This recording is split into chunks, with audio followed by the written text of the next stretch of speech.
Preface and Chapter 1 of Cleopatra. Of all the beautiful women of history, none has left us such convincing proofs of her charms as Cleopatra, for the tide of Rome's destiny, and therefore that of the world, turned aside because of her beauty.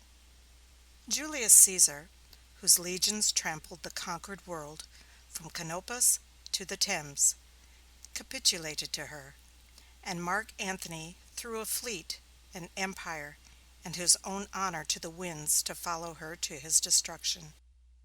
Disarmed at last before the frigid Octavius, she found her peerless body measured by the cold eye of her captor only for the triumphal procession, and the friendly asp alone spared her Rome's crowning ignominy.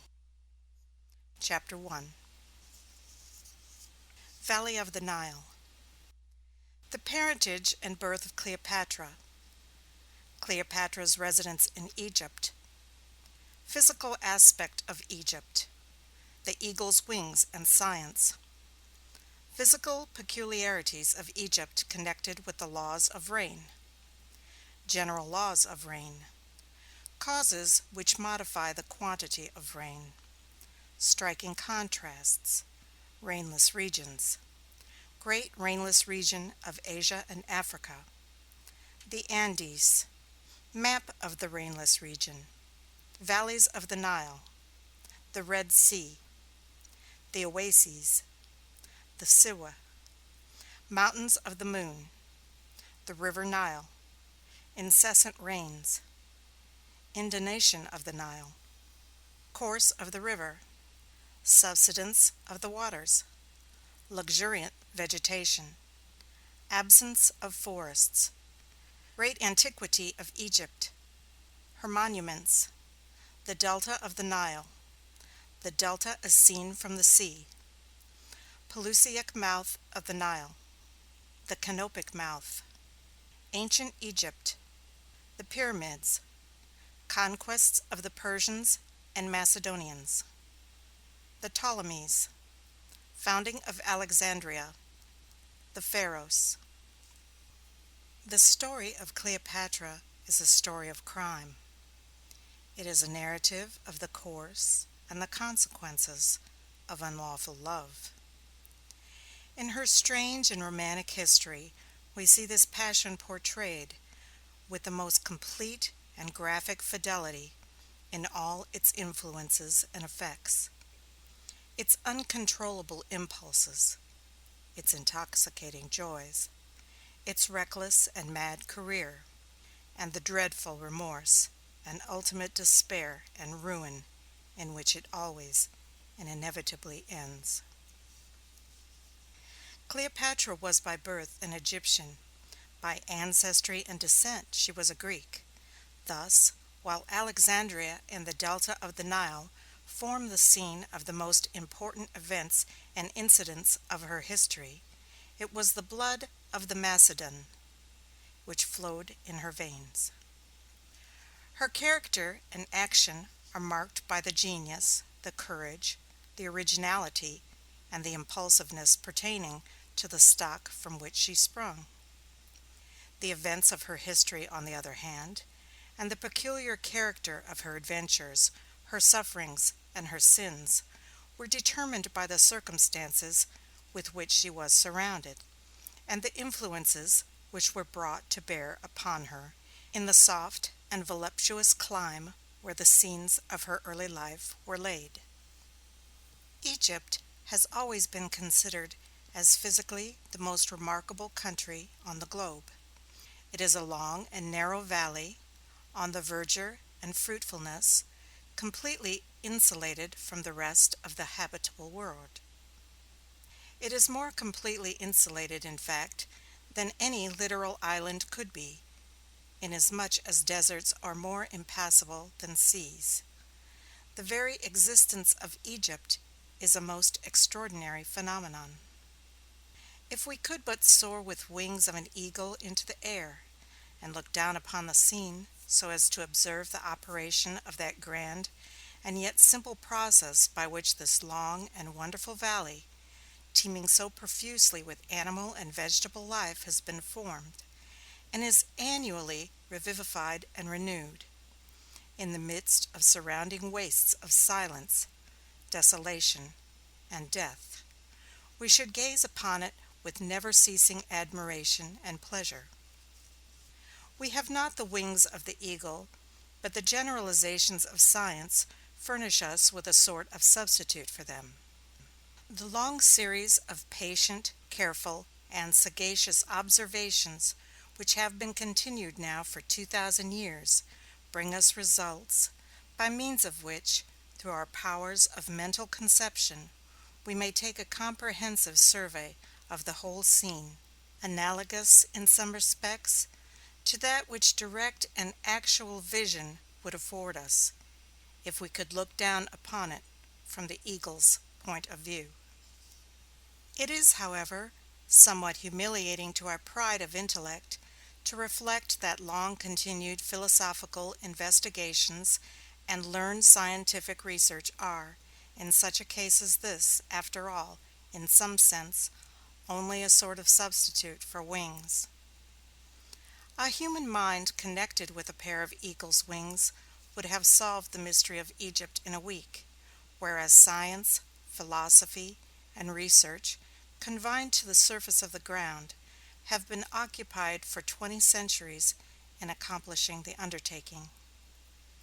It is found at last that both the existence of Egypt itself and its strange insulation in the midst of boundless tracts of dry and barren sand depend on certain remarkable results of the general laws of rain. The water which is taken up by the atmosphere from the surface of the sea and of the land by evaporation falls again, under certain circumstances, in showers of rain, the frequency and copiousness of which vary very much in different portions of the earth. As a general principle, rains are much more frequent and abundant near the equator than in the temperate climes, and they grow less and less so as we approach the poles. This might naturally have been expected, for, under the burning sun of the equator, the evaporation of water must necessarily go on with immensely greater rapidity than in the colder zones, and all the water which is taken up must, of course, again come down.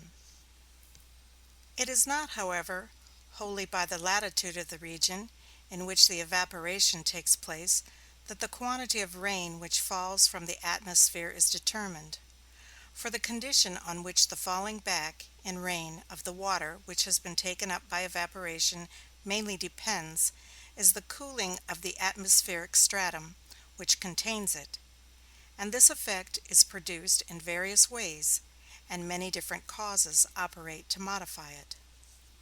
Sometimes the stratum is cooled by being wafted over ranges of mountains, sometimes by encountering and becoming mingled with cooler currents of air, and sometimes again by being driven in winds toward a higher and consequently cooler latitude.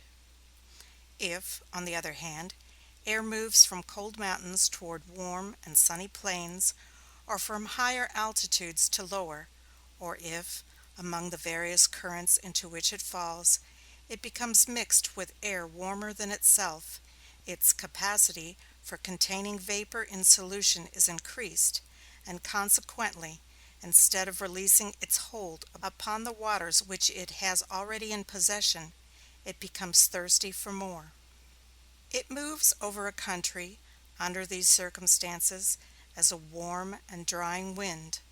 Under a reverse of circumstances, it would have formed drifting mists, or, perhaps, even copious showers of rain. It will be evident from these considerations that the frequency of the showers and the quantity of the rain which will fall in the various regions respectively which the surface of the earth presents must depend on the combined influence of many causes, such as the warmth of the climate, the proximity and the direction of mountains and of seas, the character of the prevailing winds, and the reflecting qualities of the soil. These and other similar causes, it is found, do in fact produce a vast difference in the quantity of rain which falls in different regions. In the northern part of South America, where the land is bordered on every hand by vast tropical seas, which load the hot and thirsty air with vapor, and where the mighty Cordillera of the Andes rears its icy summits to chill and precipitate the vapors again, a quantity of rain amounting to more than 10 feet in perpendicular height falls in a year. At St. Petersburg, on the other hand, the quantity thus falling in a year is but little more than 1 foot.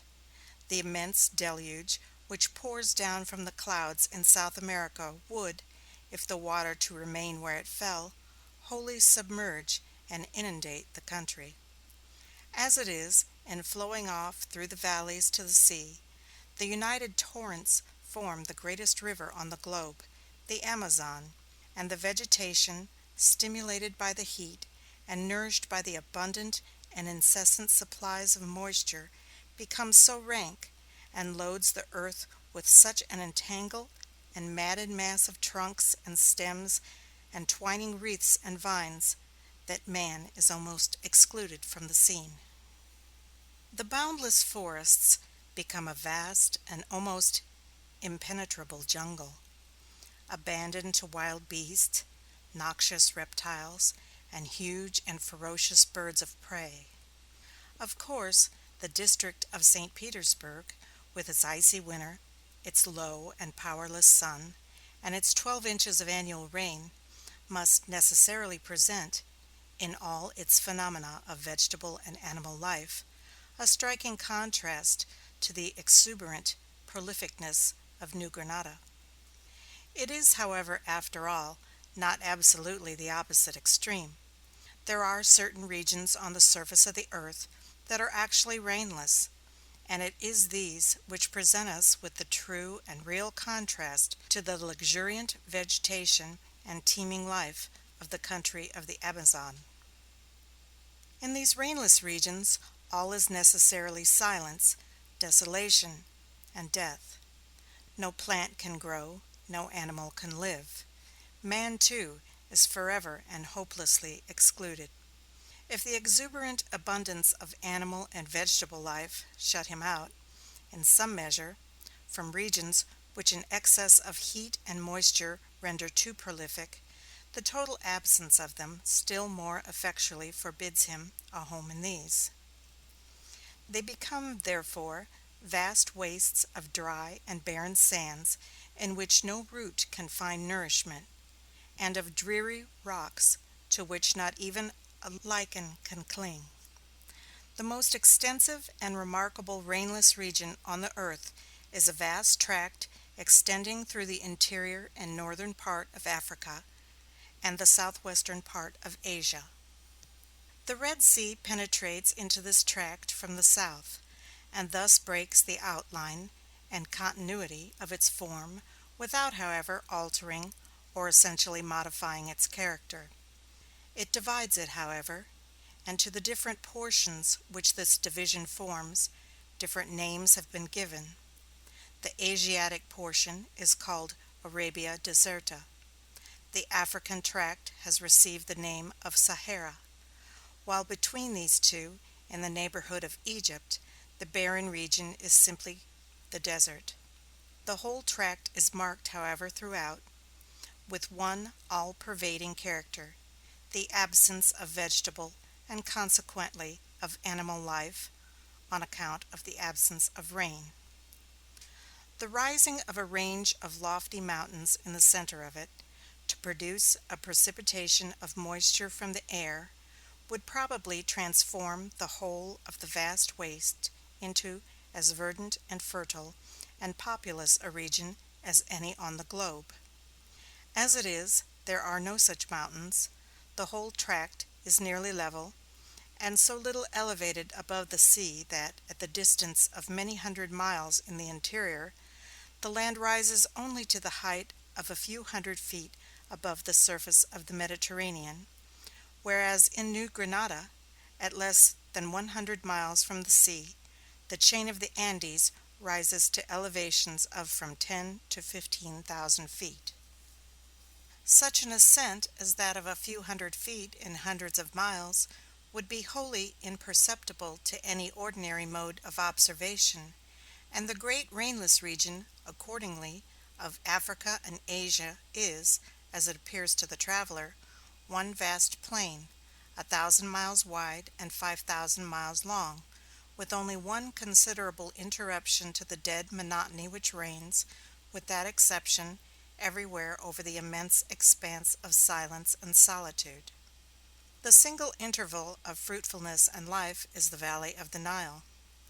There are, however, in fact, 3 interruptions to the continuity of this plain, though only one of them constitutes any considerable interruption to its barrenness.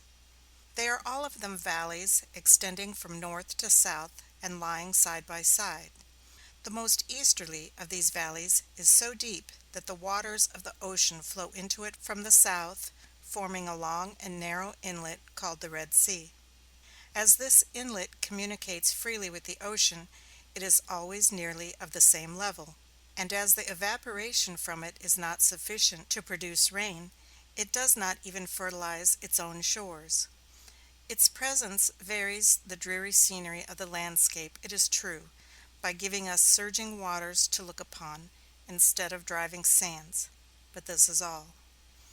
With the exception of the spectacle of an English steamer passing, at weary intervals over its dreary expanse, and some moldering remains of ancient cities on its eastern shore, it affords scarcely any indications of life.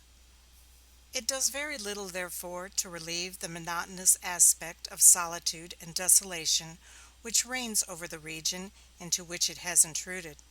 The most westerly of the 3 valleys to which we have alluded is only a slight depression of the surface of the land marked by a line of oases. The depression is not sufficient to admit the waters of the Mediterranean, nor are there any rains over any portion of the valley which it forms sufficient to make it the bed of a stream. Springs issue, however, here and there, in several places, from the ground, and percolating through the sands along the valley, give fertility to little dells, long and narrow, which, by the contrast that they form with the surrounding desolation, seem to the traveler to possess the verdure and beauty of paradise. There is a line of these oases extending along this westerly depression, and some of them are of considerable extent. The oasis of Siweh, on which stood the far-famed temple of Jupiter Ammon, was many miles in extent, and was said to have contained in ancient times a population of 8,000 souls. Thus, while the most easterly of the 3 valleys which we have named was sunk so low as to admit the ocean to flow freely into it, the most westerly was so slightly depressed that it gained only a circumscribed and limited fertility through the springs, which, in the lowest portions of it, oozed from the ground. The 3rd valley, the central one, remains now to be described. The reader will observe, by referring once more to the map, that south of the great rainless region of which we are speaking, there lies groups and ranges of mountains in Abyssinia called the Mountains of the Moon. These mountains are near the equator, and the relation which they sustain to the surrounding seas and to currents of wind which blow in that quarter of the world is such that they bring down from the atmosphere, especially in certain seasons of the year, vast and continual torrents of rain. The water which thus falls drenches the mountainsides and deluges the valleys. There is a great portion of it which cannot flow to the southward or eastward toward the sea, as the whole country consists, in those directions, of continuous tracts of elevated land. The rush of water thus turns to the northward, and pressing on across the desert through the great central valley which we have referred to above, it finds an outlet at last in the Mediterranean, at a point 2,000 miles distant from the place where the immense condenser drew it from the skies. The river thus created is the Nile. It is formed, in a word, by the surplus waters of a district inundated with rains, in their progress across a rainless desert seeking the sea. If the surplus water upon the Abyssinian mountains had been constant and uniform, the stream, in its passage across the desert, would have communicated very little fertility to the barren sands which it traversed.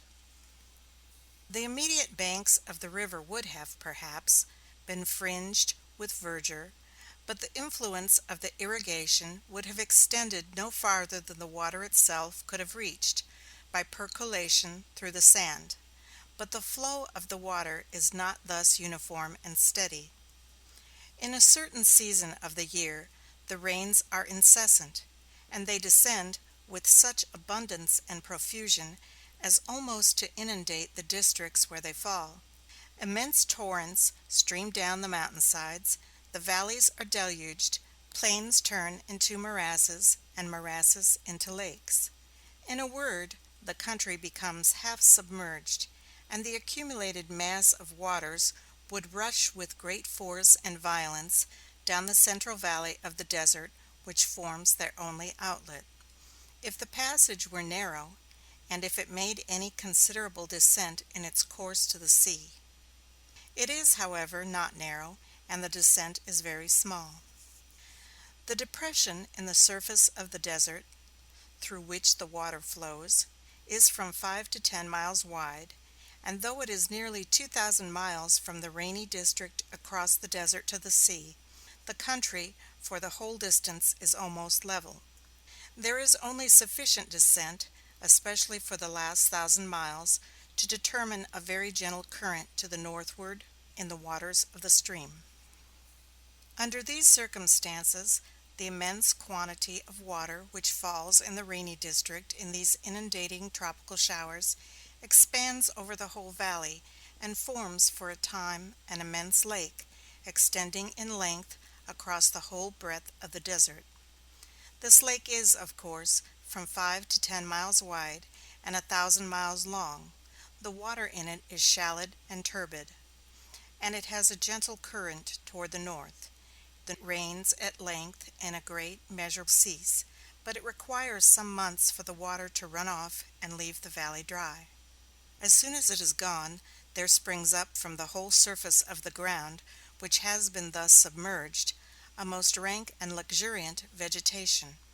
This vegetation, now wholly regulated and controlled by the hand of man, must have been, in its original and primeval state, of a very peculiar character. It must have consisted of plants only as could exist under the condition of having the soil in which they grew laid, for a quarter of the year, wholly under water. This circumstance probably prevented the valley of the Nile from having been, like other fertile tracts of land, unencumbered in its native state with forests. For the same reason, wild beasts could never have haunted it. There were no forests to shelter them, and no refuge or retreat for them but the dry and barren desert during the period of the annual inundations. This most extraordinary valley seems thus to have been formed and preserved by Nature herself for the special possession of man. She herself seems to have held it in reserve for him from the very morning of creation, refusing admission into it to every plant and every animal that might hinder or disturb his occupancy and control. And if he were to abandon it now for 1,000 years, and then return to it once more, he would find it just as he left it, ready for his immediate possession. There would be no wild beasts that he must first expel, and no tangled forests would have sprung up that his axe must first remove. Nature is the husbandman who keeps this garden of the world in order, and the means and machinery by which she operates are the grand evaporating surfaces of the seas, the beams of the tropical sun, the lofty summits of the Abyssinian mountains, and, as the product and result of all this instrumentality, great periodical inundations of summer rain. For these or some other reasons Egypt has been occupied by man for the most remote antiquity. The oldest records of the human race, made 3,000 years ago, speak of Egypt as ancient then, when they were written. Not only is tradition silent, but even fable herself does not attempt to tell the story of the origin of her population. Here stand the oldest and most enduring monuments that human power has ever been able to raise. It is, however, somewhat humiliating to the pride of the race to reflect that the loftiest and proudest, as well as the most permanent and stable of all the works which man has ever accomplished, are but the incidents and adjuncts of a thin stratum of alluvial fertility left upon the sands by the subsiding waters of summer showers. The most important portion of the alluvion of the Nile is the northern portion, where the valley widens and opens toward the sea, forming a triangular plain of about 100 miles in length on each of the sides, over which the waters of the river flow in a great number of separate creeks and channels. The whole area forms a vast meadow, intersected everywhere with slow-flowing streams of water, and presenting on its surface the most enchanting pictures of fertility, abundance, and beauty. This region is called the Delta of the Nile. The sea upon the coast is shallow, and the fertile country formed by the deposits of the river seems to have projected somewhat beyond the line of the coast, although, as the land has not advanced perceptibly for the last 1,800 years, it may be somewhat doubtful whether the whole of the apparent protrusion is not due to the natural conformation of the coast rather than to any changes made by the action of the river. The delta of the Nile is so level itself, and so little raised above the level of the Mediterranean, that the land seems almost a continuation of the same surface with the sea, only, instead of blue waters topped with white-crested waves, we have broad tracts of waving grain, and gentle swells of land crowned with hamlets and villages. In approaching the coast, the navigator has no distant view of all this verdure and beauty. It lies so low that it continues beneath the horizon until the ship is close upon the shore. The first landmarks, in fact, which the seaman makes, are the tops of trees growing apparently out of the water, or the summit of an obelisk, or the capital of a pillar, marking the site of some ancient and dilapidated city. The most easterly of the channels by which the waters of the river find their way through the delta to the sea is called, as it will be seen marked upon the map, the Pelagic branch. It forms almost the boundary of the fertile region of the delta on the eastern side. There was an ancient city named Pelusium near the mouth of it. This was, of course, the first Egyptian city reached by those who arrived by land from the eastward, traveling along the shores of the Mediterranean Sea. On account of its thus marking the eastern frontier of the country, it became a point of great importance, and is often mentioned in the histories of ancient times. The westernmost mouth of the Nile, on the other hand, was called the Canopic mouth. The distance along the coast from the Canopic mouth to the Pelusium was about 100 miles. The outline of the coast was formerly, as it still continues to be, very irregular, and the water shallow. Extended banks of sand protruded into the sea, and the sea itself, as if in retaliation, formed innumerable creeks and inlets and lagoons in the land. Along this irregular and uncertain boundary, the waters of the Nile and the surges of the Mediterranean kept up an eternal war, with energies so nearly equal that now, after the lapse of 1,800 years since the state of the contest began to be recorded, neither side has been found to have gained any perceptible advantage over the other. The river brings the sands down, and the sea drives them incessantly back, keeping the whole line of the shore in such a condition as to make it extremely dangerous and difficult of access to man. It will be obvious from this description of the valley of the Nile that it formed a country which in ancient times isolated and secluded in a very striking manner from all the rest of the world. It was wholly shut in by deserts on every side, by land, and the shoals and sandbars and other dangers of navigation which marked the line of the coast seemed to forbid approach by sea. Here it remained for many ages under the rule of its own native ancient kings. Its population was peaceful and industrious.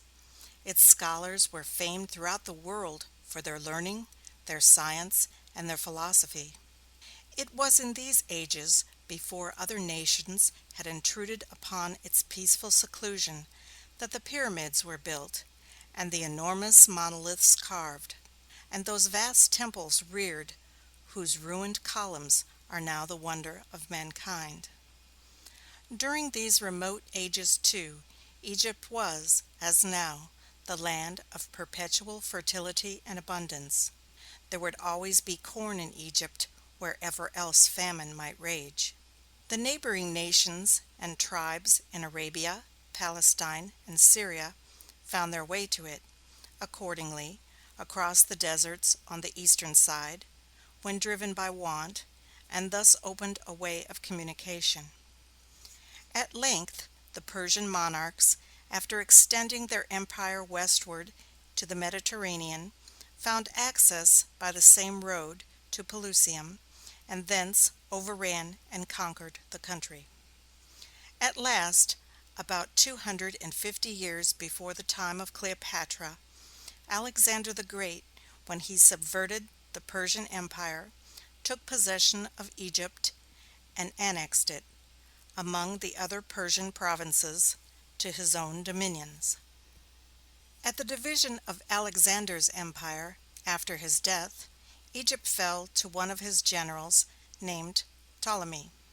Ptolemy made it his kingdom, and left it at his death to his heirs. A long line of sovereigns succeeded him, known in history as the dynasty of the Ptolemies, Greek princes reigning over an Egyptian realm. Cleopatra was the daughter of the 11th in the line. The capital of the Ptolemies was Alexandria. Until the time of Alexander's conquest, Egypt had no seaport. There were several landing places along the coast, but no proper harbor. In fact, Egypt had then so little commercial intercourse with the rest of the world that she scarcely needed any. Alexander's engineers, however, in exploring the shore, found a point not far from the canopic mouth of the Nile where the water was deep and where there was an anchorage ground protected by an island. Alexander founded a city there, which he called by his own name. He perfected the harbor by artificial excavations and embankments. A lofty lighthouse was reared, which formed a landmark by day and exhibited a blazing star by night to guide the galleys of the Mediterranean in. A canal was made to connect the port with the Nile, and warehouses were erected to contain the stores of merchandise. In a word, Alexandria became at once a great commercial capital. It was the seat, for several centuries, of the magnificent government of the Ptolemies, and so well was its situation chosen for the purposes intended that it still continues, after the lapse of 20 centuries of revolution and change, one of the principal emporiums of the commerce of the East. End of Chapter 1. Chapter 2 of Cleopatra, the Ptolemies. The dynasty of the Ptolemies, the founder, Philip of Macedon, Alexander, the intrigue discovered, Ptolemy banished, accession of Alexander, Ptolemy's elevation, death of Alexander, Ptolemy becomes king of Egypt, character of Ptolemy's reign, the Alexandrian library, abdication of Ptolemy, Ptolemy Philadelphus, death of Ptolemy, subsequent degeneracy of the Ptolemies, incestuous marriages of the Ptolemy family, Ptolemy Physcon, origin of his name, circumstances of Physcon's accession, Cleopatra, Physcon's brutal perfidy, he marries his wife's daughter, atrocities of Physcon, his flight, Cleopatra assumes the government, her birthday, barbarity of Physcon, grief of Cleopatra, general character of the Ptolemy family, Lathyrus, terrible quarrels with his mother, cruelties of Cleopatra, Alexander kills her, Cleopatra a type of the family, her two daughters, unnatural war, Tryphaena's hatred of her sister, taking of Antioch, Cleopatra flees to a temple, jealousy of Tryphaena, her resentment increases, cruel and sacrilegious murder, the moral condition of mankind not degenerating. The founder of the dynasty of the Ptolemies, the ruler into whose hand the kingdom of Egypt fell, as has already been stated, at the death of Alexander the Great, was a Macedonian general in Alexander's army. The circumstances of his birth and the events which led to his entering into the service of Alexander were somewhat peculiar. His mother, whose name was Arsinoe, was a personal favorite and companion of Philip, king of Macedon, the father of Alexander. Philip at length gave Arsinoe in marriage to a certain man of his court named Lagus. A very short time after the marriage, Ptolemy was born. Philip treated the child with the same consideration and favor that he had evinced toward the mother. The boy was called the son of Lagus, but his position in the royal court of Macedon was as high and honorable, and the attentions which he received were as great, as he could have expected to enjoy if he had been in reality a son of the king. As he grew up, he attained to official stations of considerable responsibility and power. In the course of time, a certain transaction occurred by means of which Ptolemy involved himself in serious difficulty with Philip, though by the same means he made Alexander very strongly his friend. There was a province of the Persian Empire called Caria, situated in the southwestern part of Asia Minor. The governor of this province had offered his daughter to Philip as the wife of one of his sons, named Aridaeus, the half-brother of Alexander. Alexander's mother, who was not the mother of Aridaeus, was jealous of this proposed marriage. She thought that it was part of a scheme for bringing Aridaeus forward into public notice, and finally making him the heir to Philip's throne, whereas she was very earnest that this splendid inheritance should be reserved for her own son. Accordingly, she proposed to Alexander that they should send a secret embassage to the Persian governor, and represent to him that it would be much better, both for him and for his daughter, that she should have Alexander instead of Aridaeus for a husband, and induce him, if possible, to demand of Philip that he should make the change. Alexander entered readily into this scheme, and various courtiers, Ptolemy among the rest, undertook to aid him in the accomplishment of it. The embassy was sent. The governor of Caria was very much pleased with the change which they proposed to him. In fact, the whole plan seemed to be going on very successfully toward its accomplishment, when, by some means or other, Philip discovered the intrigue. He went immediately into Alexander's apartment, highly excited with resentment and anger. He had never intended to make Aridaeus, whose birth on the mother's side was obscure and ignoble, the heir to his throne, and he reproached Alexander in the bitterest terms for being of so debased and degenerate a spirit as to desire to marry the daughter of a Persian governor, a man who was, in fact, the mere slave, as he said, of a barbarian king. Alexander's scheme was thus totally defeated, and so displeased was his father with the officers who had undertaken to aid him in the execution of it, that he banished them all from the kingdom. Ptolemy, in consequence of this decree, wandered about in exile from his country for some years, until at length the death of Philip enabled Alexander to recall him. Alexander succeeded his father as king of Macedon, and immediately made Ptolemy one of his principal generals. Ptolemy rose, in fact, to a very high command in the Macedonian army, and distinguished himself very greatly in all the celebrated conqueror's subsequent campaigns. In the Persian invasion, Ptolemy commanded one of the 3 grand divisions of the army, and he rendered repeatedly the most signal services to the cause of his master. He was employed on the most distant and dangerous enterprises, and was often entrusted with the management of affairs of the utmost importance. He was very successful in all his undertakings. He conquered armies, reduced fortresses, negotiated treaties, and evinced, in a word, the highest degree of military energy and skill. He once saved Alexander's life by discovering and revealing a dangerous conspiracy which had been formed against the king.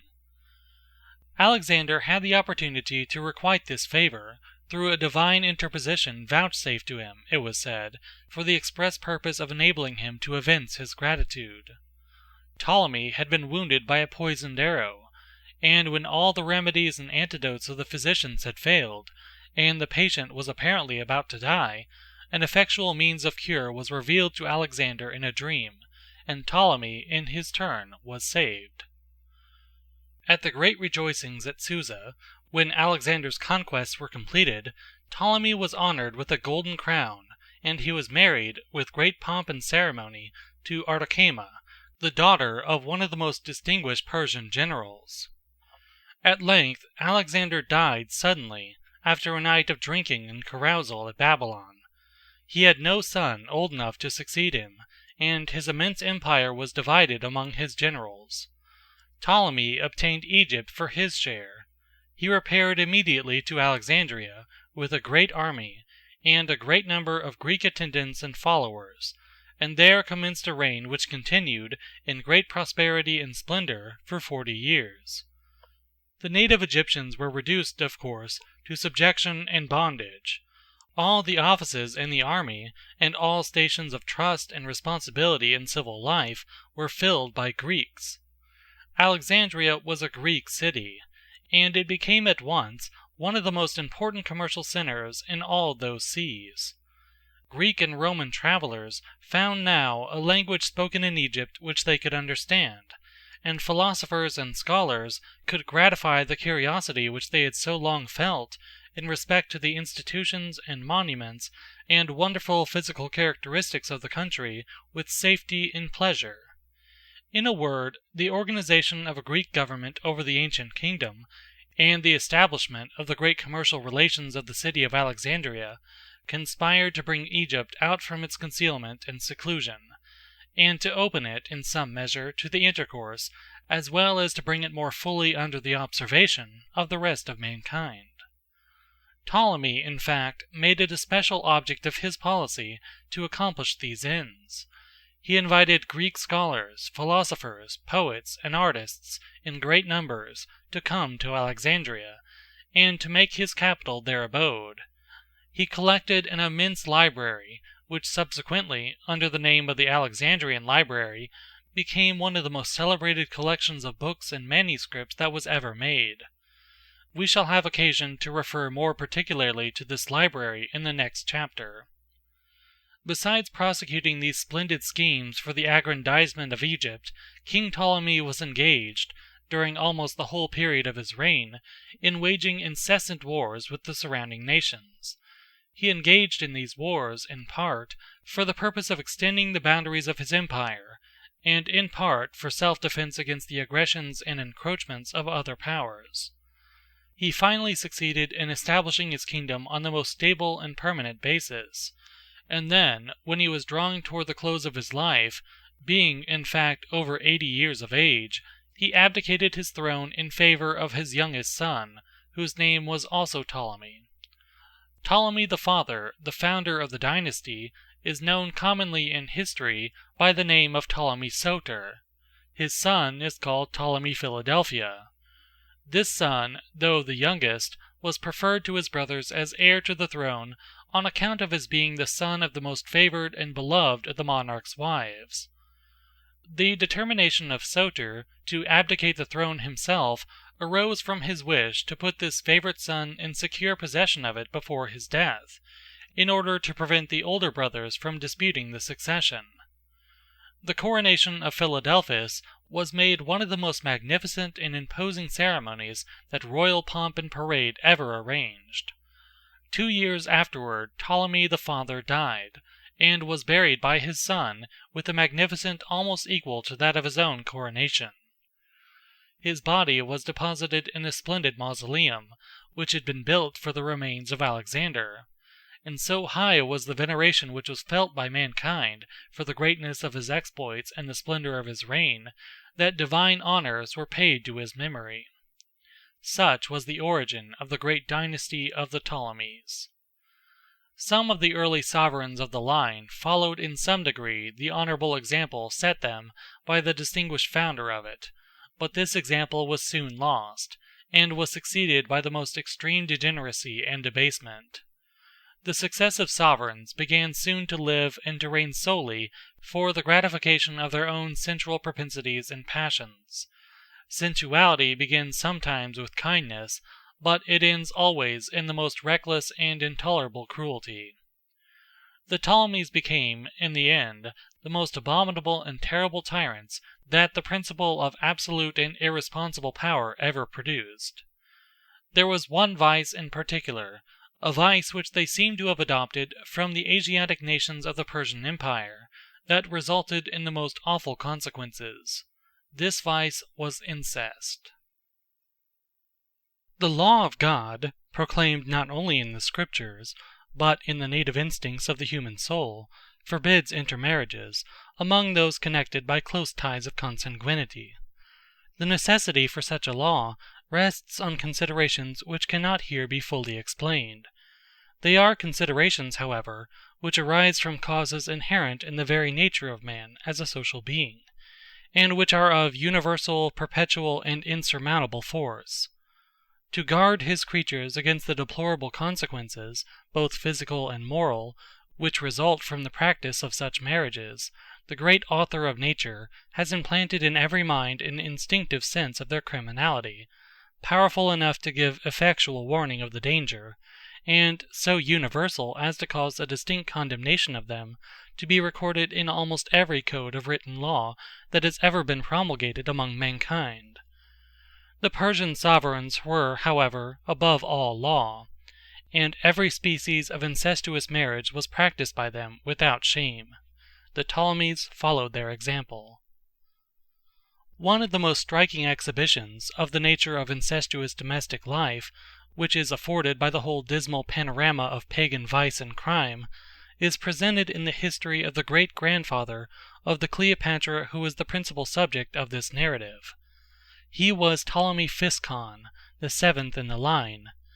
It is necessary to give some particulars of his history and that of his family, in order to explain the circumstances under which Cleopatra herself came upon the stage. The name Physcon, which afterward became his historical designation, was originally given him in contempt and derision. He was very small of stature in respect to height, but his gluttony and sensuality had made him immensely corpulent in body, so that he looked more like a monster than a man. The term Physcon was a Greek word, which denoted appropriately the ridiculous figure that he made. The circumstances of Ptolemy Physcon's accession to the throne afford not only a striking illustration of his character, but a very faithful, though terrible, picture of the manners and morals of the times. He had been engaged in a long and cruel war with his brother, who was king before him, in which war he had perpetrated all imaginable atrocities, when at length his brother died, leaving as his survivors his wife, who was also his sister, and a son who was yet a child. This son was properly the heir to the crown. Physcon himself, being a brother, had no claim, as against a son. The name of the queen was Cleopatra. This was, in fact, a very common name among the princesses of the Ptolemaic line. Cleopatra, besides her son, had a daughter, who was at this time a young and beautiful girl.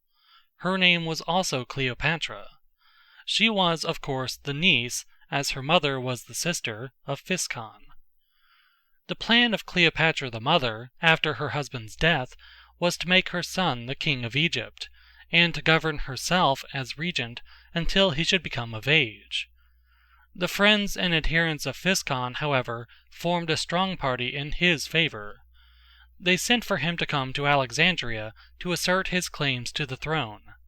He came, and a new civil war was on the point of breaking out between the brother and sister, when at length the dispute was settled by a treaty, in which it was stipulated that Physcon should marry Cleopatra, and be king, but that he should make the son of Cleopatra by her former husband his heir. This treaty was carried into effect so far as the celebration of the marriage with the mother was concerned, and the establishment of Physcon upon the throne. But the perfidious monster, instead of keeping his faith in respect to the boy, determined to murder him, and so open and brutal were his habits of violence and cruelty, that he undertook to perpetrate the deed himself in open day. The boy fled shrieking to the mother's arms for protection, and Physcon stabbed and killed him there, exhibiting the spectacle of a newly married husband murdering the son of his wife in her very arms. It is easy to conceive what sort of affection would exist between a husband and a wife after such transactions as these. In fact, there had been no love between them from the beginning. The marriage had been solely a political arrangement. Physcon hated his wife, and had murdered her son, and then, as if to complete the exhibition of the brutal lawlessness and capriciousness of his passions, he ended with falling in love with her daughter. The beautiful girl looked upon this heartless monster, as ugly and deformed in body as he was in mind, with absolute horror. But she was wholly in his power. He compelled her, by violence, to submit to his will. He repudiated the mother, and forced the daughter to become his wife. Physcon displayed the same qualities of brutal tyranny and cruelty in the treatment of his subjects that he manifested in his own domestic relations.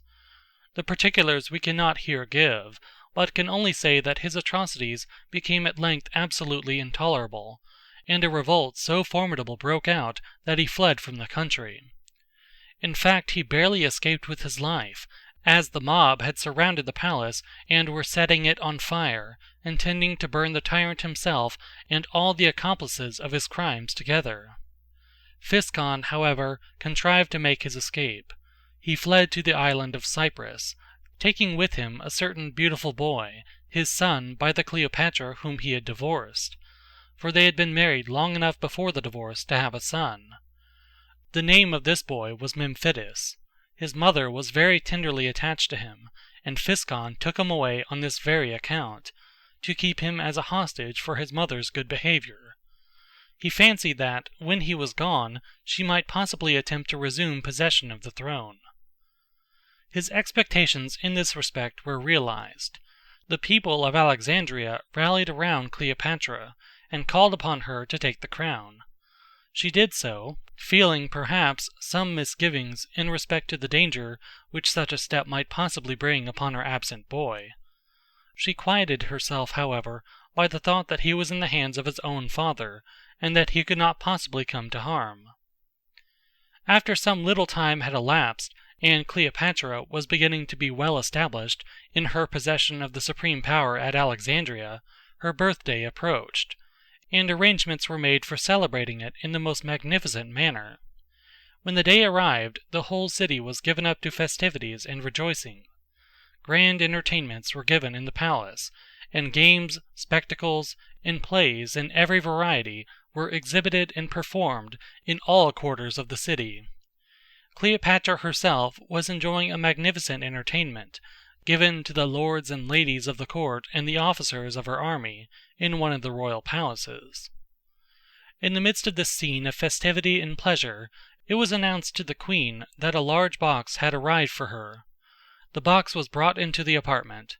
It had the appearance of containing some magnificent present, sent in at that time by some friend in honor of the occasion. The curiosity of the queen was excited to know what the mysterious coffer might contain. She ordered it to be opened, and the guests gathered around, each eager to obtain the first glimpse of the contents.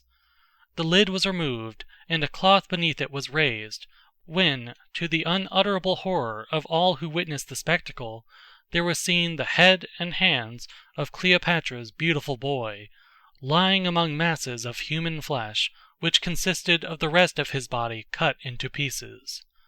The head had been left entire, that the wretched mother might recognize in the pale and lifeless features the countenance of her son. Physcon had sent the box to Alexandria, with orders that it should be retained until the evening of the birthday, and then presented publicly to Cleopatra in the midst of the festivities of the scene. The shrieks and cries with which she filled the apartments of the palace at the first sight of the dreadful spectacle, and the agony of long-continued and inconsolable grief which followed, showed how well the cruel contrivance of the tyrant was fitted to accomplish its end. It gives us no pleasure to write, and we are sure it can give our readers no pleasure to peruse, such shocking stories of bloody cruelty as these. It is necessary, however, to a just appreciation of the character of the great subject of this history, that we should understand the nature of the domestic influences that reigned in the family from which she sprung. In fact, it is due, as a matter of simple justice to her, that we should know what these influences were, and what were the examples set before her in her early life, since the privileges and advantages which the young enjoy in their early years, and, on the other hand, the evil influences under which they suffer, are to be taken very seriously into the account when we are passing judgment upon the follies and sins into which they subsequently fall. The monster Physcon lived, it is true, 2 or 3 generations before the great Cleopatra, but the character of the intermediate generations, until the time of her birth, continued much the same.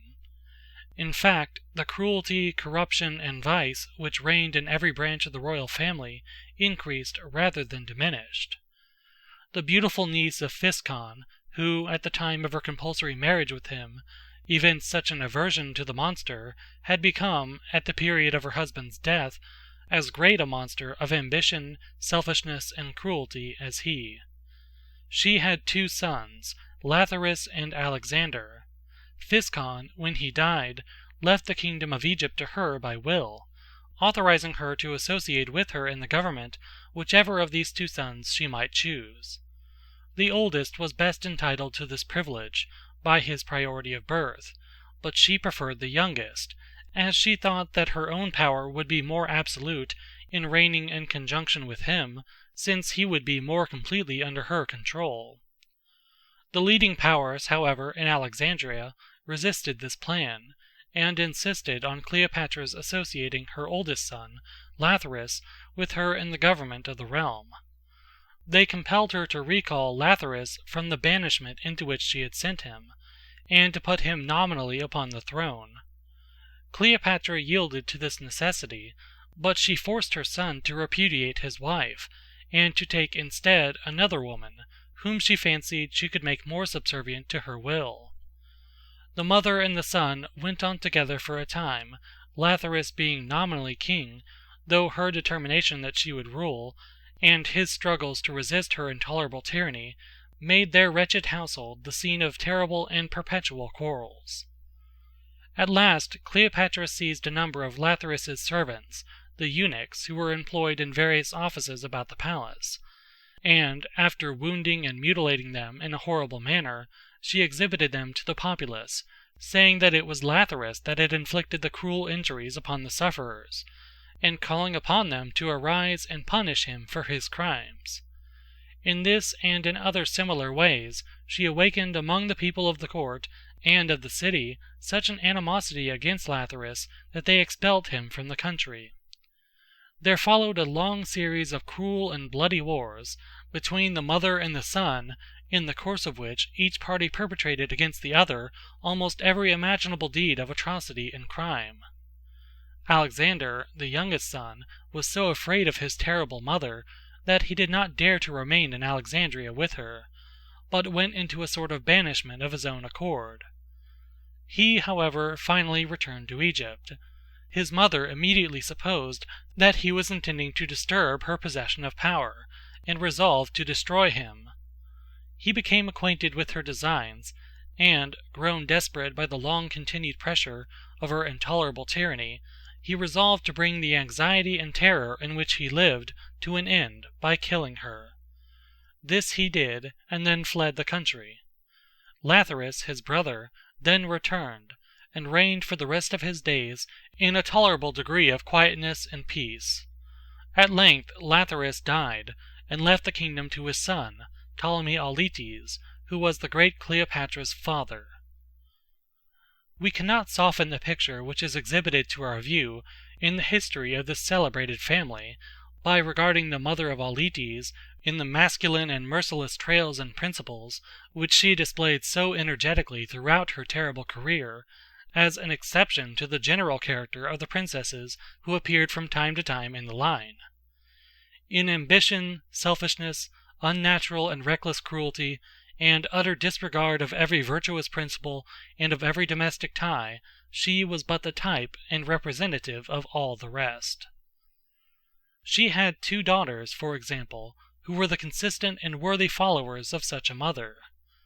A passage in the lives of these sisters illustrates very forcibly the kind of sisterly affection which prevailed in the family of the Ptolemies. The case was this. There were 2 princes of Syria, a country lying northeast of the Mediterranean Sea, and so not very far from Egypt, who, though they were brothers, were in a state of most deadly hostility to each other. One had attempted to poison the other, and afterward a war had broken out between them, and all Syria was suffering from the ravages of their armies. One of the sisters, of whom we have been speaking, married one of these princes. Her name was Tryphena. After some time, but yet while the unnatural war was still raging between the 2 brothers, Cleopatra, the other sister, the same Cleopatra that had been divorced from Lathyrus at the instance of his mother, espoused the other brother. Tryphena was exceedingly incensed against Cleopatra for marrying her husband's mortal foe, and the implacable hostility and hate of the sisters was thenceforth added to that which the brothers had before exhibited, to complete the display of unnatural and parricidal passion which this shameful contest presented to the world. In fact, Tryphena from this time seemed to feel a new and highly excited interest in the contest, from her eager desire to revenge herself on her sister. She watched the progress of it, and took an active part in pressing forward the active prosecution of the war. The party of her husband, either from this or some other causes, seemed to be gaining the day. The husband of Cleopatra was driven from one part of the country to another, and at length, in order to provide for the security of his wife, he left her in Antioch, a large and strongly fortified city, where he supposed that she would be safe, while he himself was engaged in prosecuting the war in other quarters where his presence seemed to be required. On learning that her sister was at Antioch, Tryphena urged her husband to attack the place. He accordingly advanced with a strong detachment of the army, and besieged and took the city. Cleopatra would, of course, have fallen into his hands as a captive, but to escape this fate she fled to a temple for refuge. A temple was considered, in those days, an inviolable sanctuary. The soldiers accordingly left her there. Tryphena, however, made a request that her husband would deliver the unhappy fugitive into her hands. She was determined, she said, to kill her. Her husband remonstrated with her against this atrocious proposal. "It would be a wholly useless act of cruelty," said he, "to destroy her life. She can do us no possible harm in the future progress of the war, while to murder her under these circumstances will only exasperate her husband and her friends, and nerve them with new strength for the remainder of the contest. And then, besides, she has taken refuge in a temple, and if we violate that sanctuary, we shall incur, by such an act of sacrilege, the implacable displeasure of Heaven. Consider, too, that she is your sister, and for you to kill her would be to commit an unnatural and wholly inexcusable crime." So saying, he commanded Tryphena to say no more upon the subject, for he would on no account consent that Cleopatra should suffer any injury whatsoever. This refusal on the part of her husband to comply with her request only inflamed Tryphaena's insane resentment and anger the more. In fact, the earnestness with which he espoused her sister's cause, and the interest which he seemed to feel in her fate, aroused Tryphaena's jealousy. She believed, or pretended to believe, that her husband was influenced by a sentiment of love in so warmly defending her.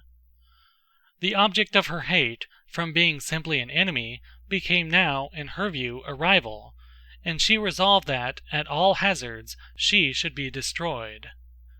She accordingly ordered a body of desperate soldiers to break into the temple and seize her. Cleopatra fled in terror to the altar, and clung to it with such convulsive force that the soldiers cut her hands off before they could tear her away, and then, maddened by her resistance and the sight of blood, they stabbed her again and again upon the floor of the temple, where she fell. The appalling shrieks with which the wretched victim filled the air in the first moments of her flight and her terror, subsided as her life ebbed away into the most awful imprecations of the judgments of heaven upon the head of the unnatural sister whose implacable hate had destroyed her. Notwithstanding the specimens that we have thus given of the character and action of this extraordinary family, the government of this dynasty, extending, as it did, through the reigns of 13 sovereigns and over a period of nearly 300 years, has always been considered one of the most liberal, enlightened, and prosperous of all the governments of ancient times. We shall have something to say in the next chapter in respect to the internal condition of the country while these violent men were upon the throne. In the meantime, we will here only add that whoever is inclined, in observing the ambition, the selfishness, the party spirit, the unworthy intrigues, and the irregularities of moral conduct, which modern rulers and statesmen sometimes exhibit to mankind in their personal and political career, to believe in a retrogression and degeneracy of national character as the world advances in age, will be very effectually undeceived by reading attentively a full history of this celebrated dynasty, and reflecting, as he reads, that the narrative presents on the whole a fair and honest exhibition of the general character of the men by whom in ancient times the world was governed. End of Chapter 2. Chapter 3 of Cleopatra, Alexandria.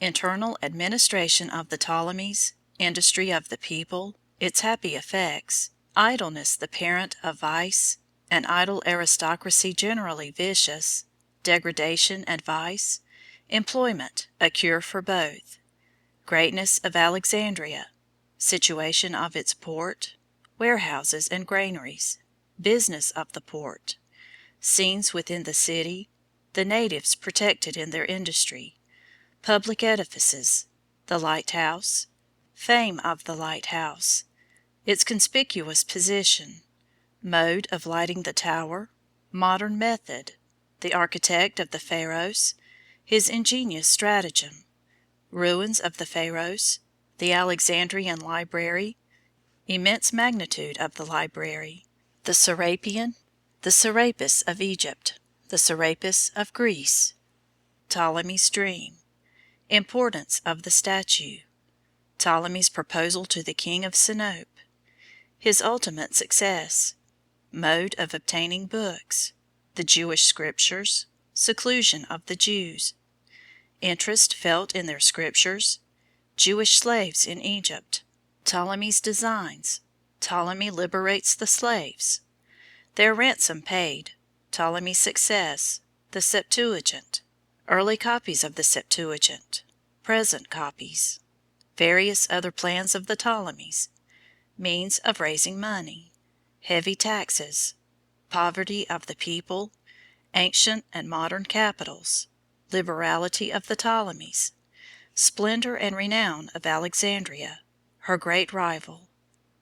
It must not be imagined by the reader that the scenes of vicious indulgence and reckless cruelty and crime, which were exhibited with such dreadful frequency, and carried to such an enormous excess in the palaces of the Egyptian kings, prevailed to the same extent throughout the mass of the community during the period of their reign.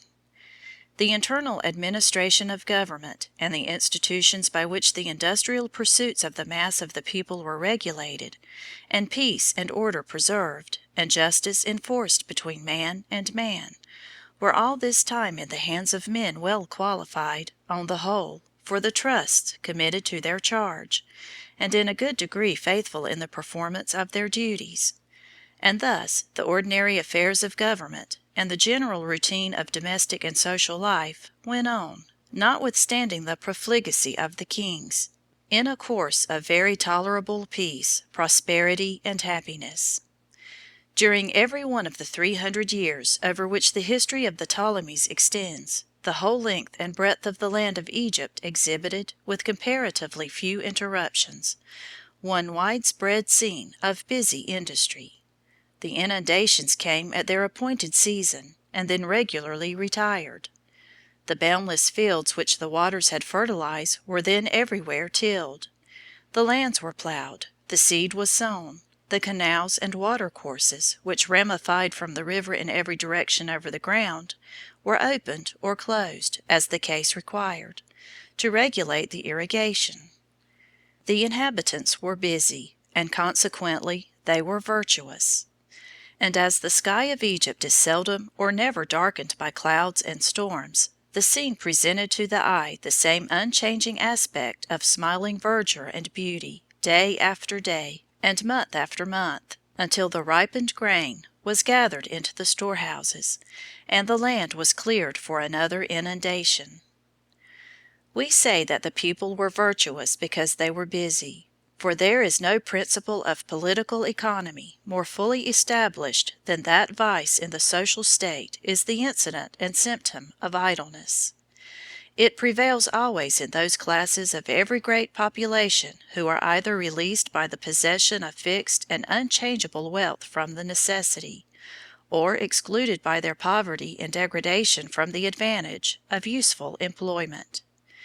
Wealth that is free and subject to its possessor's control, so that he can, if he will, occupy himself in the management of it, while it sometimes may make individuals vicious, does not generally corrupt classes of men, for it does not make them idle.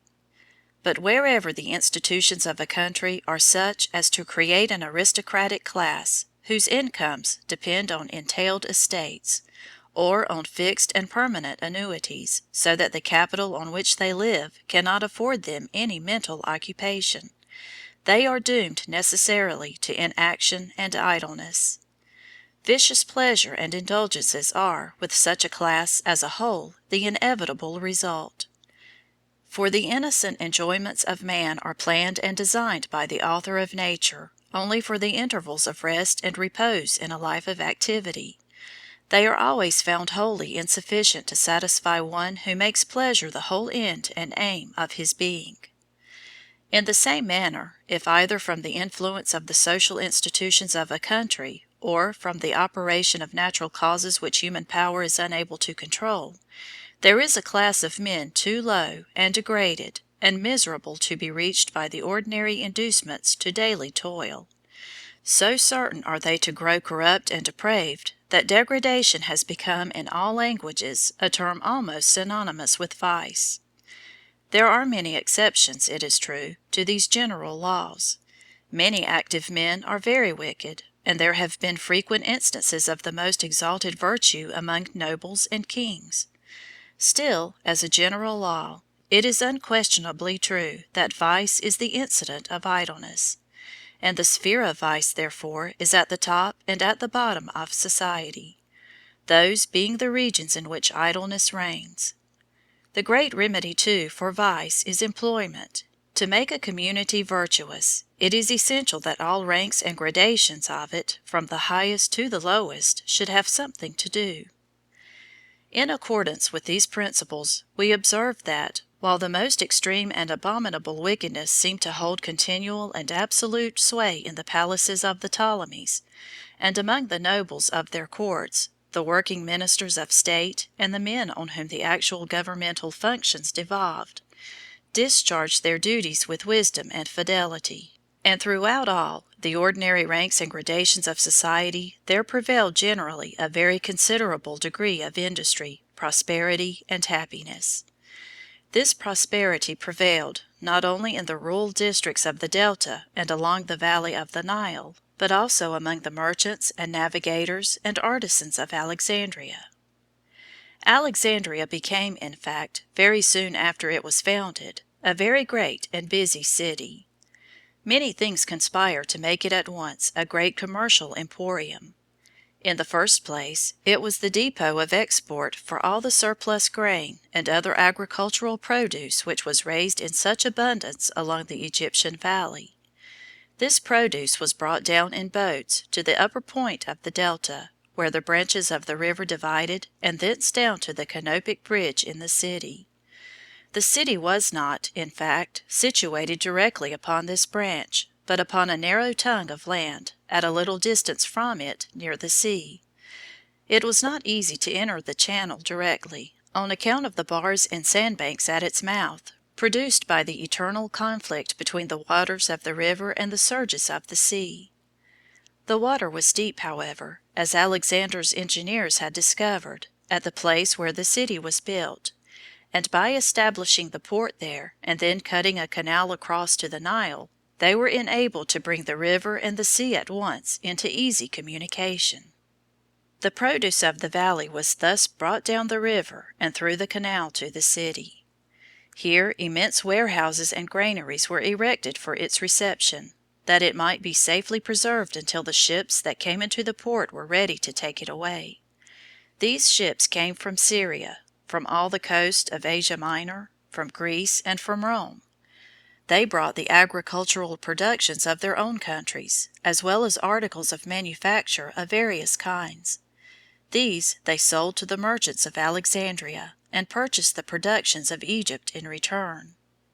The port of Alexandria presented thus a constant picture of life and animation. Merchant ships were continually coming and going, or lying at anchor in the roadstead. Seamen were hoisting sails, or raising anchors, or rowing their capacious galleys through the water, singing, as they pulled, to the motion of the oars. Within the city there was the same ceaseless activity. Here groups of men were unloading the canal boats which had arrived from the river. Their porters were transporting bales of merchandise or sacks of grain from a warehouse to a pier, or from one landing to another, the occasional parading of the king's guards, or the arrival and departure of ships of war to land or to take away bodies of armed men, were occurrences that sometimes intervened to interrupt, or, as perhaps the people then would have said, to adorn this scene of useful industry. And now and then, for a brief period, these peaceful vocations would be wholly suspended and set aside by a revolt or by a civil war, waged by rival brothers against each other, or instigated by the conflicting claims of a mother and son.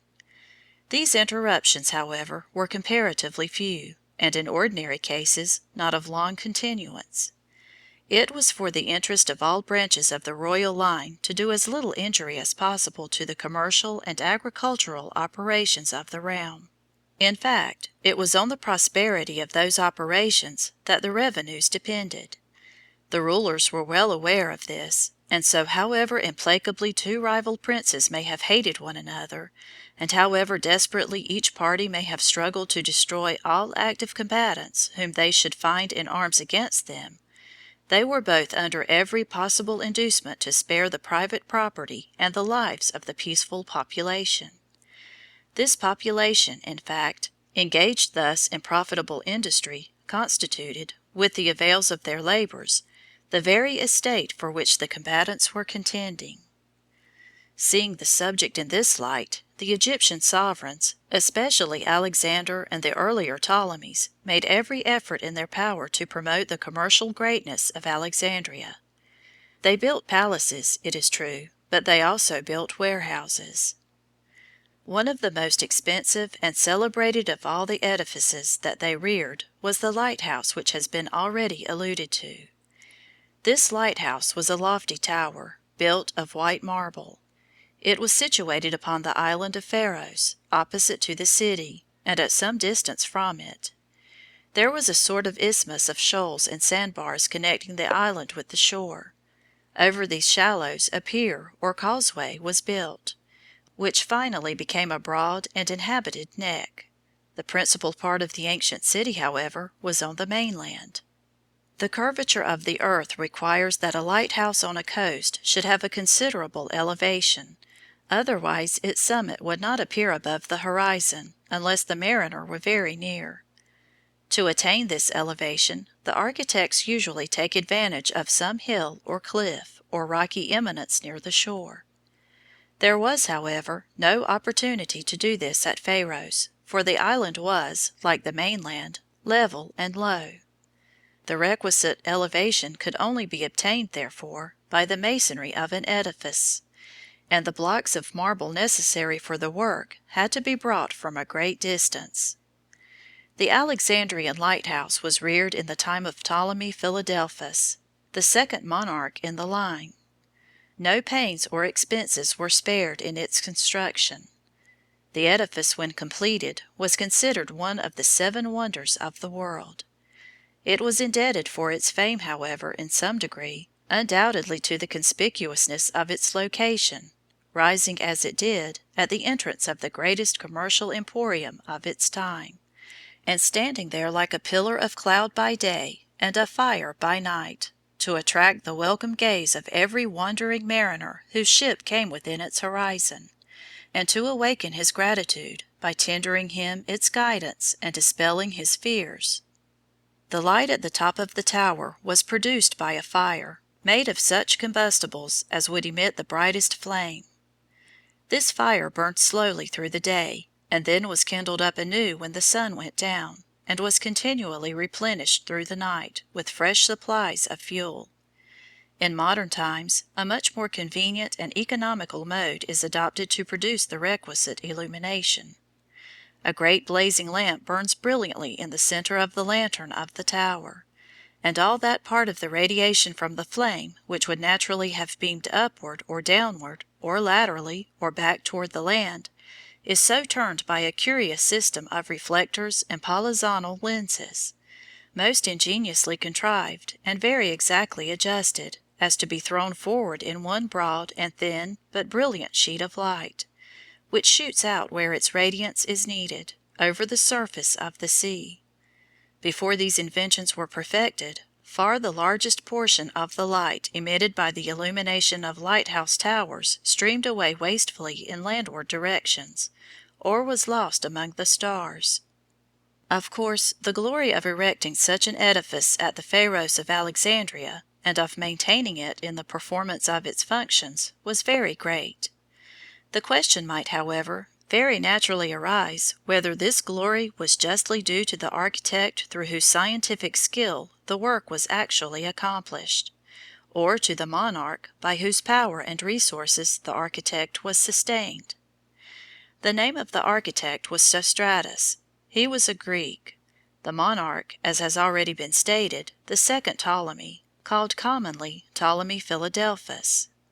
Ptolemy ordered that, in completing the tower, a marble tablet should be built into the wall, at a suitable place near the summit, and that a proper inscription should be carved upon it, with his name as the builder of the edifice conspicuous thereon.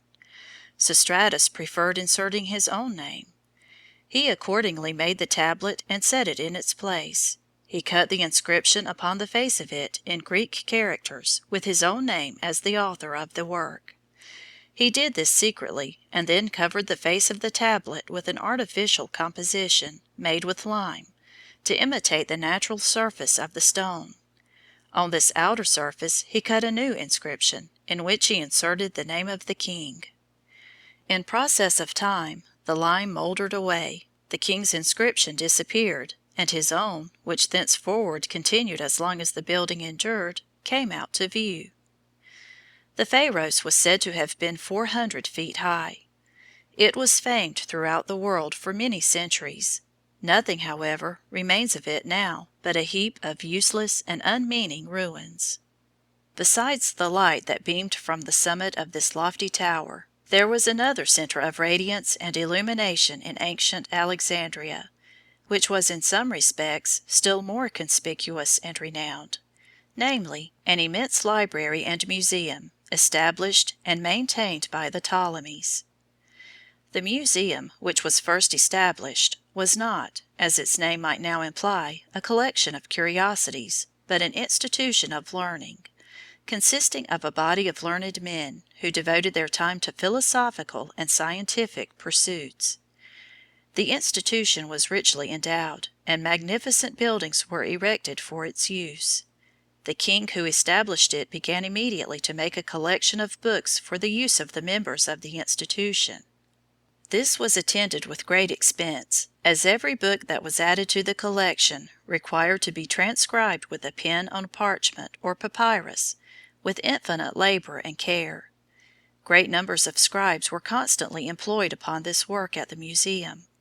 The kings who were most interested in forming this library would seize the books that were possessed by individual scholars, or that were deposited in the various cities of their dominions, and then, causing beautiful copies of them to be made by the scribes of the museum, they would retain the originals for the great Alexandrian library, and give the copies to the men or the cities that had been thus despoiled.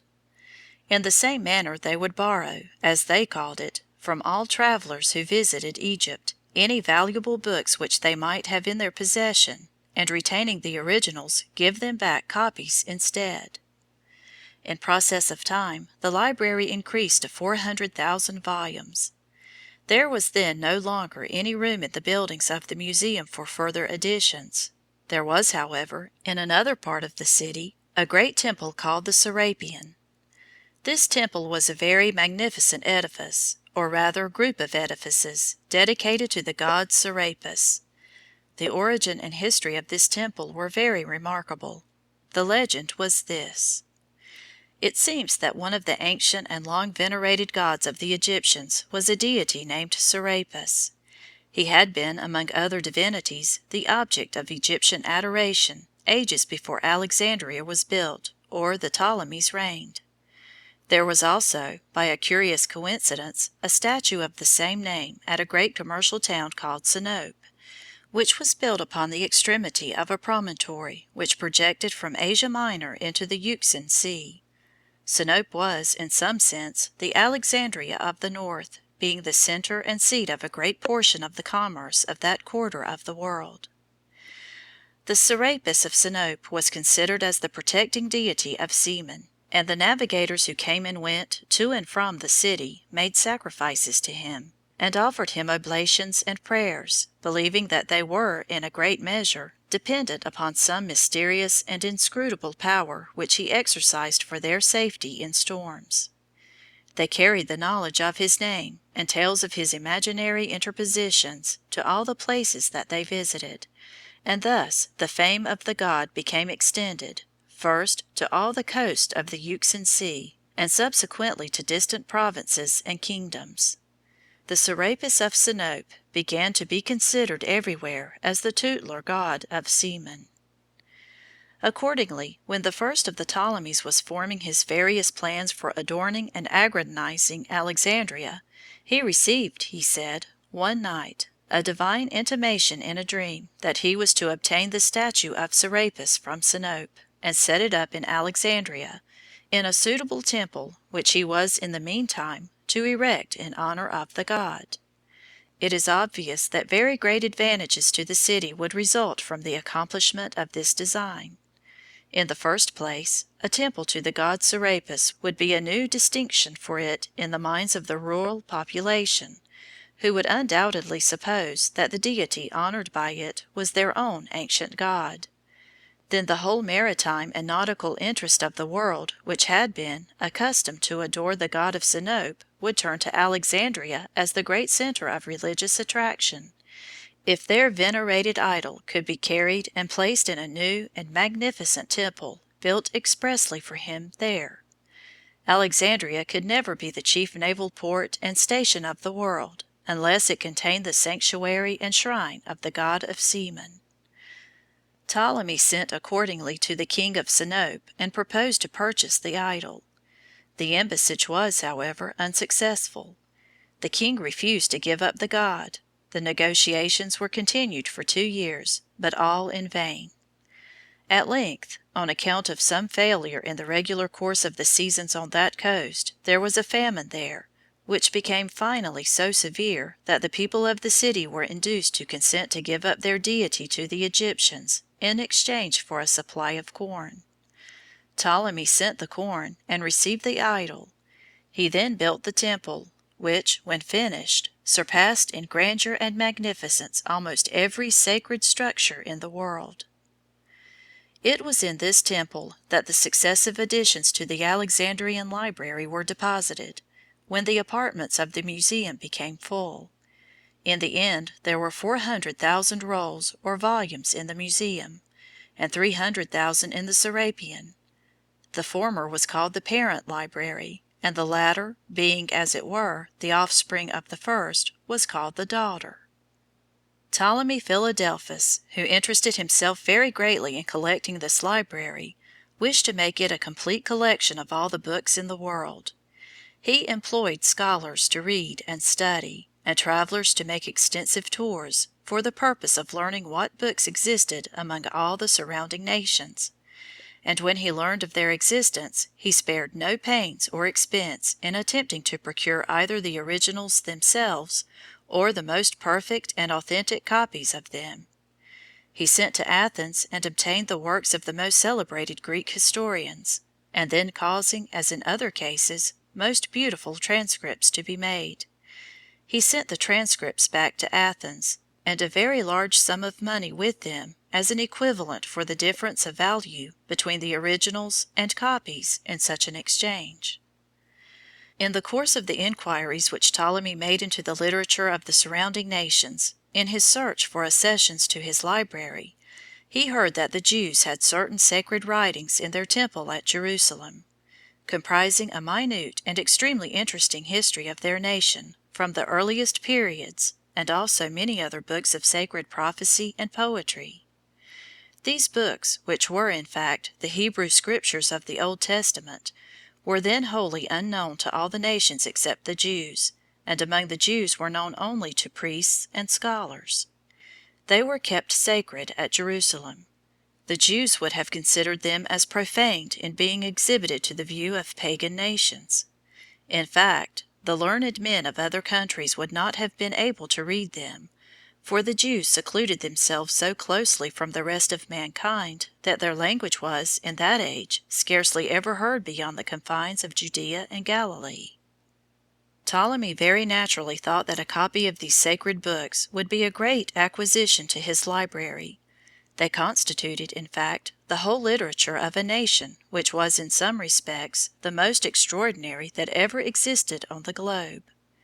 Ptolemy conceived the idea also of not only adding to his library a copy of these writings in the original Hebrew, but of causing a translation of them to be made into Greek, so that they might easily be read by the Greek and Roman scholars who were drawn in great numbers to his capital by the libraries and the learned institutions which he had established there. The first thing to be effected, however, in accomplishing either of these plans, was to obtain the consent of the Jewish authorities. They would probably object to giving up any copy of their sacred writings at all. There was one circumstance which led Ptolemy to imagine that the Jews would, at that time particularly, be averse to granting any request of such a nature coming from an Egyptian king, and that was, that during certain wars which had taken place in previous reigns a considerable number of prisoners had been taken by the Egyptians, and had been brought to Egypt as captives, where they had been sold to the inhabitants, and were now scattered over the land as slaves.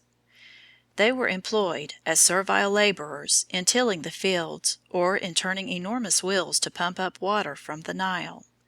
The masters of these hapless bondmen conceived, like other slaveholders, that they had a right of property in their slaves.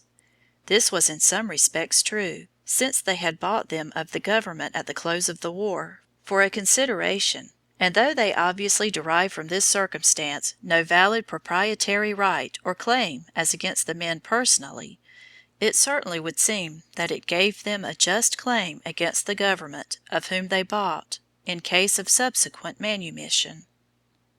Ptolemy or his minister, for it cannot now be known who was the real actor in these transactions, determined on liberating these slaves and sending them back to their native land, as a means of propitiating the Jews and inclining them to listen favorably to the request which he was about to prefer for a copy of their sacred writings.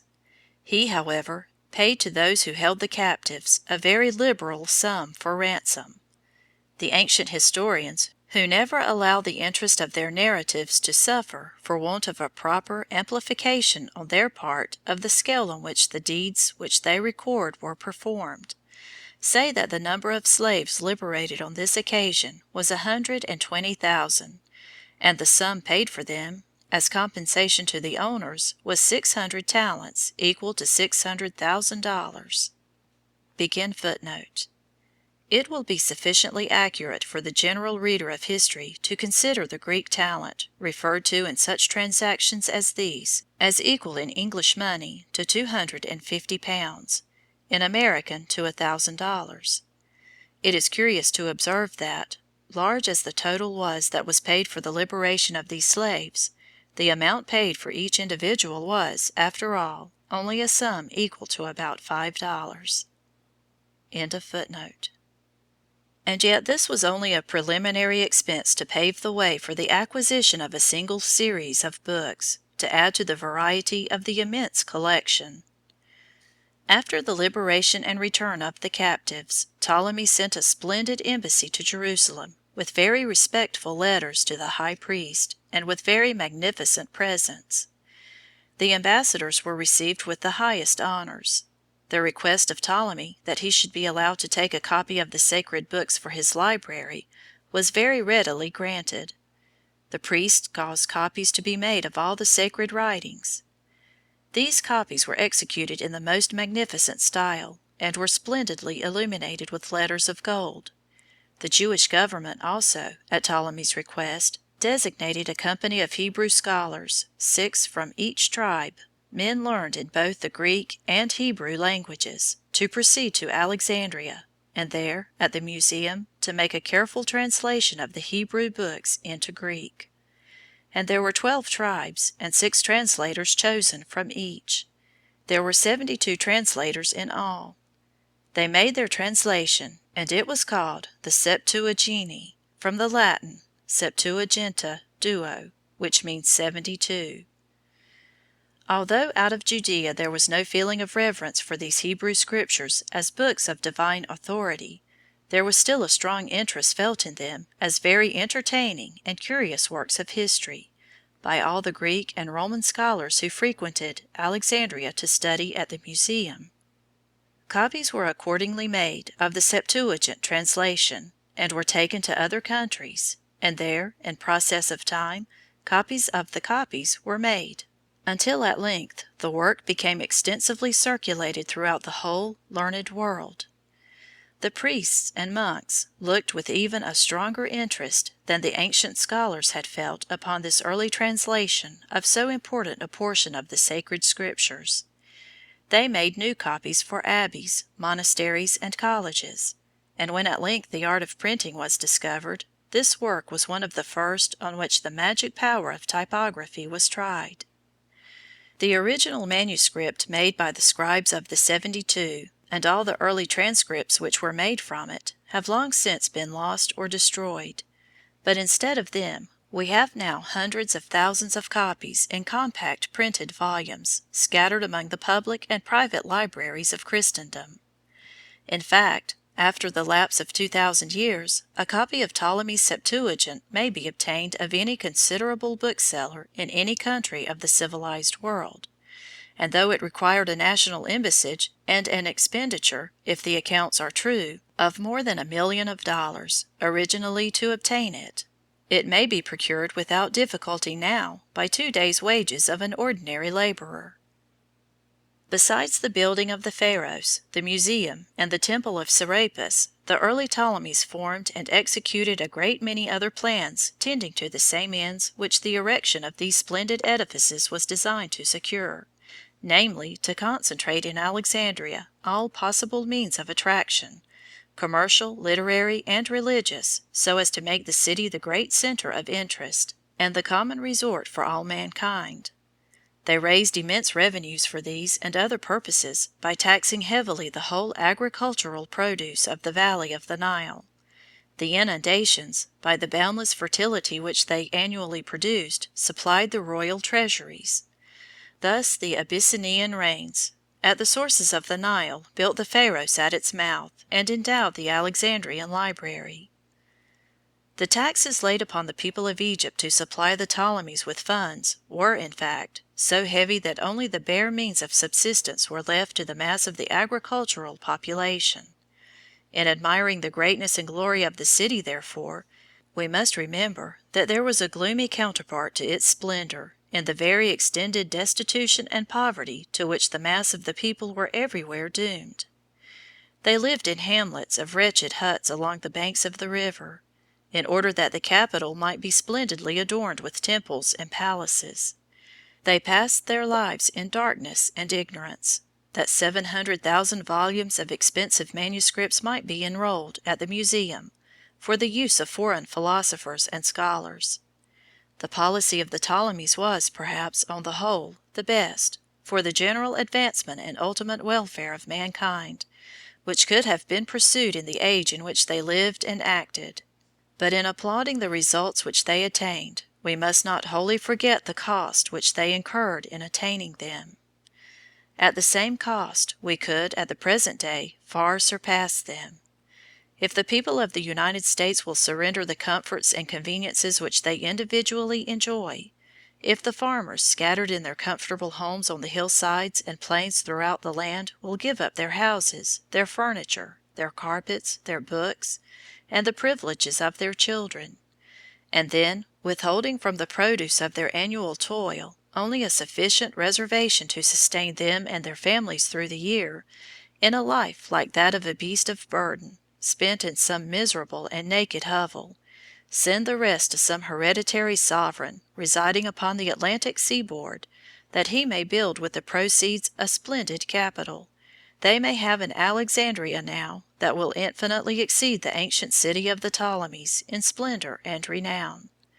The nation, too, would, in such a case, pay for its metropolis the same price, precisely, that the ancient Egyptians paid for theirs. The Ptolemies expended the revenues which they raised by this taxation mainly in a very liberal and enlightened manner, for the accomplishment of the purposes which they had in view.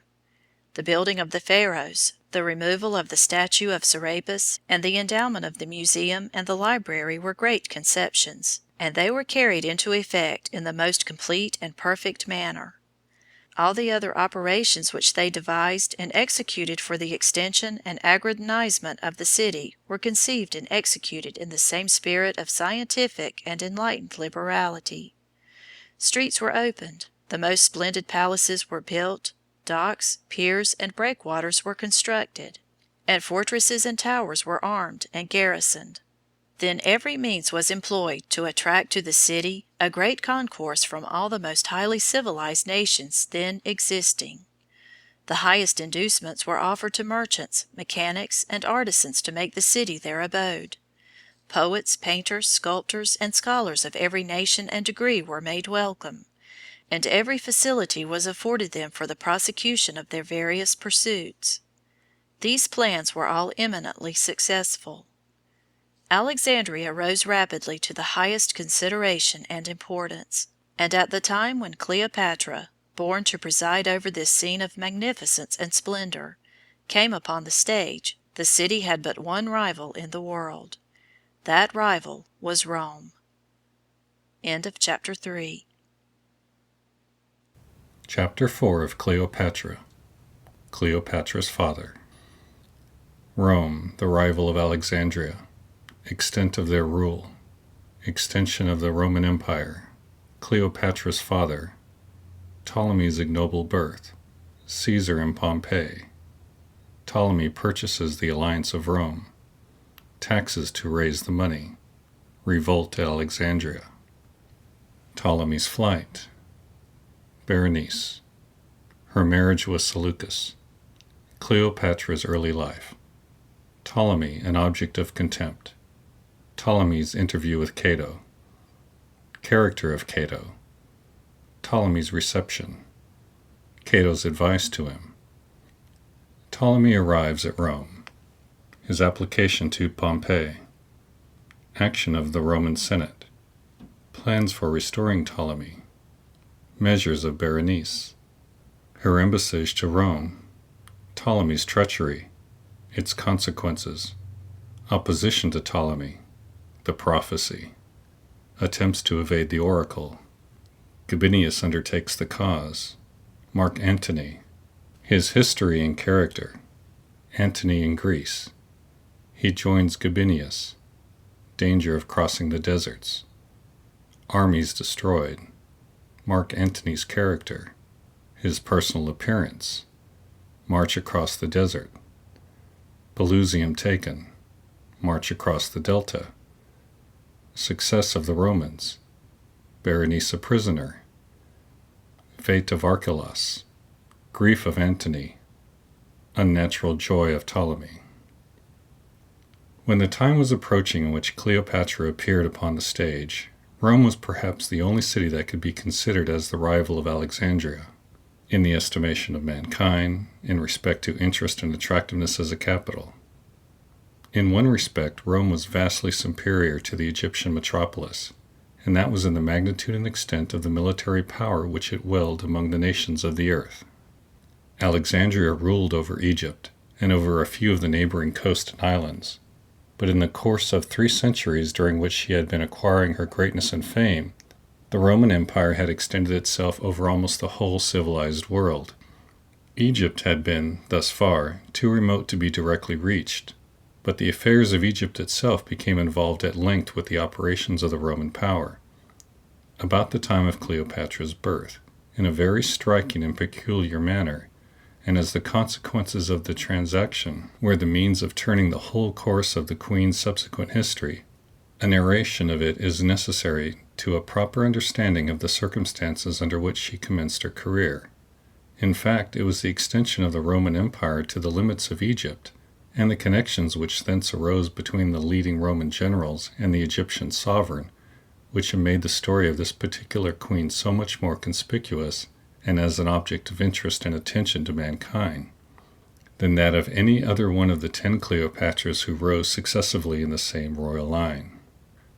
Ptolemy Auletes, Cleopatra's father, was perhaps, in personal character, the most dissipated, degraded, and corrupt of all the sovereigns in the dynasty. He spent his whole time in vice and debauchery. The only honest accomplishment that he seemed to possess was his skill in playing upon the flute. Of this he was very vain. He instituted musical contests in which the musical performers of Alexandria played for prizes and crowns, and he himself was accustomed to enter the list with the rest as a competitor. The people of Alexandria and the world in general considered such pursuits as these wholly unworthy the attention of the representative of so illustrious a line of sovereigns, and the abhorrence which they felt for the monarch's vices and crimes was mingled with a feeling of contempt for the meanness of his ambition. There was a doubt in respect to his title to the crown, for his birth, on the mother's side, was irregular and ignoble.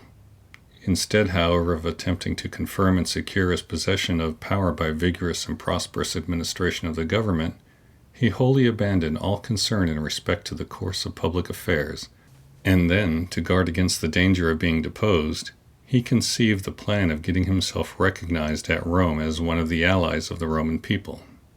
If this were once done, he supposed that the Roman government would feel under an obligation to sustain him on his throne in the event of any threatened danger. The Roman government was a sort of republic, and the 2 most powerful men in the state at this time were Pompey and Caesar. Caesar was in the ascendancy at Rome at the time that Ptolemy made his application for an alliance. Pompey was absent in Asia Minor, being engaged in prosecuting a war with Mithridates, a very powerful monarch, who was at the time resisting the Roman power.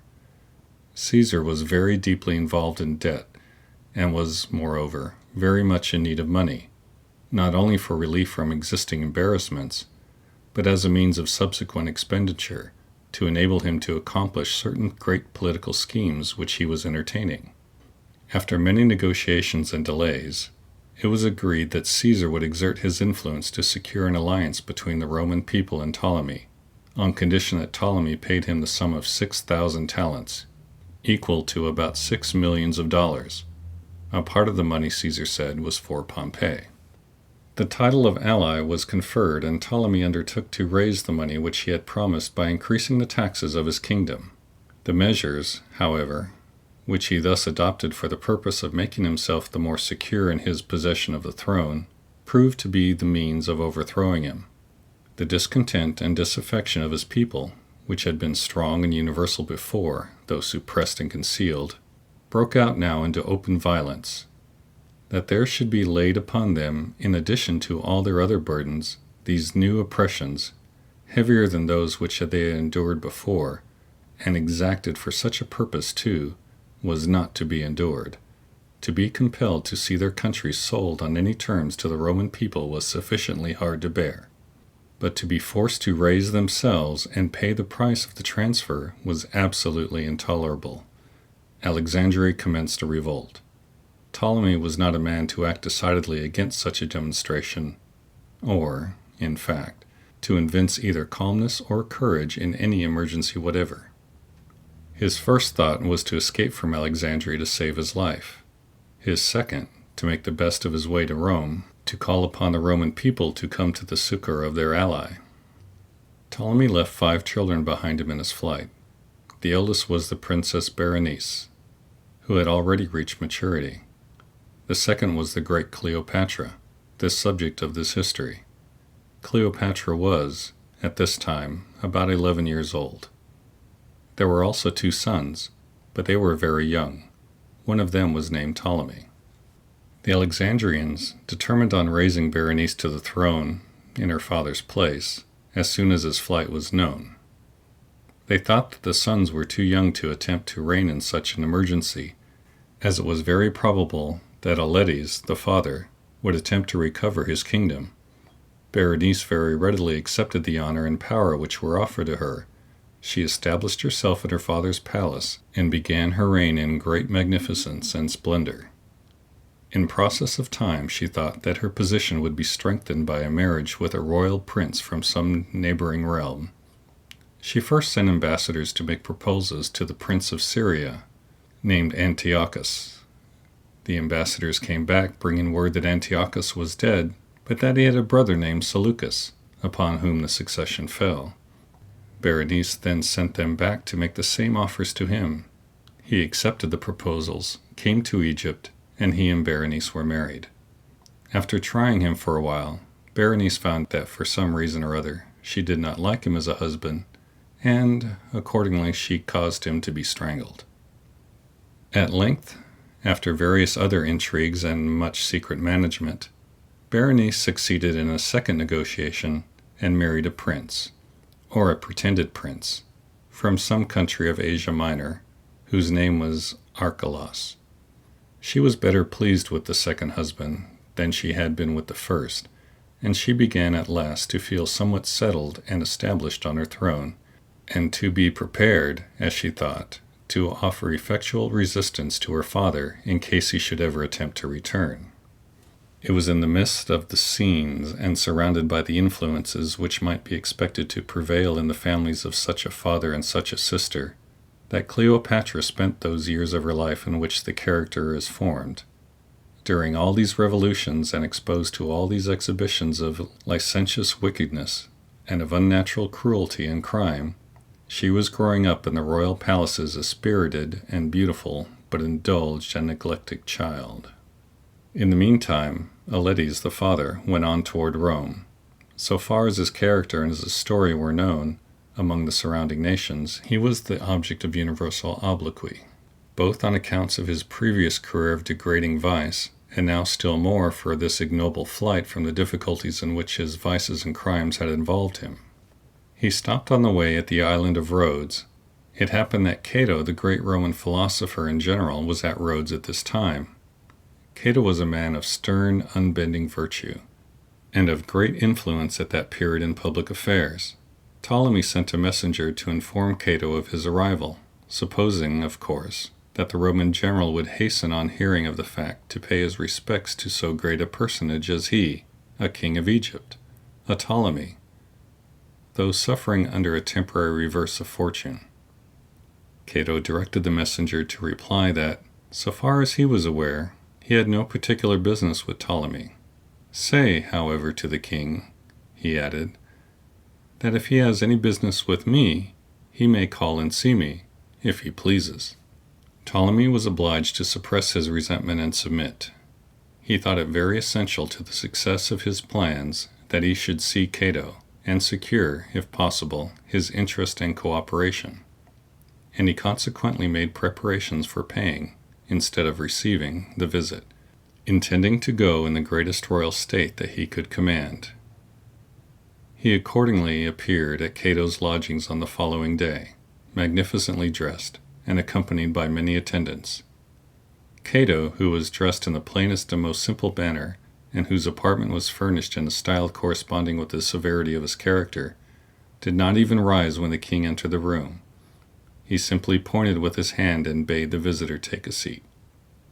Ptolemy began to make a statement of his case, with a view to obtaining Cato's influence with the Roman people to induce them to interpose in his behalf.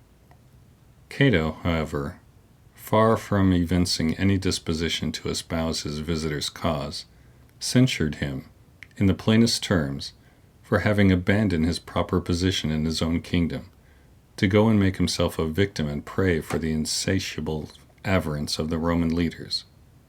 You can do nothing at Rome, he said, but by the influence of bribes, and all the resources of Egypt will not be enough to satisfy the Roman greediness for money. He concluded by recommending him to go back to Alexandria and rely for his hope of extrication from the difficulties which surrounded him on the exercise of his own energy and resolution there. Ptolemy was greatly abashed at this rebuff, but, on consultation with his attendants and followers, it was decided to be too late now to return.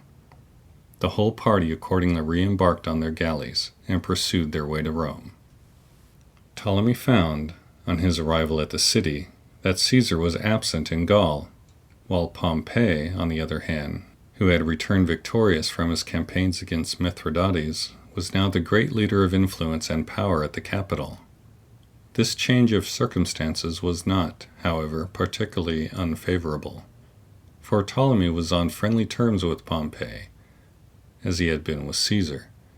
He had assisted him in his wars with Mithridates by sending him a squadron of horse, in pursuance of his policy of cultivating friendly relations with the Roman people by every means in his power. Besides, Pompey had received a part of the money which Ptolemy had paid to Caesar as the price of the Roman alliance, and was to receive his share of the rest in case Ptolemy should ever be restored. Pompey was accordingly interested in favoring the royal fugitive's cause. He received him in his palace, entertained him in magnificent style, and took immediate measures for bringing his cause before the Roman Senate, urging upon that body the adoption of immediate and vigorous measures for effecting his restoration, as an ally whom they were bound to protect against his rebellious subjects. There was at first some opposition in the Roman Senate against espousing the cause of such a man, but it was soon put down, being overpowered in part by Pompey's authority and in part silenced by Ptolemy's promises and bribes. The Senate determined to restore the king to his throne and began to make arrangements for carrying the measure into effect. The Roman provinces nearest to Egypt were Cilicia and Syria, countries situated on the eastern and northeastern coast of the Mediterranean Sea, north of Judea. The forces stationed in these provinces would be, of course, the most convenient for furnishing the necessary troops for the expedition. The province of Cilicia was under the command of Consul Lentulus.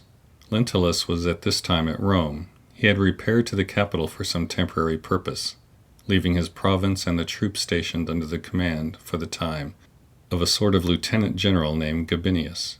It was concluded that this Lentulus, with his Syrian forces, should undertake the task of reinstating Ptolemy on his throne.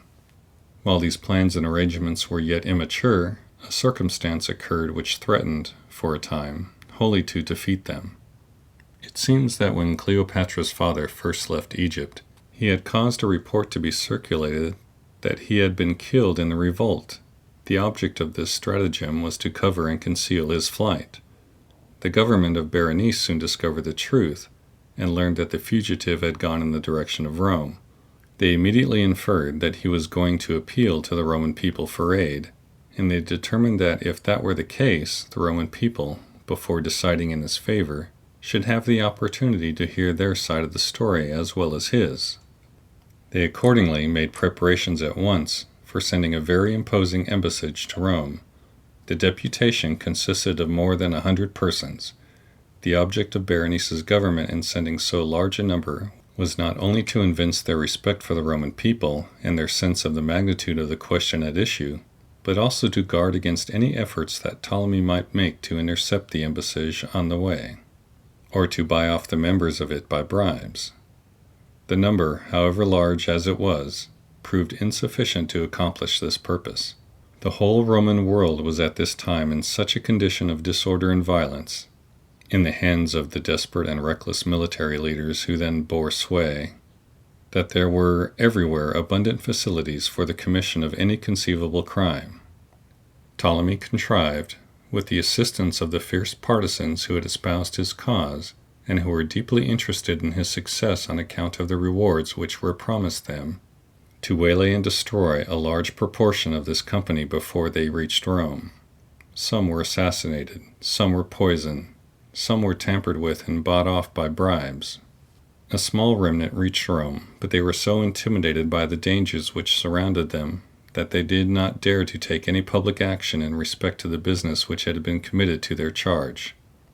Ptolemy began to congratulate himself on having completely circumvented his daughter in her efforts to protect herself against his designs. Instead of that, however, it was soon proved that the effect of this atrocious treachery was exactly the contrary of what its perpetrators had expected. The knowledge of the facts became gradually extended among the people of Rome, and it awakened a universal indignation. The party who had been originally opposed to Ptolemy's cause seized the opportunity to renew their opposition, and they gained so much strength from the general odium which Ptolemy's crimes had awakened, that Pompey found it almost impossible to sustain his cause. At length the party opposed to Ptolemy found, or pretended to find, in certain sacred books, called the Sublime Oracles, which were kept in the custody of the priest, and were supposed to contain prophetic intimations of the will of heaven in respect to the conduct of public affairs, the following passage: "If a king of Egypt should apply to you for aid, treat him in a friendly manner, but do not furnish him with troops, for if you do, you will incur great danger." This made new difficulty for Ptolemy's friends. They attempted at first to evade this inspired injunction by denying the reality of it. There was no such passage to be found, they said. It was all an invention of their enemies. This point seems to have been overruled. And then they attempted to give the passage some other than obvious interpretation. Finally, they maintained that, although it prohibited the furnishing of Ptolemy himself with troops, it did not forbid their sending an armed force into Egypt under leaders of their own. That they could certainly do, and then, when the rebellion was suppressed and Berenice's government overthrown, they could invite Ptolemy to return to his kingdom and resume his crown in a peaceful manner. This, they alleged, would not be furnishing him with troops, and of course would not be disobeying the oracle.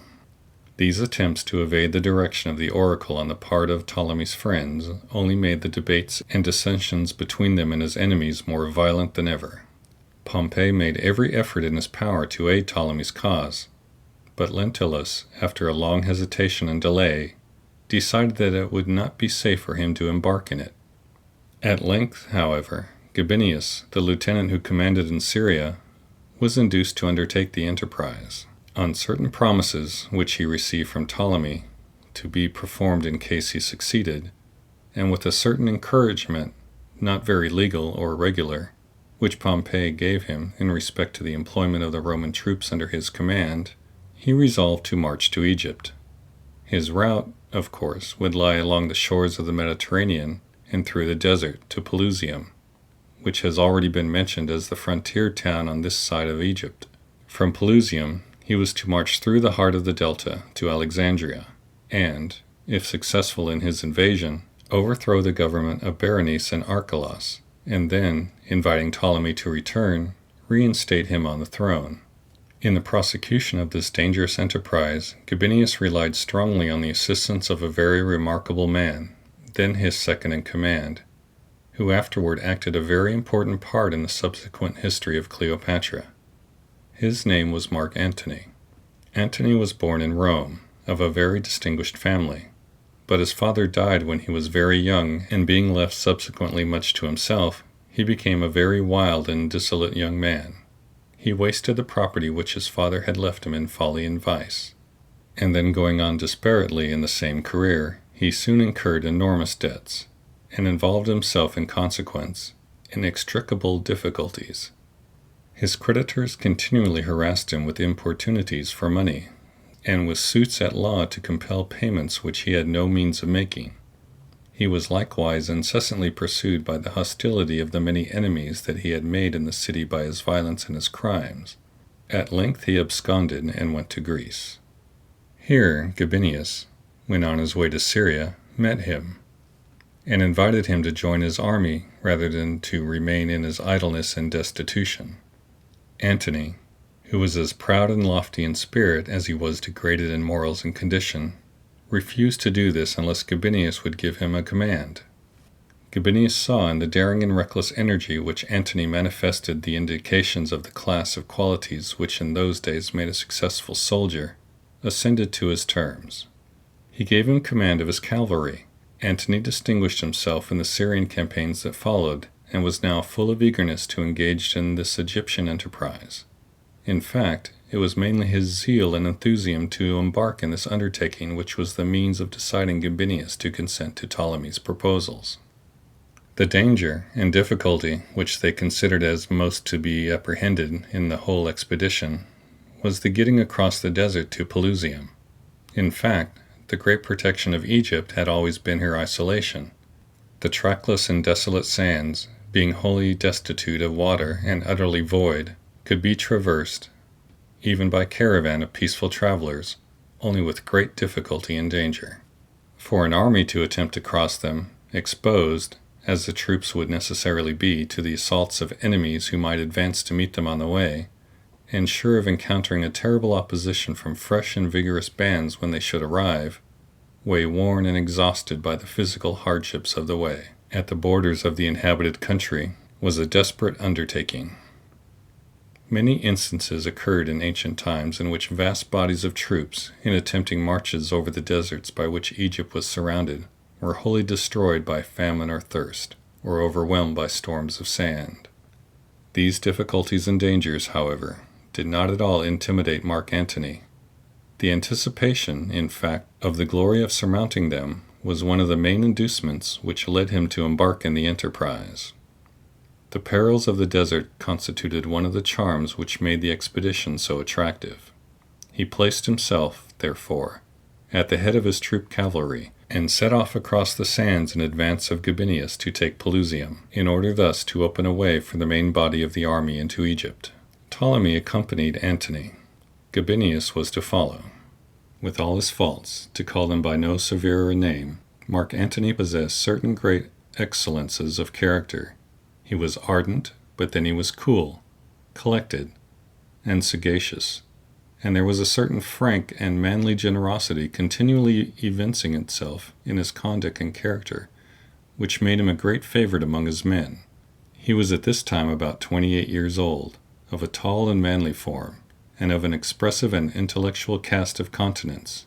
His forehead was high, his nose aquiline, and his eyes full of vivacity and life. He was accustomed to dress in a very plain and careless manner, and he assumed an air of the utmost familiarity and freedom in his intercourse with his soldiers. He would join them in their sports, joke with them, and good-naturedly receive their jokes in return, and take his meals, standing with them around their rude tables, in the open field. Such habits of intercourse with his men in a commander of ordinary character would have been fatal to his ascendancy over them.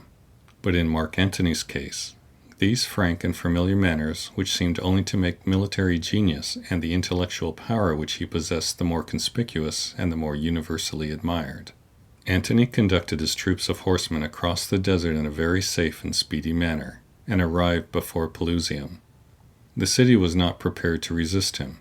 It surrendered at once, and the whole garrison fell into his hands as prisoners of war.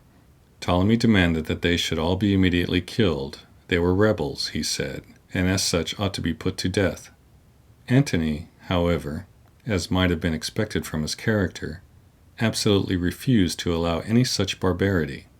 Ptolemy, since the power was not yet in his hands, was compelled to submit, and to postpone gratifying the spirit of vengeance which he had so long been slumbering in his breast to a future day. He could the more patiently submit to this necessity, since it appeared that the day of his complete and final triumph over his daughter and all her adherents was now very nigh at hand. In fact, Berenice and her government, when they heard of the arrival of Antony and Ptolemy at Pelusium, of the fall of that city, and of the approach of Gabinius with an overwhelming force of Roman soldiers, were struck with dismay. Archelaus, the husband of Berenice, had been in former years a personal friend of Antony's. Antony considered, in fact, that they were friends still, though required by what the historian calls their duty to fight each other for the possession of the kingdom. The government of Berenice raised an army. Archelaus took command of it, and advanced to meet the enemy. In the meantime, Gabinius arrived with the main body of the Roman troops, and commenced his march in conjunction with Antony toward the capital. As they were obliged to make a circuit to the southward, in order to avoid the inlets and lagoons which, on the northern coast of Egypt, penetrate for some distance into the land, their course led them through the heart of the delta. Many battles were fought, the Romans everywhere gaining the victory. The Egyptian soldiers were, in fact, the discontented and mutinous, perhaps, in part, because they were considered the government on the side of which they were compelled to engage as, after all, a usurpation. At length a great final battle was fought, which settled the controversy. Archelaus was slain upon the field. Berenice was taken prisoner. Their government was wholly overthrown, and the way was opened for the march of the Roman armies to Alexandria. Mark Antony, when judged by our standards, was certainly, as well as Ptolemy, a depraved and vicious man. But his depravity was of a very different type from that of Cleopatra's father. The difference in the men, in one respect, was very clearly evinced by the objects towards which their interest and attention were respectively turned after this great battle. While the contest had been going on, the king and queen of Egypt, Archelaus and Berenice, were, of course, in the view of both Antony and Ptolemy, the two most conspicuous personages in the army of their enemies, and while Antony would naturally watch with the greatest interest the fate of his friend, the king, Ptolemy, would as naturally follow him with the highest concern the destiny of his daughter. Accordingly, when the battle was over, while the mind of Ptolemy might, as we should naturally expect, be chiefly occupied by the fact that his daughter was made a captive, Antony's, we might suppose, would be engrossed by the tidings that his friend had been slain. The one rejoiced, and the other mourned. Antony sought for the body of his friend on the field of battle, and when it was found, he gave himself wholly to the work of providing for it a most magnificent burial. He seemed, at the funeral, to lament the death of his ancient comrade, with real and unaffected grief. Ptolemy, on the other hand, was overwhelmed with joy at finding his daughter his captive. The long-wished-for hour for the gratification of his revenge had come at last, and the first use which he had made of his power when he was put in possession of it at Alexandria was to order his daughter to be beheaded. End of Chapter 4. Cleopatra's Father. Chapter 5 of Cleopatra, Accession to the Throne. Cleopatra, excitement in Alexandria. Ptolemy restored. Acquiescence of the people. Festivities. Popularity of Antony. Antony's generosity. Anecdote. Antony and Cleopatra. Antony returns to Rome. Ptolemy's murders. Pompey and Caesar. Close of Ptolemy's reign. Settlement of the succession. Accession of Cleopatra. She is married to her brother. Pothinus the eunuch. His character and government. Machinations of Pothinus. Cleopatra is expelled. Cleopatra's army. Approaching contest. Caesar and Pompey. Battle of Pharsalia. Pompey at Pelusium. Treachery of Pothinus. Caesar's pursuit of Pompey. His danger. Caesar at Alexandria. Astonishment of the Egyptians. Caesar presented with Pompey's head. Pompey's seal. Situation of Caesar.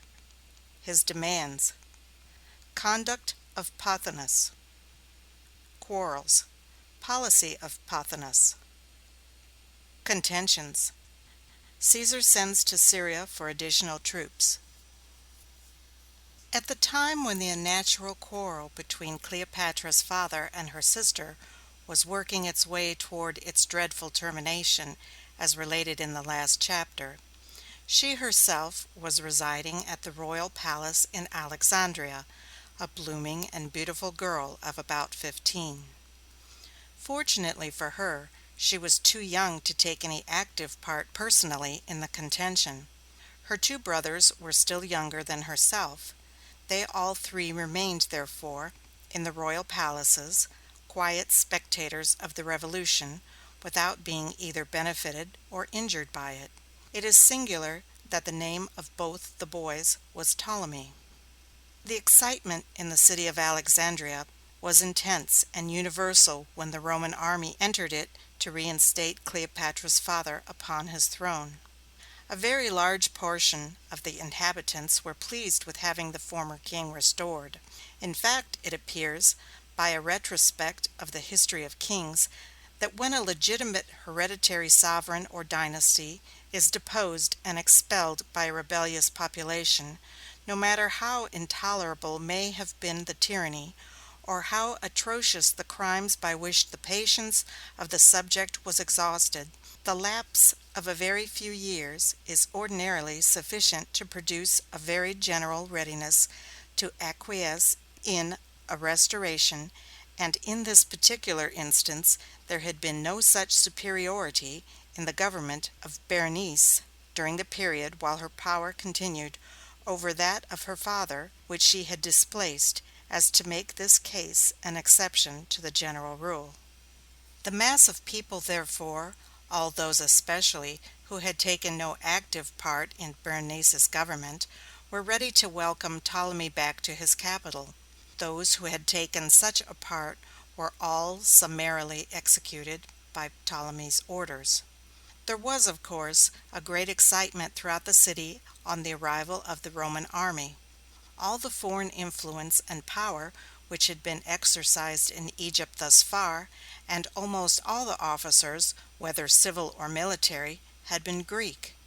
The coming of the Romans was the introduction of a new element of interest to add to the endless variety of excitements which animated the capital. The restoration of Ptolemy was celebrated with games, spectacles, and festivities of every kind, and of course, next to the king himself, the chief center of interest and attraction in all these public rejoicings would be the distinguished foreign generals by whose instrumentality the end had been gained. Mark Antony was a special object of public regard and admiration at the time. His eccentric manners, his frank and honest air, his Roman simplicity of dress and demeanor made him conspicuous, and his interposition to save the lives of the captured garrison of Pelusium, and the interest which he took in rendering such distinguished funeral honors to the enemy whom his army had slain in battle, impressed the people with the idea of a certain nobleness and magnanimity in his character which, in spite of his faults, made him an object of general admiration and applause. The very faults of such a man assume often, in the eyes of the world, the guise and semblance of virtues. For example, it is related of Antony that at one time in the course of his life, having a desire to make a present of some kind to a certain person, in requital for a favor which he had received from him, he ordered his treasurer to send a sum of money to his friend, and named for the sum to be sent an amount considerably greater than was really required under the circumstances of the case, acting thus, as he often did, under the influence of a blind and uncalculating generosity. The treasurer, more prudent than his master, wished to reduce the amount, but he did not dare directly to propose a reduction, so he counted out the money, and laid it in a pile in a place where Antony was to pass, thinking that when Antony saw the amount he would perceive that it was too great. Antony, in passing by, asked what the money was. The treasurer said it was the sum that he had ordered to be sent as a present to such a person, naming the individual intended. Antony was quick to perceive the object of the treasurer's maneuver. He immediately replied, "Ha! Is that all? I thought the sum I named would make a better appearance than that. Send him double the amount." To determine, under such circumstances as these, to double an extravagance merely for the purpose of thwarting the honest attempt of a faithful servant to diminish it, made, too, in so cautious and delicate a way, is most certainly a fault. But it is one of those faults for which the world, in all ages, will persist in admiring and praising the perpetrator. In a word, Antony became the object of general attention and favor during his continuance at Alexandria. Whether he particularly attracted Cleopatra's attention at this time or not, does not appear. She, however, strongly attracted his.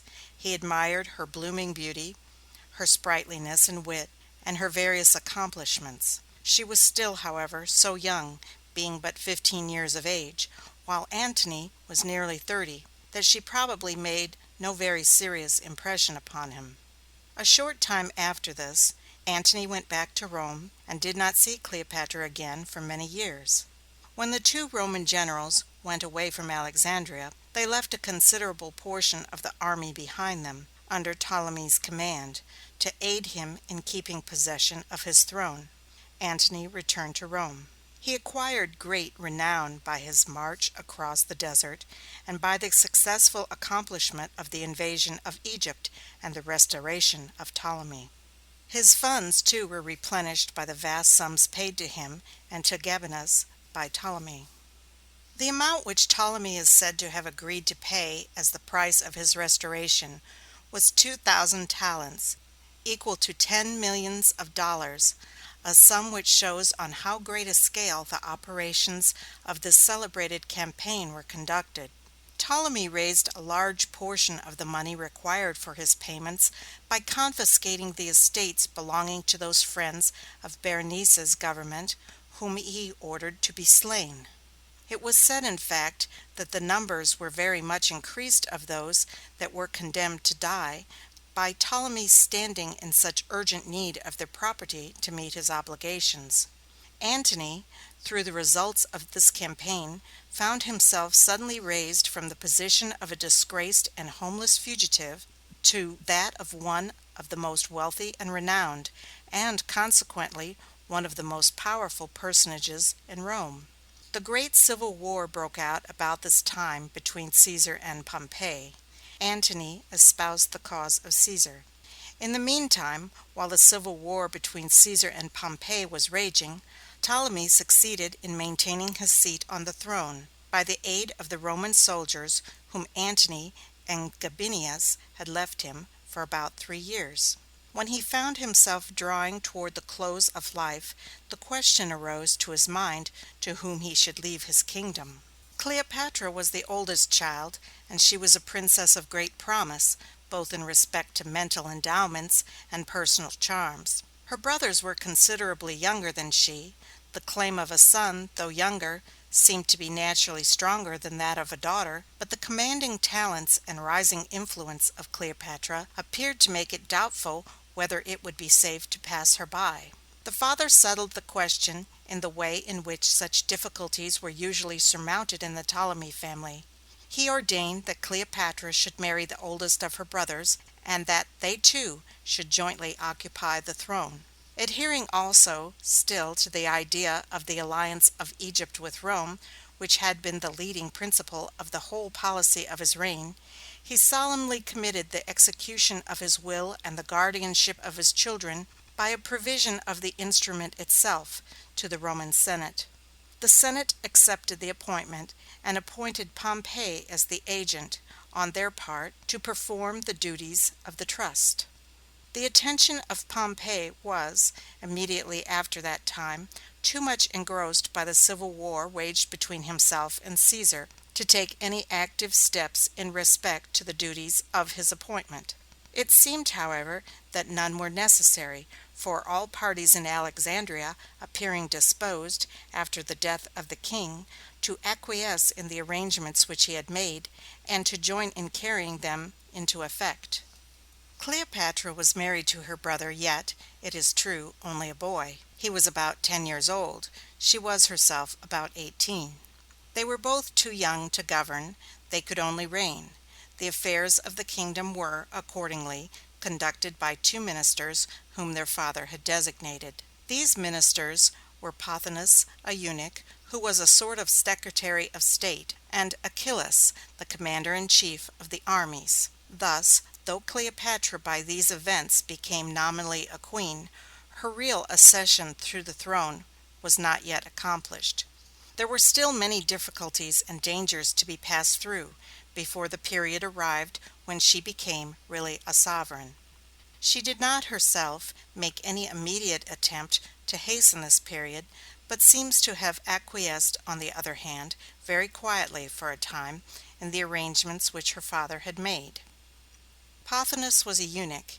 He had been for a long time an officer of government under Ptolemy the father. He was a proud, ambitious, and domineering man, determined to rule, and very unscrupulous in respect to the means which he adopted to accomplish his ends. He had been accustomed to regard Cleopatra as a mere child. Now that she was queen, he was very unwilling that the real power should pass into her hands. The jealousy and ill will which he felt toward her increased rapidly as he found, in the course of the first 2 or 3 years after her father's death, that she was advancing rapidly in strength of character, and in the influence and ascendancy which she was acquiring over all around her. Her beauty, her accomplishments, and a certain indescribable charm which pervaded all her demeanor, combined to give her great personal power. But, while these things awakened in other minds feelings of interest in Cleopatra and attachment to her, they only increased the jealousy and envy of Pothinus. Cleopatra was becoming his rival. He endeavored to thwart and circumvent her.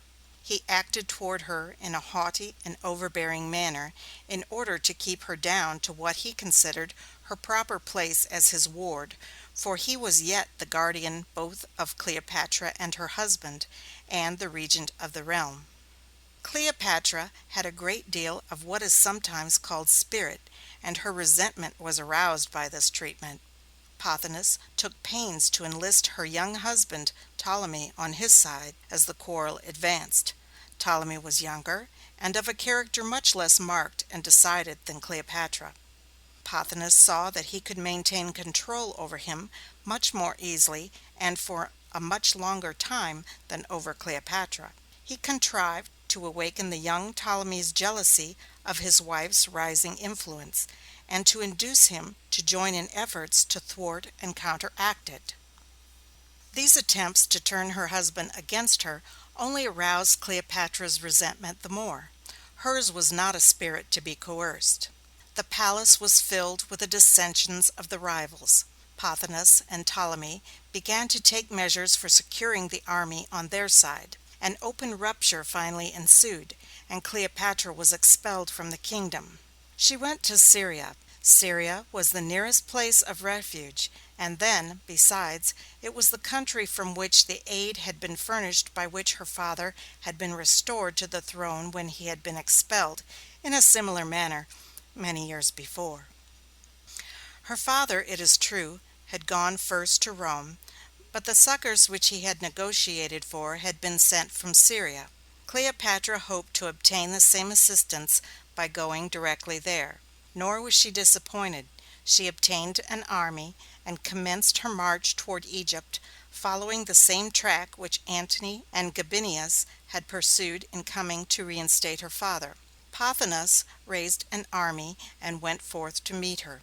He took Achillas as the commander of the troops, and the young Ptolemy as the nominal sovereign, while he, as the younger king's guardian and prime minister, exercised the real power. The troops of Pothinus advanced to Pelusium. Here they met the forces of Cleopatra coming from the east. The armies encamped not very far from each other, and both sides began to prepare for battle. The battle, however, was not fought. It was prevented by the occurrence of certain great and unforeseen events which at this crisis suddenly burst upon the scene of Egyptian history, and turned the whole current of affairs into new and unexpected channels. The breaking out of the civil war between the great Roman generals Caesar and Pompey, and their respective partisans, has already been mentioned as having occurred soon after the death of Cleopatra's father, and as having prevented Pompey from undertaking the office of executor of the will.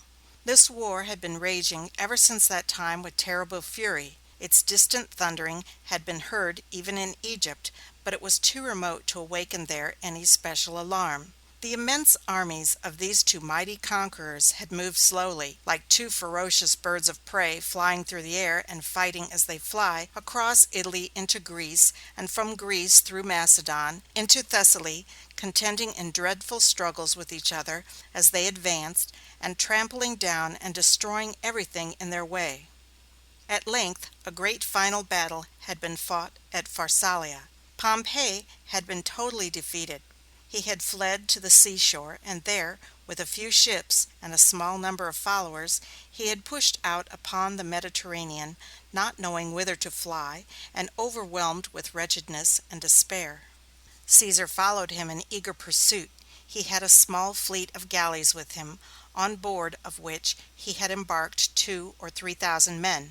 This was a force suitable perhaps for the pursuit of a fugitive, but wholly insufficient for any other design. Pompey thought of Ptolemy. He remembered the efforts which he himself had made for the cause of Ptolemy Auletes at Rome, and the success of those efforts in securing that monarch's restoration, an event through which alone the young Ptolemy had been enabled to attain the crown. He came, therefore, to Pelusium, his little fleet off the shore, sent to the land to ask Ptolemy to receive and protect him. Pothinus, who was really the commander in Ptolemy's army, made an answer to this application that Pompey should be received and protected, and that he would send out a boat to bring him to the shore. Pompey felt some misgivings in respect to this proffered hospitality, but he finally concluded to go to the shore in the boat which Pothinus sent for him. As soon as he landed, the Egyptians, by Pothinus's orders, stabbed and beheaded him on the sand. Pothinus and his council had decided that this would be the safest course. If they were to receive Pompey, they reasoned, Caesar would be made their enemy, and if they refused to receive him, Pompey himself would be offended, and they did not know which of the two it would be safe to displease, for they did not know in what way, if both the generals were to be allowed to live, the war would ultimately end. But by killing Pompey, they said, we shall be sure to please Caesar, and Pompey himself will lie still. In the meantime, Caesar, not knowing to what part of Egypt Pompey had fled, pressed on directly to Alexandria. He exposed himself to great danger in so doing, for the forces under his command were not sufficient to protect him in case of his becoming involved in difficulties with the authorities there. Nor could he, when once arrived on the Egyptian coast, easily go away again, for, at the season of the year in which these events occurred, there was a periodical wind which blew steadily toward that part of the coast, and while it made it very easy for a fleet of ships to go to Alexandria, rendered it almost impossible for them to return. Caesar was very little accustomed to shrink from danger in any of his enterprises and plans, though still he was usually prudent and circumspect. In this instance, however, his ardent interest in the pursuit of Pompey overruled all considerations of personal safety. He arrived at Alexandria, but he found that Pompey was not there. He anchored his vessels in the port, landed his troops, and established himself in the city. These two events, the assassination of one of the great Roman generals on the eastern extremity of the coast, and the arrival of the other at the same moment at Alexandria on the western, burst suddenly upon Egypt together like simultaneous claps of thunder. The tidings struck the whole country with astonishment, and immediately engrossed universal attention. At the camps both of Cleopatra and Ptolemy at Pelusium, all was excitement and wonder. Instead of thinking of a battle, both parties were wholly occupied in speculating on the results which were likely to accrue to one side or to the other, under the totally new and unexpected aspect which public affairs had assumed. Of course the thoughts of all were turned toward Alexandria. Pothinus immediately proceeded to the city, taking with him the young king. Achillas, too, either accompanied them or followed soon afterward. They carried with them the head of Pompey, which they had cut off on the shore where they had killed him, and also a seal which they took from his finger. When they arrived at Alexandria, they sent the head, wrapped in a cloth, and also the seal, as presents to Caesar. Accustomed as they were to the brutal deeds and heartless cruelties of the Ptolemies, they supposed that Caesar would exult at the spectacle of the dissevered and ghastly head of his great rival and enemy. Instead of this, he was shocked and displeased, and ordered the head to be buried with the most solemn and imposing funeral ceremonies. He, however, accepted and kept the seal. The device engraved upon it was a lion holding a sword in his paw, a fit emblem of the characteristics of the men who, though in many respects magnanimous and just, had filled the whole world with the terror of their quarrels. The army of Ptolemy, while he himself and his immediate counselors went to Alexandria, was left at Pelusium, under the command of other officers to watch Cleopatra. Cleopatra herself would have been pleased also to repair to Alexandria and appeal to Caesar if it had been in her power to do so, but she was beyond the confines of the country, with a powerful army of her enemies ready to intercept her on any attempt to enter or pass through it. She remained, therefore, at Pelusium, uncertain what to do. In the meantime, Caesar soon found himself in a somewhat embarrassing situation at Alexandria. He had been accustomed for many years to the possession and the exercise of the most absolute and despotic power, wherever he might be, and now that Pompey, his great rival, was dead, he considered himself the monarch and master of the world. He had not, however, at Alexandria, any means sufficient to maintain and enforce such pretensions, and yet he was not of a spirit to abate, on that account, in the slightest degree, the advancing of them. He established himself in the palaces of Alexandria, as if he were himself the king. He moved in state through the streets of the city at the head of his guards, and displaying the customary emblems and supreme authority used at Rome. He claimed the 6,000 talents which Ptolemy Auletes had formerly promised him for procuring a treaty of alliance with Rome, and he called upon Pothinus to pay the balance due. He said, moreover, that by the will of Auletes the Roman people had been made the executor, and that it devolved him as the Roman consul, and consequently the representative of the Roman people, to assume that trust, and in the discharge of it to settle the dispute between Ptolemy and Cleopatra. And he called upon Ptolemy to prepare and lay before him a statement of his claims and the grounds on which he maintained his right to the throne to the exclusion of Cleopatra. On the other hand, Pothinus, who had been as little accustomed to acknowledge a superior as Caesar, though his supremacy and domination had been exercised on a somewhat humbler scale, was obstinate and pertinacious in resisting all these demands, though the means and methods which he resorted to were of a character corresponding to his weak and ignoble mind. He fomented quarrels in the streets between the Alexandrian populace and Caesar's soldiers. He thought that, as the number of troops under Caesar's command in the city and of vessels in the port was small, he could tease and worry the Romans with impunity, though he had not the courage openly to attack them. He pretended to be a friend, or, at least, not an enemy, and yet he conducted himself toward them in an overbearing and insolent manner. He had agreed to make arrangements for supplying them with food, and he did this by procuring damaged provisions of a most wretched quality, and when the soldiers remonstrated, he said to them that they who lived at other people's cost had no right to complain of their fare. He caused wooden and earthen vessels to be used in the palace, and said, in explanation, that he had been compelled to sell all the gold and silver plate of the royal household to meet the exactions of Caesar. He busied himself, too, about the city in endeavoring to excite odium against Caesar's proposal to hear and decide the question at issue between Cleopatra and Ptolemy. Ptolemy was a sovereign, he said, and was not amenable to any foreign power whatever. Thus, without the courage or the energy to attempt any open, manly, and effectual system of hostility, he contented himself with making all the difficulty in his power by urging an incessant pressure of petty, vexatious, and provoking but useless annoyances. Caesar's demands may have been unjust, but they were bold, manly, and undisguised. The eunuch may have been right in resisting them, but the mode was so mean and contemptible that mankind have always taken part with Caesar in the sentiments which they have formed as spectators of the contest.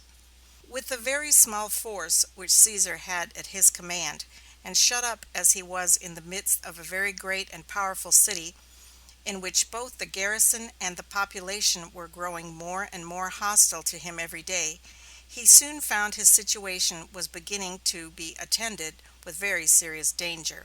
He could not retire from the scene. He probably would not have retired if he could have done so. He remained, therefore, in the city, conducting himself all the time with prudence and circumspection, but yet maintaining, as at first, the same air of confident self-possession and superiority which always characterized his demeanor. He, however, dispatched a messenger forthwith into Syria, the nearest country under the Roman sway, with orders that several legions which were posted there should be embarked and forwarded to Alexandria with the utmost possible celerity. End of chapter 5. Chapter 6. Cleopatra and Caesar. Cleopatra's perplexity. She resolves to go to Alexandria. Cleopatra's message to Caesar. Caesar's reply. Apollodorus' stratagem. Cleopatra and Caesar. First impressions. Caesar's attachment. Caesar's wife. His fondness for Cleopatra. Cleopatra's foes. She commits her cause to Caesar. Caesar's pretensions. He sends for Ptolemy. Ptolemy's indignation. His complaints against Caesar. Great tumult in the city. Excitement of the populace. Caesar's forces. Ptolemy made prisoner. Caesar's address to the people. Its effects. The mob dispersed. Caesar convenes an assembly. Caesar's decision. Satisfaction of the assembly. Festivals and rejoicings. Pothinus and Achillas. Plot of Pothinus and Achillas. Escape of Achillas. March of the Egyptian army. Measures of Caesar. Murder of the messengers. Intentions of Achillas. Cold-blooded assassination. Advance of Achillas. Caesar's arrangements for defense. Cleopatra and Ptolemy. Double dealing of Pothinus. He is detected. Pothinus beheaded. Arsinoe and Ganymede. Flight of Arsinoe. She is proclaimed queen by the army. Perplexity of the young Ptolemy. In the meantime, while the events related in the last chapter were taking place at Alexandria, Cleopatra remained anxious and uneasy in her camp, quite uncertain, for a time, what it was best for her to do. She wished to be at Alexandria. She knew very well that Caesar's power in controlling the course of affairs in Egypt would necessarily be supreme. She was, of course, very earnest in her desire to be able to present her cause before him. As it was, Ptolemy and Pothinus were in communication with the arbiter, and, for aught she knew, assiduously cultivating his favor, while she was far away, her cause unheard, her wrongs unknown, and perhaps even her existence forgotten. Of course, under such circumstances, she was very earnest to get to Alexandria. But how to accomplish this purpose was a source of great perplexity. She could not march thither at the head of an army, for the army of the king was strongly entrenched at Pelusium, and effectually barred the way. She could not attempt to pass alone, or with few attendants, through the country, for every town and village was occupied with garrisons and officers under the orders of Pothinus, and she would be certainly intercepted. She had no fleet, and could not therefore make the passage by sea. Besides, even if she could by any means reach the gates of Alexandria, how was she to pass safely through the streets of the city to the palace where Caesar resided, since the city, except in Caesar's quarters, was wholly in the hands of Pothinus's government? The difficulties in the way of accomplishing her object seemed thus almost insurmountable. She was, however, resolved to make the attempt.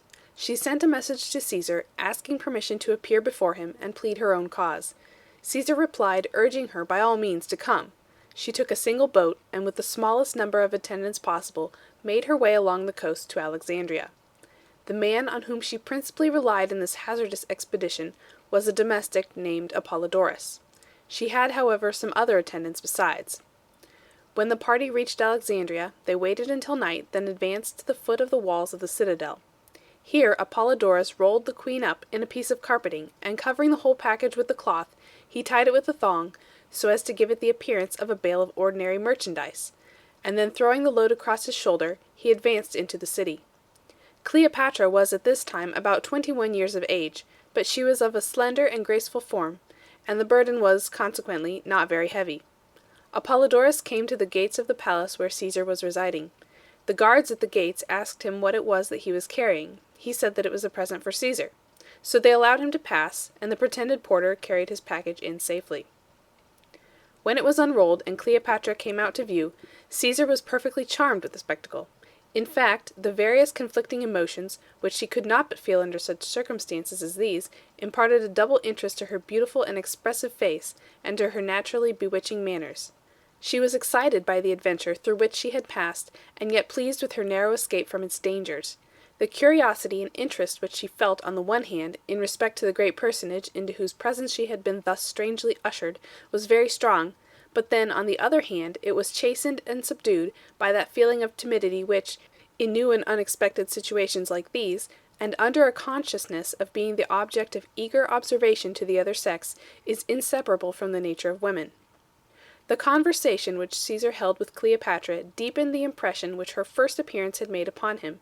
Her intelligence and animation, the originality of her ideas, and the point and pertinency of her mode of expressing them, made her, independently of her personal charms, an exceedingly entertaining and agreeable companion.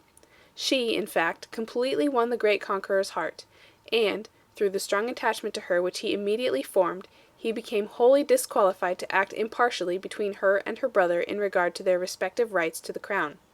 We call Ptolemy Cleopatra's brother, for, though he was also in fact her husband, still, as he was only 10 or 12 years of age at the time of Cleopatra's expulsion from Alexandria, the marriage had been probably regarded thus far only as a mere matter of form. Caesar was now about 52. He had a wife, named Calpurnia, to whom he had been married about 10 years. She was living at this time in an unostentatious and quiet manner at Rome. She was a lady of an amiable and gentle character, devotedly attached to her husband, patient and forbearing in respect to his faults, and often anxious and unhappy at the thought of the difficulties and dangers in which his ardent and unbounded ambition so often involved him. Caesar immediately began to take a very strong interest in Cleopatra's cause. He treated her personally with the fondest attention, and it was impossible for her not to reciprocate, in some degree, the kind feeling with which he regarded her. It was, in fact, something altogether new to her to have a warm and devoted friend espousing her cause, tendering her protection, and seeking in every way to promote her happiness. Her father had all his life neglected her. Her brother, of years and understanding totally inferior to hers, whom she had been compelled to make her husband, had been her mortal enemy.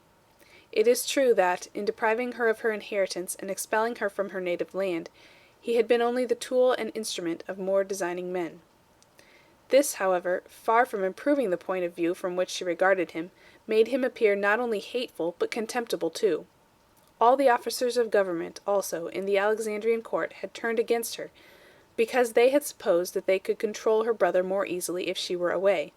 Thus she had always been surrounded by selfish, mercenary, and implacable foes. Now, for the first time, she seemed to have a friend.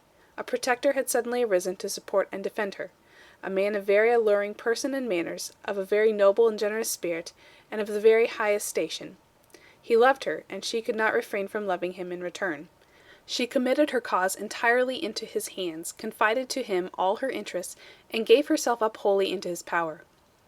Nor was the unbounded confidence which she reposed in him undeserved, so far as related to his efforts to restore her to her throne.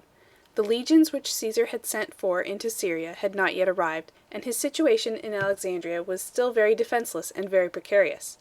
He did not, however, on this account, abate in the least degree the loftiness and self-confidence of the position which he had assumed, but he commenced immediately the work of securing Cleopatra's restoration. This quiet assumption of the right and power to arbitrate and decide such a question as that of the claim to the throne, in a country where he had accidentally landed and found rival claimants disputing for the succession, while he was still wholly destitute of the means of enforcing the superiority which he so coolly assumed, marks the immense ascendancy which the Roman power had attained at this time in the estimation of mankind, and is, besides, specially characteristic of the genius and disposition of Caesar. Very soon after Cleopatra had come to him, Caesar sent for the young Ptolemy, and urged him the duty and expediency of restoring Cleopatra. Ptolemy was beginning now to attain an age at which he might be supposed to have some opinion of his own on such a question. He declared himself utterly opposed to any such design. In the course of the conversation he learned that Cleopatra had arrived at Alexandria, and that she was then concealed in Caesar's palace. This intelligence awakened in his mind the greatest excitement and indignation. He went away from Caesar's palace in a rage. He tore the diadem which he was accustomed to wear in the streets from his head, threw it down, and trampled it under his feet. He declared to the people that he was betrayed, and displayed the most violent indications of vexation and chagrin. The chief subject of his complaint, in the attempts which he made to awaken the popular indignation against Caesar and the Romans, was the disgraceful impropriety of the position which his sister had assumed in surrendering herself as she had done to Caesar. It is most probable, however, unless his character was very different from that of every other Ptolemy in the line, that what really awakened his jealousy and anger was fear of the commanding influence and power to which Cleopatra was likely to attain through the agency of so distinguished a protector, rather than any other consequences of his friendship, or any real considerations of delicacy in respect to his sister's good name or his own marital honor. However this may be, Ptolemy, together with Pothinus and Achillas, and all his other friends and adherents, who joined him in the terrible outcry that he made against the coalition which he had discovered between Cleopatra and Caesar, succeeded in producing a very general and violent tumult throughout the city. The populace were aroused, and began to assemble in great crowds, full of indignation and anger. Some knew the facts, and acted under something like an understanding of the cause of their anger. Others only knew that the aim of this sudden outbreak was to assault the Romans, and were ready, on any pretext, known or unknown, to join in any deeds of violence directed against these foreign intruders. There were others still, and these, probably, far the larger portion, who knew nothing and understood nothing but that there was to be a tumult and a riot in and around the palaces, and were, accordingly, eager to be there. Ptolemy and his officers had no large body of troops in Alexandria, for the events which had thus far occurred since Caesar's arrival had succeeded each other so rapidly that a very short time had yet elapsed, and the main army remained still at Pelusium. The main force, therefore, by which Caesar was now attacked, consisted of the population of the city, headed perhaps by the few guards which the young king had at his command. Caesar, on his part, had but a small portion of his forces at the palace where he was attacked. The rest were scattered about the city. He, however, seems to have felt no alarm. He did not even confine himself to acting on the defensive. He sent out a detachment of his soldiers with orders to seize Ptolemy and bring him in a prisoner. Soldiers trained, disciplined, and armed as the Roman veterans were, and nerved by the ardor and enthusiasm which seemed always to animate troops which were under Caesar's personal command, could accomplish almost any undertaking against a mere populace, however numerous or however furiously excited they might be. The soldiers sallied out, seized Ptolemy, and brought him in. The populace were at first astounded at the daring presumption of this deed, and then exasperated at the indignity of it, considered as a violation of the person of their sovereign. The tumult would have greatly increased had it not been that Caesar, who had now attained all his ends in thus having brought Cleopatra and Ptolemy both within his power, thought it most expedient to allay it. He accordingly ascended to the window of a tower, or of some other elevated portion of his palace, so high that missiles from the mob below could not reach him, and began to make signals expressive of his wish to address them. When silence was obtained, he made them a speech well calculated to quiet the excitement.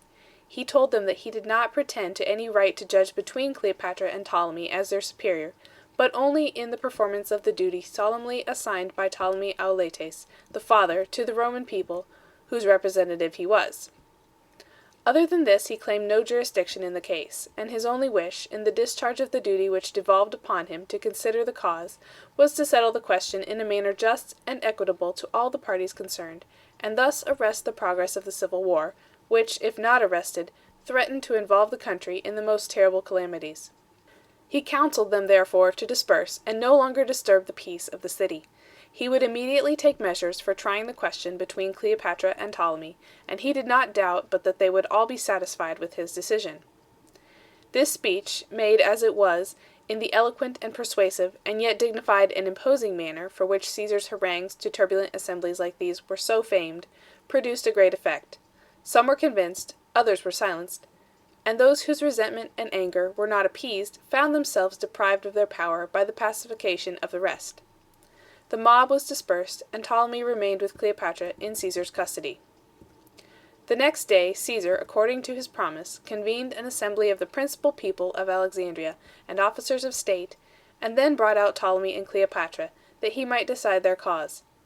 The original will which Ptolemy Auletes had executed had been deposited in the public archives of Alexandria, and carefully preserved there.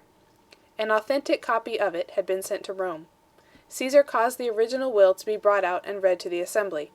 The provisions of it were perfectly explicit and clear. It required that Cleopatra and Ptolemy should be married, and then settled the sovereign power upon them jointly as king and queen.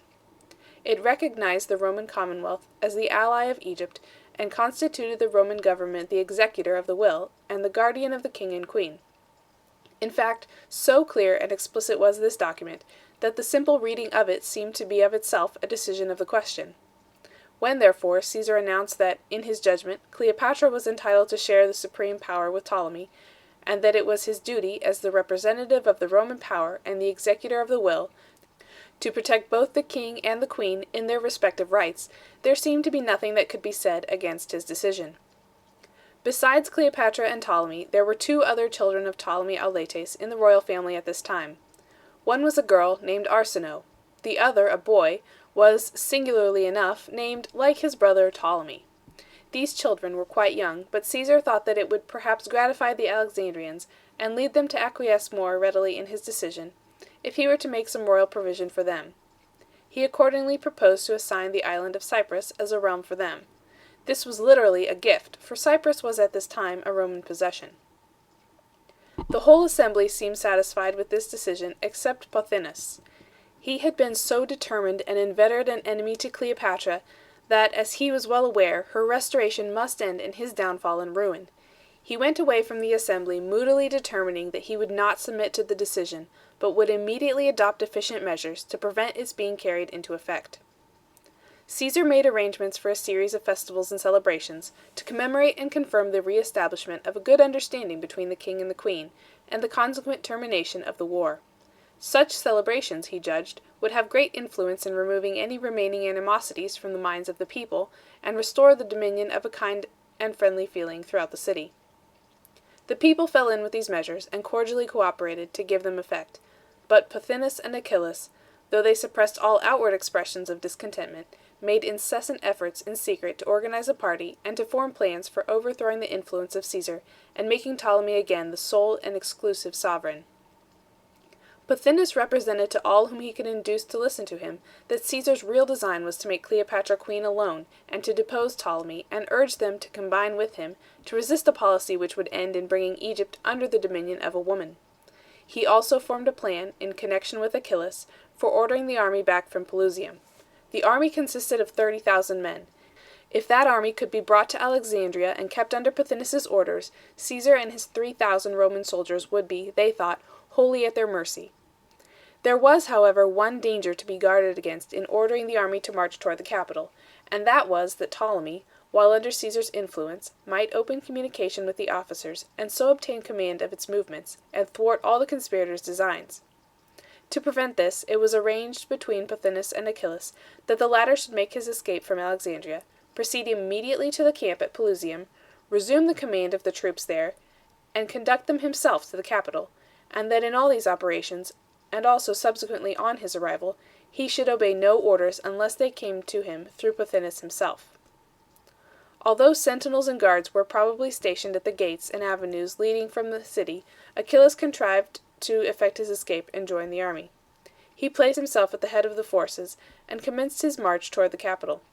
Pothinus remained all the time within the city as a spy, pretending to acquiesce in Caesar's decision, and to be on friendly terms with him, but really plotting for his overthrow, and obtaining all the information which his position enabled him to command, in order that he might cooperate with the army and Achillas when they should arrive.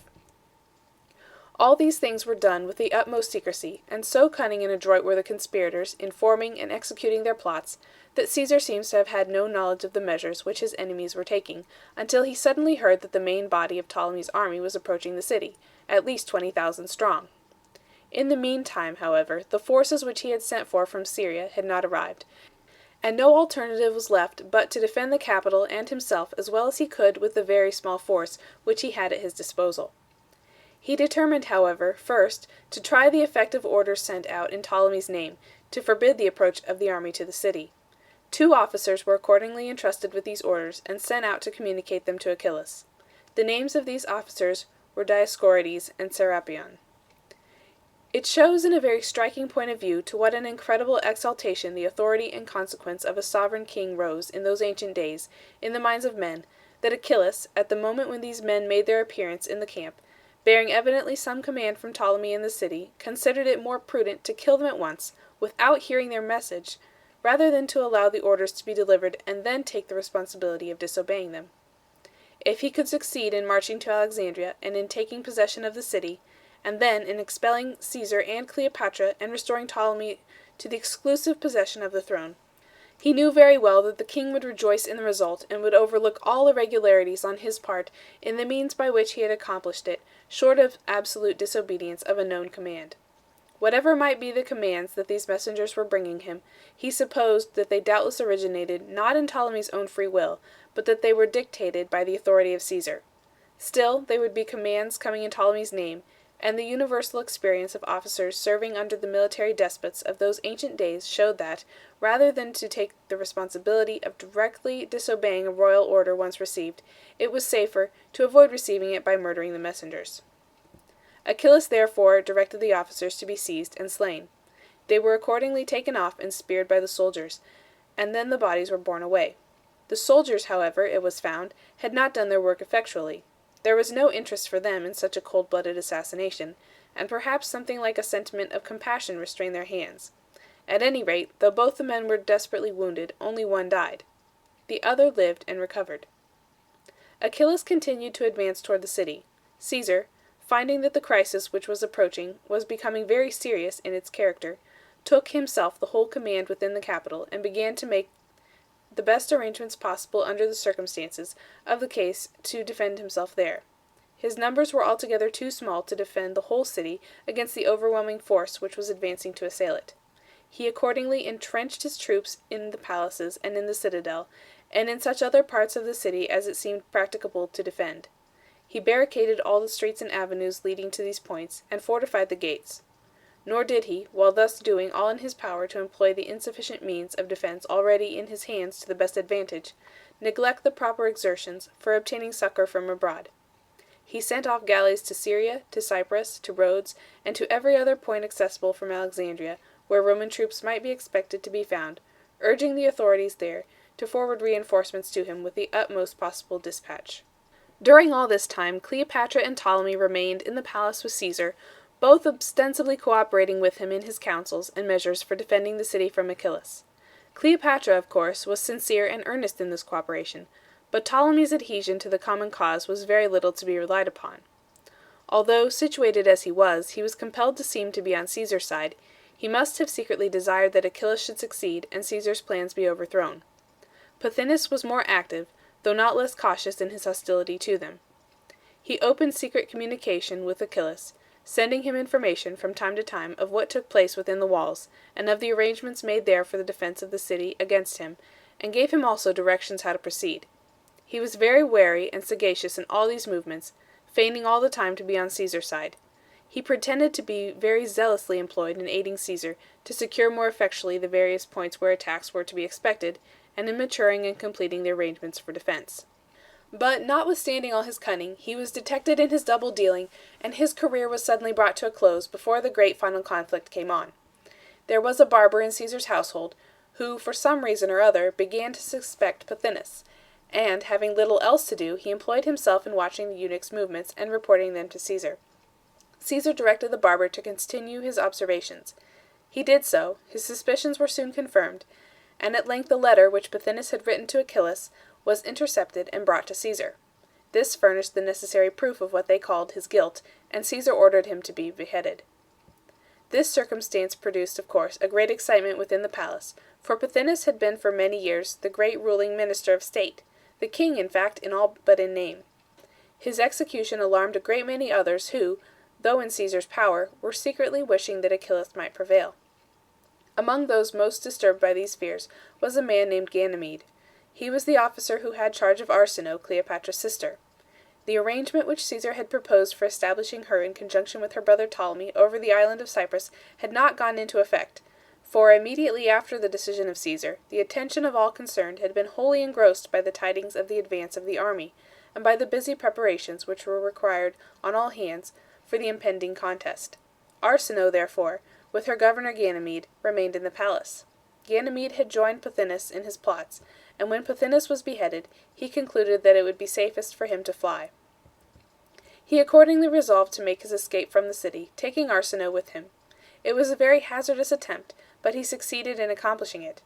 Arsinoe was very willing to go, for she was now beginning to be old enough to feel the impulse of that insatiable and reckless ambition which seemed to form such an essential element in the character of every son and daughter in the whole Ptolemaic line.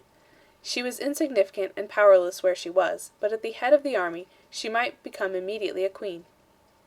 It resulted in the first instance, as she had anticipated. Achillas and his army received her with acclamations. Under Ganymede's influence they decided that, as all the other members of the royal family were in durance, being held captive by a foreign general, who had by chance obtained possession of the capital, and were thus incapacitated for exercising the royal power, the crown devolved upon Arsinoe, and they accordingly proclaimed her queen. Everything was now prepared for a desperate and determined contest for the crown between Cleopatra, with Caesar for her minister and general, on the one side, and Arsinoe, with Ganymede and Achillas for her chief officers on the other. The young Ptolemy, in the meantime, remained Caesar's prisoner, confused with the intricacies in which the quarrel had become involved, and scarcely knowing now what to wish in respect to the issue of the contest. It was very difficult to foresee whether it would be best for him that Cleopatra or that Arsinoe should succeed. End of Chapter 6. Chapter 7 of Cleopatra. The Alexandrine War. Forces of Caesar. The Egyptian army. Fugitive slaves. Dangerous situation of Caesar. Presence of Caesar. Influence of Cleopatra. First measures of Caesar. Caesar's stores. Military engines. The mole. View of Alexandria. Necessity of taking possession of the mole. Egyptian fleet. Caesar burns the shipping. The fort taken. Burning of Alexandria. Achillas beheaded. Plans of Ganymede. His vigorous measures. Messengers of Ganymede. Their instructions. Ganymede cuts off Caesar's supply of water. Panic of the soldiers. Caesar's wells. Arrival of the transports. The transports in distress. Lowness of the coast. A combat. Caesar successful. Ganymede equips a fleet. A naval conflict. Caesar in danger. Another victory.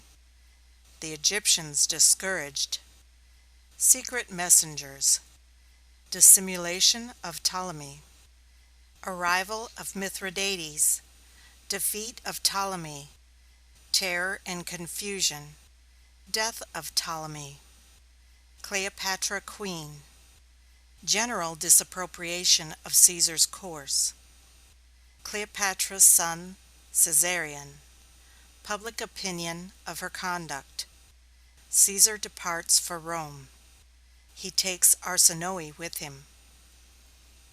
The war which ensued as the result of the intrigues and maneuvers described in the last chapter is known in the history of Rome and Julius Caesar as the Alexandrine War. The events which occurred during the progress of it, and its termination at last in the triumph of Caesar and Cleopatra, will form the subject of this chapter. Achillas had greatly the advantage over Caesar at the outset of the contest, in respect to the strength of the forces under his command. Caesar, in fact, had with him only a detachment of 3,000 or 4,000 men, a small body of troops, which he had hastily put on board a little squadron of Rhodian galleys for pursuing Pompey across the Mediterranean. When he set sail from the European shores with his inconsiderable fleet, it is probable that he had no expectation of even landing in Egypt at all, and much less of being involved in great military undertakings there. Achillas, on the other hand, was at the head of a force of 20,000 effective men. His troops were, it is true, of a somewhat miscellaneous character, but they were all veteran soldiers, inured to the climate of Egypt, and skilled in all the modes of warfare which were suited to the character of the country. Some of them were Roman soldiers, men who had come with the army of Mark Antony from Syria when Ptolemy Auletes, Cleopatra's father, was reinstated on the throne, and had been left in Egypt in Ptolemy's service when Antony returned to Rome. Some were native Egyptians. There was also in the army of Achillas a large number of fugitive slaves, refugees who had made their escape from various points along the shores of the Mediterranean at different periods, and had been from time to time incorporated into the Egyptian army. These fugitives were all men of the most determined and desperate character. Achillas had also in his command a force of 2,000 horse.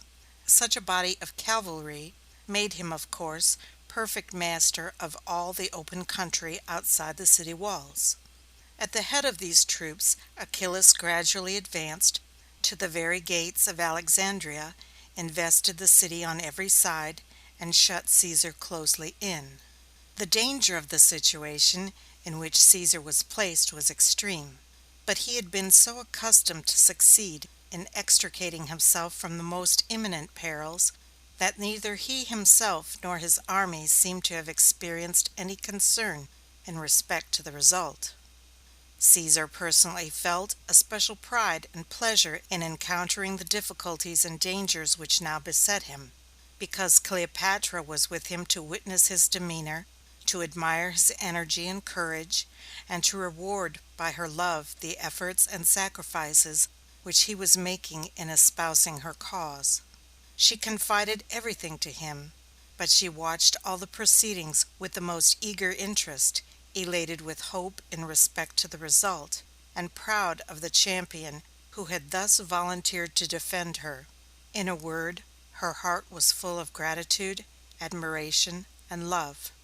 The immediate effect, too, of the emotions which she felt so strongly was greatly to heighten her natural charms. The native force and energy of her character were softened and subdued. Her voice, which always possessed a certain inexpressible charm, was endued with a new sweetness through the influence of affection. Her countenance beamed with fresh animation and beauty, and the sprightliness and vivacity of her character, which became at later periods of her life boldness and eccentricity, now being softened and restrained within proper limits by the respectful regard with which she looked upon Caesar, made her an enchanting companion. Caesar was, in fact, entirely intoxicated with the fascinations which she unconsciously displayed. Under other circumstances than these, a personal attachment so strong, formed by a military commander while engaged in active service, might have been expected to interfere in some degree with the discharge of his duties, but in this case, since it was for Cleopatra's sake and her behalf that the operations which Caesar had undertaken were to be prosecuted, his love for her only stimulated the spirit and energy with which he engaged in them. The first measure to be adopted was, as Caesar plainly perceived, to concentrate and strengthen his position in the city, so that he might be able to defend himself there against Achillas until he should receive reinforcements from abroad. For this purpose he selected a certain group of palaces and citadels which lay together near the head of the long pier of causeway which led to the Pharos, and withdrawing his troops from all other parts of the city, established them there. The quarter which he thus occupied contained the great city arsenals and public granaries. Caesar brought together all the arms and munitions of war which he could find in other parts of the city, and also all the corn and other provisions which were contained either in the public depots or in private warehouses, and stored the whole within his lines. He then enclosed the whole quarter with strong defenses. The avenues leading to it were barricaded with walls of stone. Houses in the vicinity, which might have afforded shelter to an enemy, were demolished and the materials used in constructing walls wherever they were needed, or in strengthening the barricades. Prodigious military engines, made to throw heavy stones, and beams of wood, and other ponderous missiles, were set up within his lines, and openings were made in the walls and other defenses of the citadel, wherever necessary, to facilitate the action of these machines. There was a strong fortress situated at the head of the pier, or mole leading to the island of Pharos, which was without Caesar's lines, and still in the hands of the Egyptian authorities. The Egyptians thus commanded the entrance to the mole. The island itself also, with the fortress at the other end of the pier, was still in the possession of the Egyptian authorities, who seemed disposed to hold it for Achillas. The mole was very long, as the island was nearly a mile from the shore. There was quite a little town upon the island itself, besides the fortress or castle built there to defend the place. The garrison of this castle was strong, and the inhabitants of the town, too, constituted a somewhat formidable population, as they consisted of fishermen, sailors, wreckers, and such other desperate characters as usually congregate about such a spot. Cleopatra and Caesar, from the windows of their palace within the city, looked out upon this island, with the tall lighthouse rising in the center of it, and the castle at its base, and upon the long and narrow isthmus connecting it with the mainland, and concluded that it was very essential that they should get possession of the post commanding, as it did, the entrance to the harbor. In the harbor, which was on the south side of the mole, and consequently on the side opposite to that which Achillas was advancing toward the city, there were lying a large number of Egyptian vessels, some dismantled, and others manned and armed more or less effectively. These vessels had not yet come into Achillas's hands, but it would be certain that he would take possession of them as soon as he should gain admittance to those parts of the city which Caesar had abandoned. This was extremely important to prevent, for, if Achillas held this fleet, especially if he continued to command the island of Pharos, he would be perfect master of all the approaches to the city on the side of the sea. He could then not only receive reinforcements and supplies himself from that quarter, but he could also effectually cut off the Roman army from all possibility of receiving any. It became, therefore, as Caesar thought, imperiously necessary that he should protect himself from this danger. This he did by sending out an expedition to burn all the shipping in the harbor, and, at the same time, to take possession of a certain fort upon the island of Pharos, which commanded the entrance to the port. This undertaking was abundantly successful. The troops burned the shipping, took the fort, expelled the Egyptian soldiers from it, and put a Roman garrison into it instead, and then returned in safety within Caesar's lines. Cleopatra witnessed these exploits from her palace windows with feelings of the highest admiration for the energy and valor which her Roman protectors displayed. The burning of the Egyptian ships in this action, however fortunate for Cleopatra and Caesar, was attended with a catastrophe which has ever since been lamented by the whole civilized world. Some of the burning ships were driven by the wind to the shore, where they set fire to the buildings which were contiguous to the water. The flames spread and produced an extensive conflagration, in the course of which the largest part of the great library was destroyed. This library was the only general collection of the ancient writings that had ever been made, and the loss of it was never repaired. The destruction of the Egyptian fleet resulted also in the downfall and ruin of Achillas. From the time of Arsinoe's arrival in the camp, there had been a constant rivalry and jealousy between himself and Ganymede, the eunuch who had accompanied Arsinoe in her flight. Two parties had been formed in the army, some declaring for Achillas and some for Ganymede. Arsinoe advocated Ganymede's interests, and when at length the fleet was burned, she charged Achillas with having been, by his neglect or incapacity, the cause of the loss. Achillas was tried, condemned, and beheaded. From that time, Ganymede assumed the administration of Arsinoe's government as her minister of state and the commander-in-chief of her armies.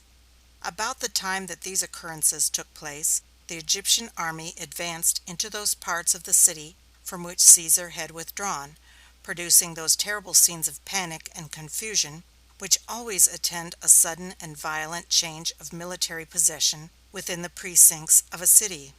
Ganymede brought up his troops on every side to the walls of Caesar's citadels and entrenchments, and hemmed him closely in.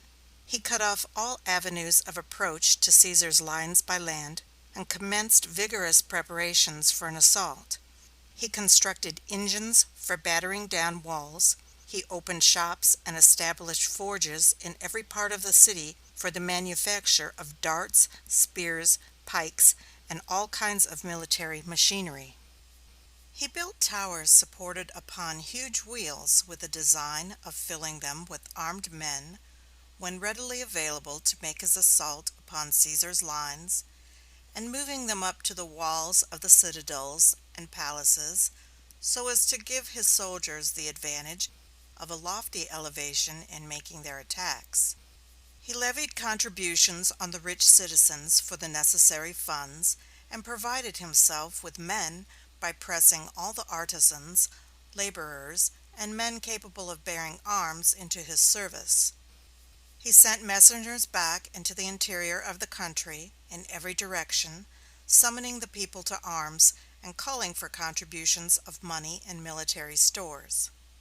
These messengers were instructed to urge upon the people that, unless Caesar and his army were at once expelled from Alexandria, there was imminent danger that the national independence of Egypt would be forever destroyed. The Romans, they were to say, had extended their conquests over almost all the rest of the world. They had sent one army into Egypt before, under the command of Mark Antony, under the pretense of restoring Ptolemy Auletes to the throne. Now another commander, with another force, had come, offering some other pretext for interfering in their affairs. These Roman encroachments, the messengers were to say, would end in the complete subjugation of Egypt to a foreign power, unless the people of the country aroused themselves to meet the danger manfully and to expel the intruders. For some time the army within could not understand these changes, and when, at length, they discovered the cause, the soldiers were panic-stricken at the thought that they were now, apparently, wholly at the mercy of their enemies, since, without supplies of water, they must all immediately perish. They considered it hopeless to attempt any longer to hold out, and urged Caesar to evacuate the city, embark on board his galleys, and proceed to sea. Instead of doing this, however, Caesar, ordering all other operations to be suspended, employed the whole laboring force of his command, under the direction of the captains of the several companies, in digging wells in every part of his quarter of the city. Fresh water, he said, was almost invariably found, at a moderate depth, upon sea coasts, even upon ground lying in very close proximity to the sea. The digging was successful. Fresh water in great abundance was found. Thus this danger was passed, and the men's fears effectually relieved. A short time after these transactions occurred, there came into the harbor one day, from along the shore west of the city, a small sloop, bringing the intelligence that a squadron of transports had arrived upon the coast to the westward of Alexandria, and had anchored there, being unable to come up to the city on account of an easterly wind which prevailed that season of the year. This squadron was one which had been sent across the Mediterranean with arms, ammunition, and military stores for Caesar, in answer to requisitions which he had made immediately after he had landed.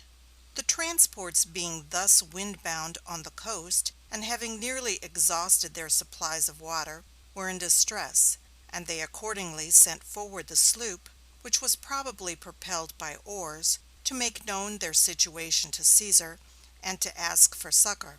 Caesar immediately went, himself, on board one of his galleys, and ordering the remainder of his little fleet to follow him, he set sail out of the harbor, and then turned to the westward, with a view of proceeding along the coast to the place where the transports were lying. All this was done secretly.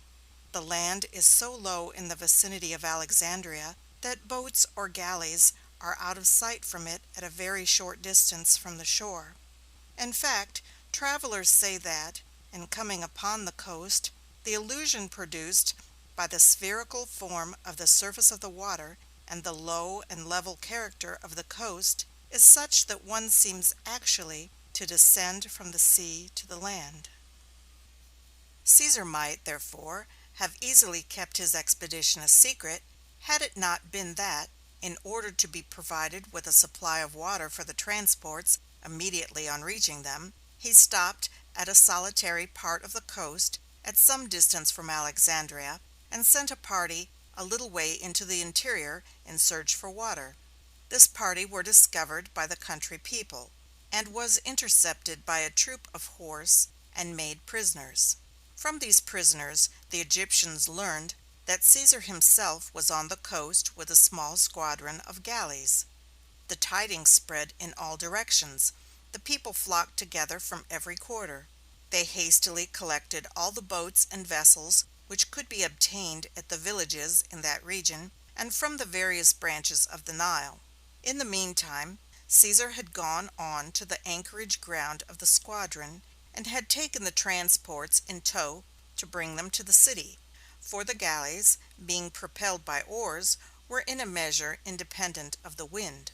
On his return, he found quite a formidable naval armament assembled to dispute the passage. A severe conflict ensued, but Caesar was victorious. The navy which the Egyptians had so suddenly got together was as suddenly destroyed. Some of the vessels were burned, others sunk, and others captured, and Caesar returned in triumph to the port with his transports and stores. He was welcomed with the acclamations of his soldiers, and still more warmly by the joy and gratitude of Cleopatra, who had been waiting during his absence in great anxiety and suspense to know the result of the expedition, aware as she was that her hero was exposing himself in it to the most imminent personal danger. The arrival of these reinforcements greatly improved Caesar's condition, and the circumstance of their coming forced upon the mind of Ganymede a sense of the absolute necessity that he should gain possession of the harbor if he intended to keep Caesar in check. He accordingly determined to take immediate measures for forming a naval force. He sent along the coast, and ordered every ship and galley that could be found in all the ports to be sent immediately to Alexandria. He employed as many men as possible in and around the city in building more. He unroofed some of the most magnificent edifices to procure timber, as a material for making benches and oars. When all was ready, he made a grand attack upon Caesar in the port, and a terrible contest ensued for the possession of the harbor, the mole, the island, and the citadels and fortresses commanding the entrances from the sea. Caesar well knew this contest would be a decisive one in respect to the final result of the war, and he accordingly went forth himself to take an active and personal part in the conflict. He felt doubtless, too, a strong emotion of pride and pleasure in exhibiting his prowess in the sight of Cleopatra, who could watch the progress of the battle from the palace windows, full of excitement at the dangers which he incurred, and of admiration at the feats of strength and valor which he performed. During this battle the life of the great conqueror was several times in the most imminent danger. He wore a habit or mantle of the imperial purple, which made him a conspicuous mark for his enemies, and of course wherever he went, in that place was the hottest of the fight. Once, in the midst of a scene of most dreadful confusion and din, he leaped from an overloaded boat into the water and swam for his life, holding his cloak between his teeth and drawing it through the water after him, that it might not fall into the hands of his enemies. He carried, at the same time as he swam, certain valuable papers which he wished to save, holding them above his head with one hand, while he propelled himself through the water with the other. The result of this contest was another decisive victory for Caesar. Not only were the ships which the Egyptians had collected defeated and destroyed, but the mole, with the fortresses at each extremity of it, and the island, with the lighthouse and the town of Pharos, all fell into Caesar's hands. The Egyptians now began to be discouraged. The army and the people, judging, as mankind always do, of the virtue of their military commanders solely by the criterion of success, began to be tired of the rule of Ganymede and Arsinoe.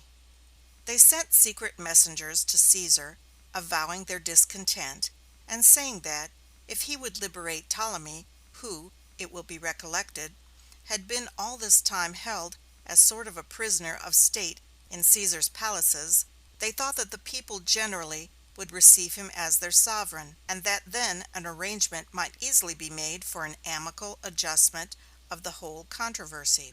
Caesar was strongly inclined to accede to this proposal. He accordingly called Ptolemy into his presence, and taking him kindly by the hand, informed him of the wishes of the people of Egypt, and gave him permission to go. Ptolemy, however, begged not to be sent away. He professed the strongest attachment to Caesar and the utmost confidence in him, and he very much preferred, he said, to remain under his protection. Caesar replied that, if those were his sentiments, the separation would not be a lasting one. "If we part as friends," he said, "we shall soon meet again." By these and similar assurances he endeavored to encourage the young prince, and then sent him away. Ptolemy was received by the Egyptians with great joy, and was immediately placed at the head of the government. Instead, however, of endeavoring to promote a settlement of the quarrel with Caesar, he seemed to enter into it now himself, personally, with the utmost ardor, and began at once to make the most extensive preparations, both by sea and land, for a vigorous prosecution of the war. What the result of these operations would have been can now not be known, for the general aspect of affairs was, soon after these transactions, totally changed by the occurrence of a new and very important event which suddenly intervened, and which turned the attention of all parties, both Egyptians and Romans, to the eastern quarter of the kingdom. The tidings arrived that a large army under the command of a general named Mithridates, whom Caesar had dispatched into Asia for this purpose, had suddenly appeared at Pelusium, had captured that city, and were now ready to march to Alexandria. The Egyptian army immediately broke up its encampments in the neighborhood of Alexandria, and marched to the eastward to meet these new invaders. Caesar followed them with all the forces that he could safely take away from the city. He left the city in the night, and unobserved moved across the country with such celerity that he joined Mithridates before the forces of Ptolemy had arrived. After various marches and maneuvers, the armies met, and a great battle was fought. The Egyptians were defeated. Ptolemy's camp was taken.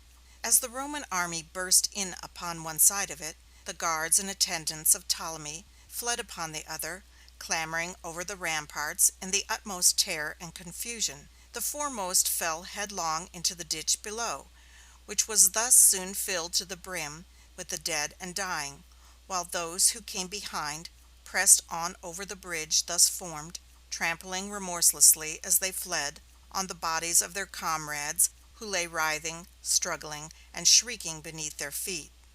Those who escaped reached the river. They crowded together into a boat which lay at the bank and pushed off from the shore. The boat was overloaded, and it sank as soon as it left the land. The Romans drew the bodies, which floated to the shore, upon the bank again, and they found among them one, which, by the royal cuirass which was upon it, the customary badge and armor of the Egyptian kings, they knew to be the body of Ptolemy. The victory which Caesar obtained in this battle, and the death of Ptolemy, ended the war. Nothing now remained but for him to place himself at the head of the combined forces and march back to Alexandria. The Egyptian forces which had been left there made no resistance, and he entered the city in triumph. He took Arsinoe prisoner. He decreed that Cleopatra should reign as queen, and that she should marry her youngest brother, the other Ptolemy, a boy at this time about 11 years of age. A marriage with one so young was, of course, a mere form. Cleopatra remained as before the companion of Caesar. Caesar had, in the meantime, incurred great censure at Rome, and throughout the whole Roman world, for having thus turned aside from his own proper duties as the Roman consul, and the commander-in-chief of the armies of the empire, to embroil himself in the quarrels of a remote and secluded kingdom, with which the interests of the Roman commonwealth were so little connected. His friends and the authorities at Rome were continually urging him to return. They were especially indignant at his protracted neglect of his own proper duties, from knowing that he was held in Egypt by a guilty attachment to the queen, thus not only violating his obligations to the state, but likewise inflicting upon his wife Calpurnia and his family at Rome an intolerable wrong. But Caesar was so fascinated by Cleopatra's charms, and by the mysterious and unaccountable influence which she exercised over him, that he paid no heed to any of these remonstrances. Even after the war was ended, he remained some months in Egypt to enjoy his favorite's society. He would spend whole nights in her company in feasting and revelry. He made a splendid royal progress with her through Egypt after the war was over, attended by a numerous train of Roman guards. He formed a plan for taking her to Rome and marrying her there, and he took measures for having the laws of the city altered so as to enable him to do so, though he was already married. All these things produced great discontent and disaffection among Caesar's friends and throughout the Roman army. The Egyptians, too, strongly censured the conduct of Cleopatra. A son was born to her about this time, whom the Alexandrians named, from his father, Caesarion. Cleopatra was regarded in the new relation of mother, which she now sustained, not with interest and sympathy, but with feelings of reproach and condemnation. Cleopatra was all this time growing more and more accomplished and more beautiful, but her vivacity and spirit, which had been so charming while it was simple and childlike, now began to appear more forward and bold. It is the characteristic of pure and lawful love to soften and subdue the heart, and infuse a gentle and quiet spirit into all its action, while that which breaks over the barriers that God and nature have marked out for it tends to make women masculine and bold, to indurate all her sensibilities, and to destroy that gentleness and timidity of demeanor which have so great an influence in heightening her charms. Cleopatra was beginning to experience these effects. She was indifferent to the opinions of her subjects, and was only anxious to maintain as long as possible her guilty ascendancy over Caesar. Caesar, however, finally determined to set out on his return to the capital. Leaving Cleopatra, accordingly, a sufficient force to secure the continuance of her power, he embarked the remainder of his forces in his transports and galleys, and sailed away. He took the unhappy Arsinoe with him, intending to exhibit her as a trophy to his Egyptian victories on his arrival at Rome. End of chapter 7. Chapter 8 of Cleopatra. Cleopatra, a Queen. The Alexandrine War very short. Its extent. Revenues of Egypt. The city repaired. The library rebuilt. A new collection of manuscripts. Luxury and splendor. Deterioration of Cleopatra's character. The young Ptolemy. Cleopatra assassinates him. Career of Caesar. His rapid course of conquest. Cleopatra determines to go to Rome. Feelings of the Romans. Caesar's 4 triumphs. Nature of triumphal procession. Arsinoe. Sympathy of the Roman people. Caesar overacts his part. Feasts and festivals. Riot and debauchery. Public combats. The artificial lake. Combat upon it. Land combats. The people shocked. Cleopatra's visit. Caesar's plans for making himself king. Conspiracy against Caesar. He is assassinated. Arsinoe released. Calpurnia mourns her husband's death. Calpurnia looks to Mark Antony as her protector. The war by which Caesar reinstated Cleopatra upon the throne was not one of very long duration. Caesar arrived in Egypt in pursuit of Pompey about the 1st of August. The war was ended and Cleopatra established in secure possession by the end of January. So that the conflict, violent as it was while it continued, was very brief, the peaceful and commercial pursuits of the Alexandrians having been interrupted by it only for a few months. Nor did either the war itself, or the derangements consequent upon it, extend very far into the interior of the country. The city of Alexandria itself and the neighboring coasts were the chief scenes of the contest until Mithridates arrived at Pelusium. He, it is true, marched across the delta, and the final battle was fought in the interior of the country. It was, however, after all, but a very small portion of the Egyptian territory that was directly affected by the war. The great mass of the people, occupying the rich and fertile tracts which bordered the various branches of the Nile, and the long and verdant valley which extended so far into the heart of the continent, knew nothing of the conflict but by vague and distant rumors. The pursuits of the agricultural population went on, all the time, as steadily and prosperously as ever, so that when the conflict was ended, and Cleopatra entered upon the quiet and peaceful possession of her power, she found that the resources of her empire were very little impaired. She availed herself accordingly of the revenues which poured in very abundantly upon her, to enter upon a career of the greatest luxury, magnificence, and splendor. The injuries which had been done to the palaces and other public edifices of Alexandria by the fire, and by the military operations of the siege, were repaired. The bridges which had been down were rebuilt. The canals which had been obstructed were opened again. The sea water was shut off from the palace cisterns. The rubbish of demolished houses was removed. The barricades were cleared from the streets. And the injuries which the palaces had suffered either from the violence of military engines or the rough occupations of the Roman soldiery were repaired. In a word, the city was speedily restored once more, so far as was possible, to its former order and beauty. The 500,000 manuscripts of the Alexandrian library, which had been burned, could not indeed be restored.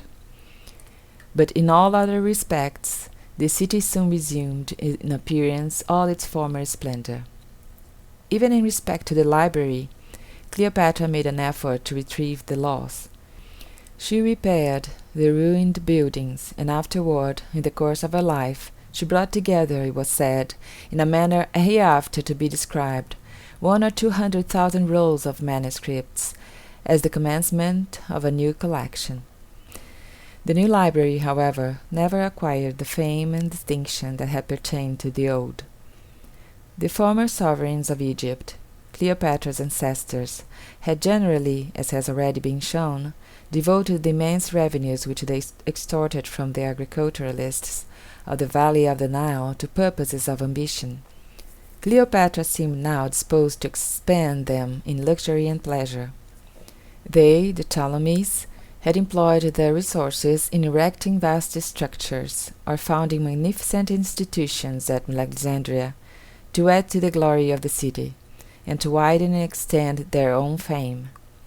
Cleopatra, on the other hand, as was perhaps naturally to be expected of a young, beautiful, and impulsive woman, suddenly raised to so conspicuous a position, and to the possession of such unbounded wealth and power, expended her royal revenues in plans of personal display, and in scenes of festivity, gaiety, and enjoyment. She adorned her palaces, built magnificent barges for pleasure excursions on the Nile, and expended enormous sums for dress, for equipages, and for sumptuous entertainments. In fact, so lavish were her expenditures for these and similar purposes during the early years of her reign, that she is considered as having carried the extravagance of sensual luxury and personal display and splendor beyond the limits that had ever before or ever since been attained. Whatever of simplicity of character, and of gentleness and kindness of spirit she might have possessed in her earlier years, of course gradually disappeared under the influences of such a course of life as she now was leading.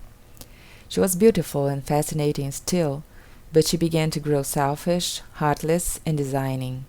Her little brother, he was but 11 years of age, it will be recollected, when Caesar arranged the marriage between them, was an object of jealousy to her. He was now, of course, too young to take any actual share in the exercise of the royal power, or to interfere at all in his sister's plans or pleasures. But then he was growing older.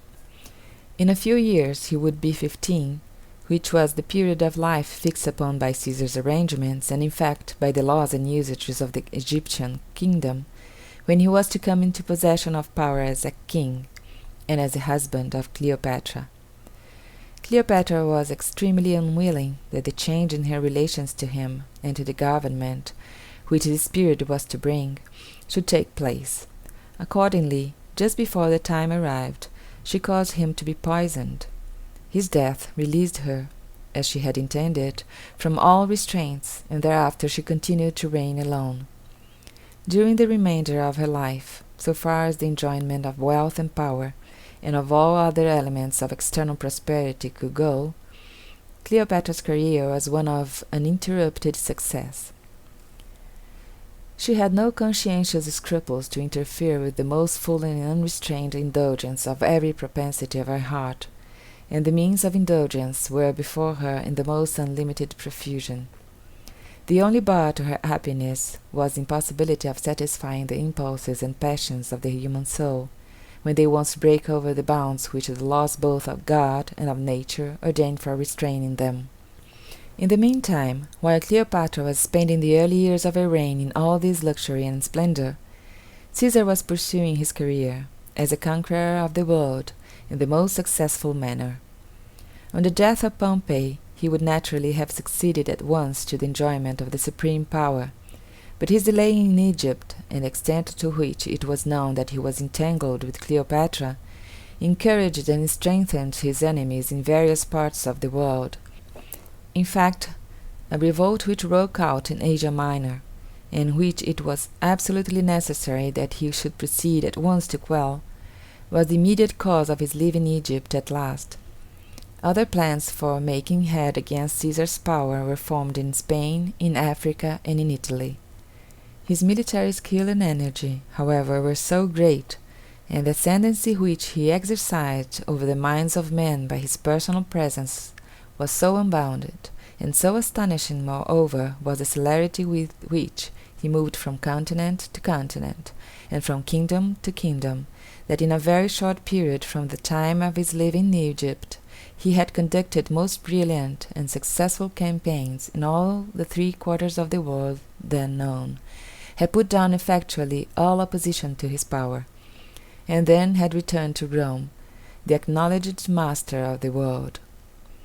Cleopatra, who had of course watched his career during all this time with great pride and pleasure, concluded at last to go to Rome and make a visit to him there.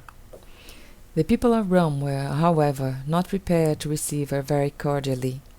It was an age in which vice of every kind was regarded with great indulgence, but the moral instincts of mankind were too strong to be wholly blinded to the true character of so conspicuous an example of wickedness as this.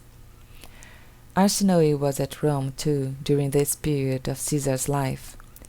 He had brought her there, it will be recollected, on his return from Egypt, as a prisoner, and as a trophy of his victory.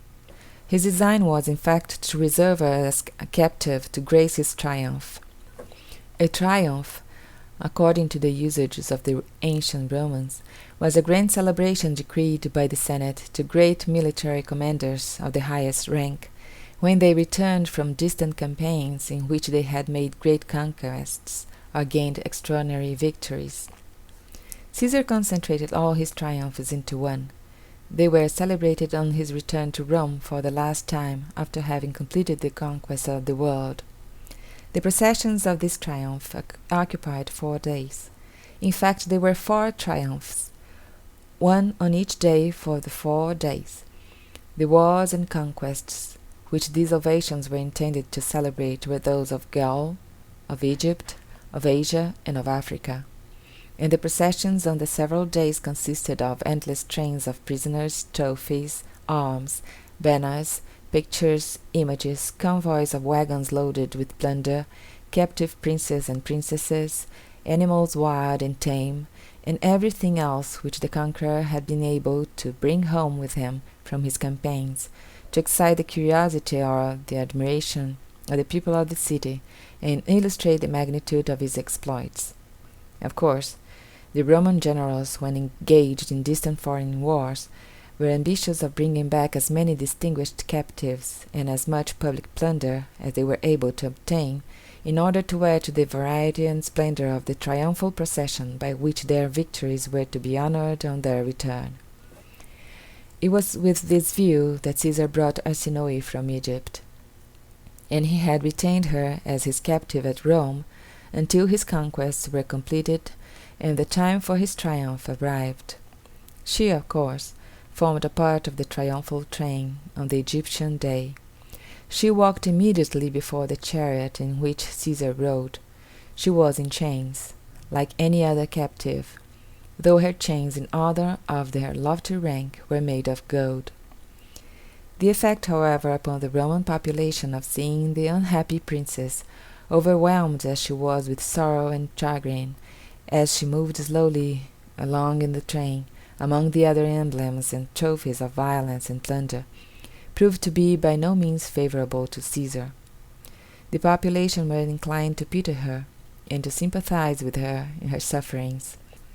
The sight of her distress recalled too to their minds the dereliction from duty which Caesar had been guilty of in his yielding to the enticements of Cleopatra, and remaining so long in Egypt to the neglect of his proper duties as a Roman minister of state. In a word, the tide of admiration for Caesar's military exploits, which had been setting so strongly in his favor, seemed inclined to turn, and the city was filled with murmurs against him even in the midst of his triumphs. In fact, the pride and vainglory which led Caesar to make his triumphs more splendid and imposing than any former conqueror had ever enjoyed, caused him to overact his part so as to produce effects the reverse of his intentions. The case of Arsinoe was one example of this. Instead of impressing the people with a sense of the greatness of his exploits in Egypt, in deposing one queen and bringing her captive to Rome, in order that he might place another upon the throne in her stead, it only reproduced anew the censures and criminations which he had deserved by his actions there, but which, had it not been for the pitiable spectacle of Arsinoe in the train, might have been forgotten. There were other examples of a similar character. There were the feasts, for instance. From the plunder which Caesar had obtained in his various campaigns, he expended the most enormous sums in making feasts and spectacles for the populace at the time of his triumph. A large portion of the populace was pleased, it is true, with the boundless indulgences thus offered to them, but the better part of the Roman people were indignant at the waste and extravagance which were everywhere displayed. For many days the whole city of Rome presented to the view nothing but one widespread scene of riot and debauchery. The people, instead of being pleased with this abundance, said that Caesar must have practised the most extreme and lawless extortion to have obtained the vast amount of money necessary to enable him to supply such unbounded and reckless waste.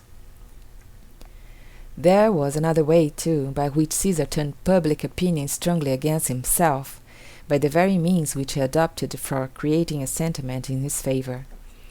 The Romans, among the other barbarous amusements which were practised in the city, were especially fond of combats.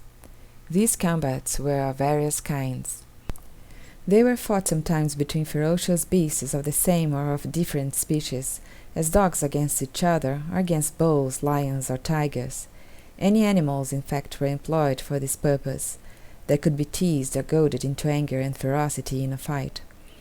Sometimes men were employed in these combats, captive soldiers that had been taken in war and brought to Rome to fight in the amphitheatres there as gladiators. These men were compelled to contend sometimes with wild beasts, and sometimes with one another.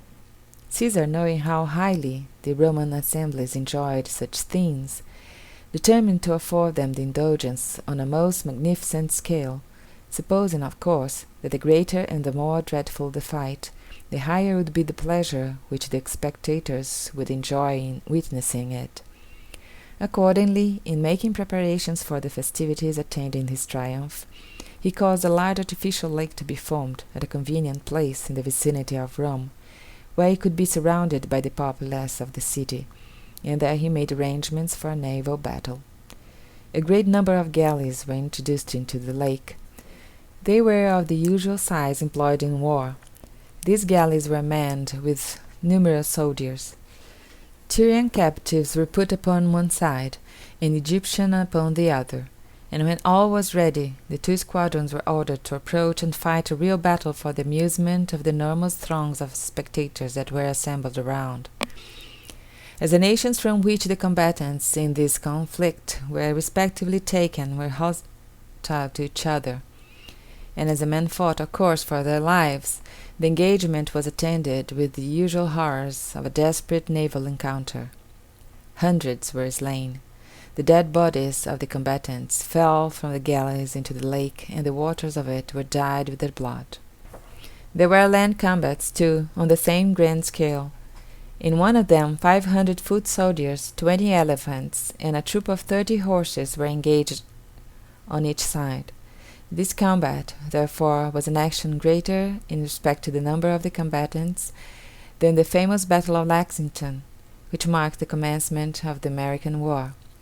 And in respect to the slaughter which took place, it was very probably 10 times greater. The horror of these scenes proved to be too much even for the populace, fierce and merciless as it was, which they were intended to amuse. Caesar, in his eagerness to outdo all former exhibitions and shows, went beyond the limits within which the seeing of men butchered in bloody combats and dying in agony and despair would serve for a pleasure and a pastime. The people were shocked, and condemnations of Caesar's cruelty were added to the other suppressed reproaches and criminations which everywhere arose. Cleopatra, during her visit to Rome, lived openly with Caesar at his residence, and this excited very general displeasure. In fact, while the people pitied Arsinoe, Cleopatra, notwithstanding her beauty and her 1,000 personal accomplishments and charms, was an object of general displeasure, so far as public attention was turned toward her at all. The public mind was, however, much engrossed by the great political movements made by Caesar, and the ends toward which he seemed to be aiming. Men accused him of designing to be made a king. Parties were formed for and against him, and though men did not dare openly to utter their sentiments, their passions became the more violent in proportion to the external force by which they were suppressed. Mark Antony was at Rome at this time. He warmly espoused Caesar's cause, and encouraged his design of making himself king. He once, in fact, offered to place a royal diadem upon Caesar's head at some public celebration, but the marks of public disapprobation which the act elicited caused him to desist. At length, however, the time arrived, and Caesar determined to cause himself to be proclaimed king. He took advantage of a certain remarkable conjuncture of public affairs, which cannot here be particularly described, but which seemed to him especially to favor his designs, and arrangements were made for having him invested with the regal power by the Senate. The murmurs and the discontent of the people, and the indications that the time for the realization of their fears was drawing nigh, became more and more audible, and at length a conspiracy was formed to put an end to the danger by destroying the ambitious aspirant's life. Two stern and determined men, Brutus and Cassius, were the leaders of this conspiracy. They matured their plans, organized their band of associates, provided themselves secretly with arms, and when the Senate convened, on the day in which the decisive vote was to have been passed, Caesar himself presiding, they came up boldly around him in his presidential chair, and murdered him with their daggers. Antony, from whom the plans of the conspirators had been kept profoundly secret, stood by, looking on stupefied and confounded while the deed was done, but utterly unable to render his friend any protection. Cleopatra immediately fled from the city and returned to Egypt. Arsinoe had gone away before. Caesar, either taking pity of her misfortunes, or impelled perhaps by the force of public sentiment, which seemed inclined to take part with her against him, set her at liberty immediately after the ceremonies of his triumph were over. He would not, however, allow her to return into Egypt, for fear, probably, that she might in some way or other be the means of disturbing the government of Cleopatra. She proceeded accordingly into Syria, no longer as a captive, but still as an exile from her native land. We shall hereafter learn what became of her there. Calpurnia mourned the death of her husband with sincere and unaffected grief. She bore the wrongs which she suffered as a wife with a very patient and unrepining spirit. She loved her husband with the most devoted attachment to the end. Nothing can be more affecting than the proofs of her tender and anxious regard on the night immediately preceding the assassination. There were certain slight and obscure indications of danger, which her watchful devotion to her husband led her to observe, though they eluded the notice of all Caesar's other friends, and they filled her with apprehensions and anxiety. And when at length the bloody body was brought home to her from the Senate house, she was overwhelmed with grief and despair. She had no children. She accordingly looked upon Mark Antony as her nearest friend and protector, and in the confusion and terror which prevailed the next day in the city, she hastily packed together the money and other valuables contained in the house, and all her husband's books and papers, and sent them to Antony for safe keeping. End of chapter 8. Chapter 9. The Battle of Philippi. Consternation at Rome, Caesar's will, Brutus and Cassius, parties formed, Octavius and Lepidus. Character of Octavius. Octavius proceeds to Rome. He claims his rights as heir. Lepidus takes command of the army. The triumvirate. Conference between Octavius, Lepidus, and Antony. Embassage to Cleopatra. Her decision. Cassius abandons his designs. Approach of the triumvirs. The armies meet at Philippi. Sickness of Octavius. Difference of opinion between Brutus and Cassius. Council of war. Decision of the council. Brutus greatly elated. Despondency of Cassius. Preparations for battle. Resolution of Brutus to die. Similar resolve of Cassius. Omens. Their influence upon Cassius. The swarms of bees. Warnings received by Brutus. The spirit seen by Brutus. His conversation with it. Battle of Philippi. Defeat of Octavius. Defeat of Cassius. Brutus goes to his aid. Death of Cassius. Grief of Brutus. Defeat of Brutus. His retreat. Situation of Brutus in the glen. The helmet of water. Brutus surrounded. proposal of Statilius, anxiety and suspense, resolution of Brutus, Brutus's farewell to his friends, the last duty, death of Brutus, situation of Antony. When the tidings of the assassination of Caesar were first announced to the people of Rome, all ranks and classes of men were struck with amazement and consternation. No one knew what to say or do. A very large and influential portion of the community had been Caesar's friends. It was equally certain that there was a very powerful interest opposed to him. No one could foresee which of these two parties would now carry the day, and, of course, for a time, all was uncertainty and indecision. Mark Antony came forward at once and assumed the position of Caesar's representative and the leader of the party on that side. A will was found among Caesar's effects, and when the will was opened it appeared that large sums of money were left to the Roman people and other large amounts to a nephew of the deceased, named Octavius, who will be more particularly spoken of hereafter. Antony was named in the will as the executor of it. This and other circumstances seemed to authorize him to come forward as the head and the leader of the Caesar party. Brutus and Cassius, who remained openly in the city after their desperate deed had been performed, were the acknowledged leaders of the other party, while the mass of the people were at first so astounded at the magnitude and suddenness of the revolution which the open and public assassination of a Roman emperor by a Roman senate denoted, that they knew not what to say or do. In fact, the killing of Julius Caesar, considering the exalted position which he occupied, the rank and station of the men who perpetrated the deed, and the very extraordinary publicity of the scene in which the act was performed, was, doubtless, the most conspicuous and most appalling case of assassination that has ever occurred. The whole population of Rome seemed for some days to be amazed and stupefied by the tidings. At length, however, parties began to be more distinctly formed. The lines of demarcation between them were gradually drawn, and men began to arrange themselves more and more unequivocally on the opposite sides. For a short time the supremacy of Antony over the Caesar party was readily acquiesced in and allowed. At length, however, and before his arrangements were finally matured, he found that he had two formidable competitors upon his own side. These were Octavius and Lepidus. Octavius, who was the nephew of Caesar, already alluded to, was a very accomplished and elegant young man, now about 19 years of age. He was the son of Julius Caesar's niece. Footnote 1. This Octavius, on his subsequent elevation to imperial power, received the name of Augustus Caesar, and it is by this name that he is generally known in history. He was, however, called Octavius at the commencement of his career, and, to avoid confusion, we shall continue to designate him by this name to the end of our narrative. He had always been a great favorite with his uncle. Every possible attention had been paid to his education, and he had been advanced by Caesar already to positions of high importance in public life. Caesar, in fact, adopted him as his son and made him his heir.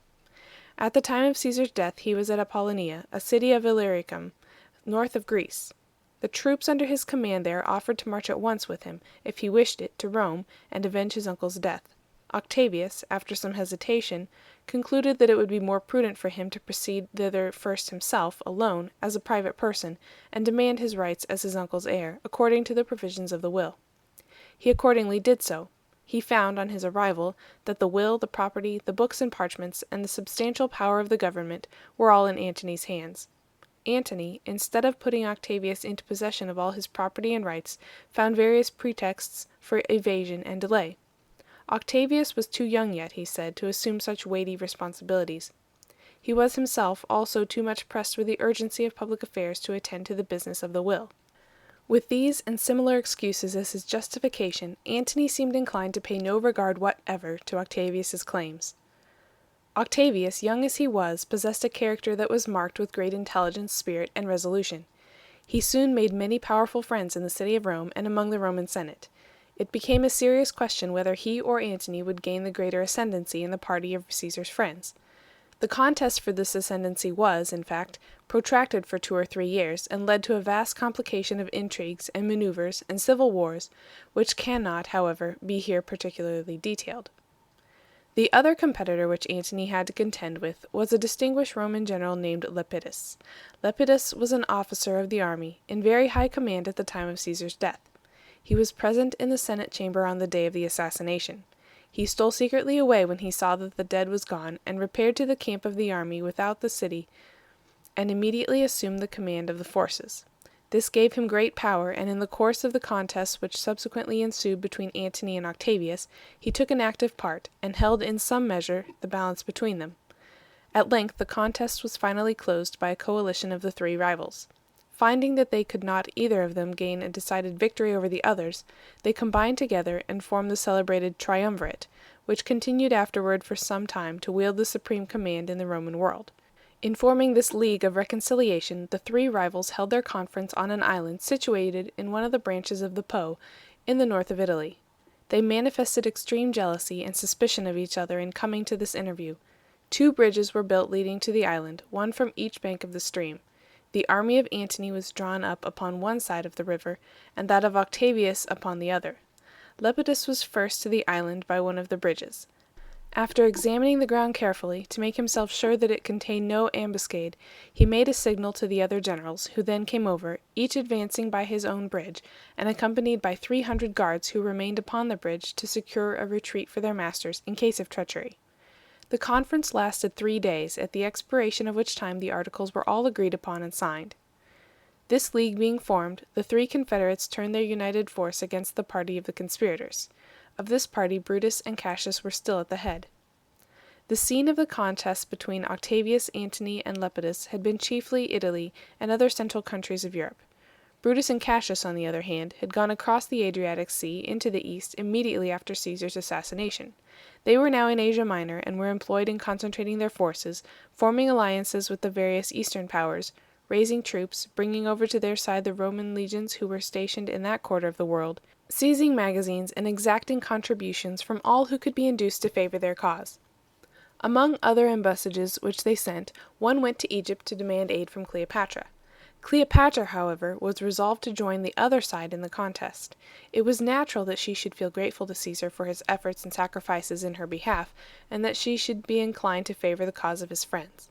Accordingly, instead of sending troops to aid Brutus and Cassius, as they had desired her to do, she immediately fitted out an expedition to proceed to the coast of Asia, with a view of rendering all the aid in her power to Antony's cause. Cassius, on his part, finding that Cleopatra was determined on joining his enemies, immediately resolved on proceeding at once to Egypt and taking possession of the country. He also stationed a military force at Taenarus, the southern promontory of Greece, to watch for and intercept the fleet of Cleopatra as soon as it should appear on the European shores. All these plans, however, both those which Cleopatra formed against Cassius and those which Cassius formed against her, failed of accomplishment. Cleopatra's fleet encountered a terrible storm, which dispersed and destroyed it. A small remnant was driven upon the coast of Africa, but nothing could be saved which could be made available for the purpose intended. As for Cassius's intended expedition to Egypt, it was not carried into effect. The dangers which began now to threaten him from the direction of Italy and Rome were so imminent that, at Brutus's urgent request, he gave up the Egyptian plan, and the 2 generals concentrated their forces to meet the armies of the triumvirate, which were now rapidly advancing to attack them. They passed for this purpose across the Hellespont, from Sestos to Abydos, and entered Thrace. After various marches and countermarches, and a long succession of those maneuvers by which 2 powerful armies, approaching a contest, endeavor each to gain some position of advantage against the other, the various bodies of troops belonging, respectively, to the 2 powers, came into the vicinity of each other near Philippi. Brutus and Cassius arrived here first. There was a plain in the neighborhood of the city, with a rising ground in a certain portion of it. Brutus took possession of this elevation, and entrenched himself there. Cassius posted his forces about 3 miles distant near the sea. There was a line of entrenchments between the 2 camps, which formed a chain of communication by which the positions of the 2 commanders were connected. The armies were thus very advantageously posted. They had the river Strymon and a marsh on the left of the ground that they occupied, while the plain was before them, and the sea behind. Here they awaited the arrival of their foes. Antony, who was at this time at Amphipolis, a city not far distant from Philippi, learning that Brutus and Cassius had taken their positions in the anticipation of an attack, advanced immediately and encamped upon the plain. Octavius was detained by a sickness at the city of Dyrrachium, not very far distant. Antony waited for him. It was 10 days before he came. At length he arrived, though in coming he had to be borne upon a litter, being still too sick to travel in any other way. Antony approached and established his camp opposite to that of Cassius, near the sea, while Octavius took post opposite to Brutus. The four armies then paused, contemplating the probable results of the engagement that was about to ensue. The forces on the two sides were nearly equal, but on the Republican side, that is, on the side of Brutus and Cassius, there was great inconvenience and suffering for want of a sufficient supply of provisions and stores. There was some difference of opinion between Brutus and Cassius in respect to what it was best for them to do. Brutus was inclined to give the enemy battle. Cassius was reluctant to do so, since, under the circumstances in which they were placed, he considered it unwise to hazard, as they necessarily must do, the whole success of their cause to the chances of a single battle. A council of war was convened, and the various officers were asked to give their opinions. In this conference, one of the officers having recommended to postpone the conflict to the next winter, Brutus asked him what advantage he hoped to attain by such delay. "If I gain nothing else," replied the officer, "I shall live so much the longer." This answer touched Cassius's pride and military sense of honor. Rather than concur in a counsel which was thus, on the part of one of its advocates at least, dictated by what he considered an inglorious love of life, he preferred to retract his opinion. It was agreed by the council that the army should maintain its ground and give the enemy battle. The officers then repaired to their respective camps. Brutus was greatly displeased at this decision. To fight the battle had been his original desire, and as his counsels had prevailed he was, of course, gratified with the prospect for the morrow. He arranged a sumptuous entertainment in his tent, and invited all the officers of his division of the army to sup with him. The party spent the night in convivial pleasures, and in mutual congratulations at the prospect of the victory which, as they believed, awaited them on the morrow. Brutus entertained his guests with brilliant conversation all the evening, and inspired them with his own confident anticipations of success in the conflict which was to ensue. Cassius, on the other hand, in his camp by the sea, was silent and desponding. He supped privately with a few intimate friends. On rising from the table, he took one of his officers aside, and, pressing his hand, said to him that he felt great misgivings in respect to the result of the contest. "It is against my judgment," said he, "that we thus hazard the liberty of Rome on the events of one battle, fought under such circumstances as these. Whatever is the result, I wish you to bear me witness hereafter that I was forced into this measure by circumstances that I could not control. I suppose, however, that I ought to take courage, notwithstanding the reasons that I have for these gloomy forebodings.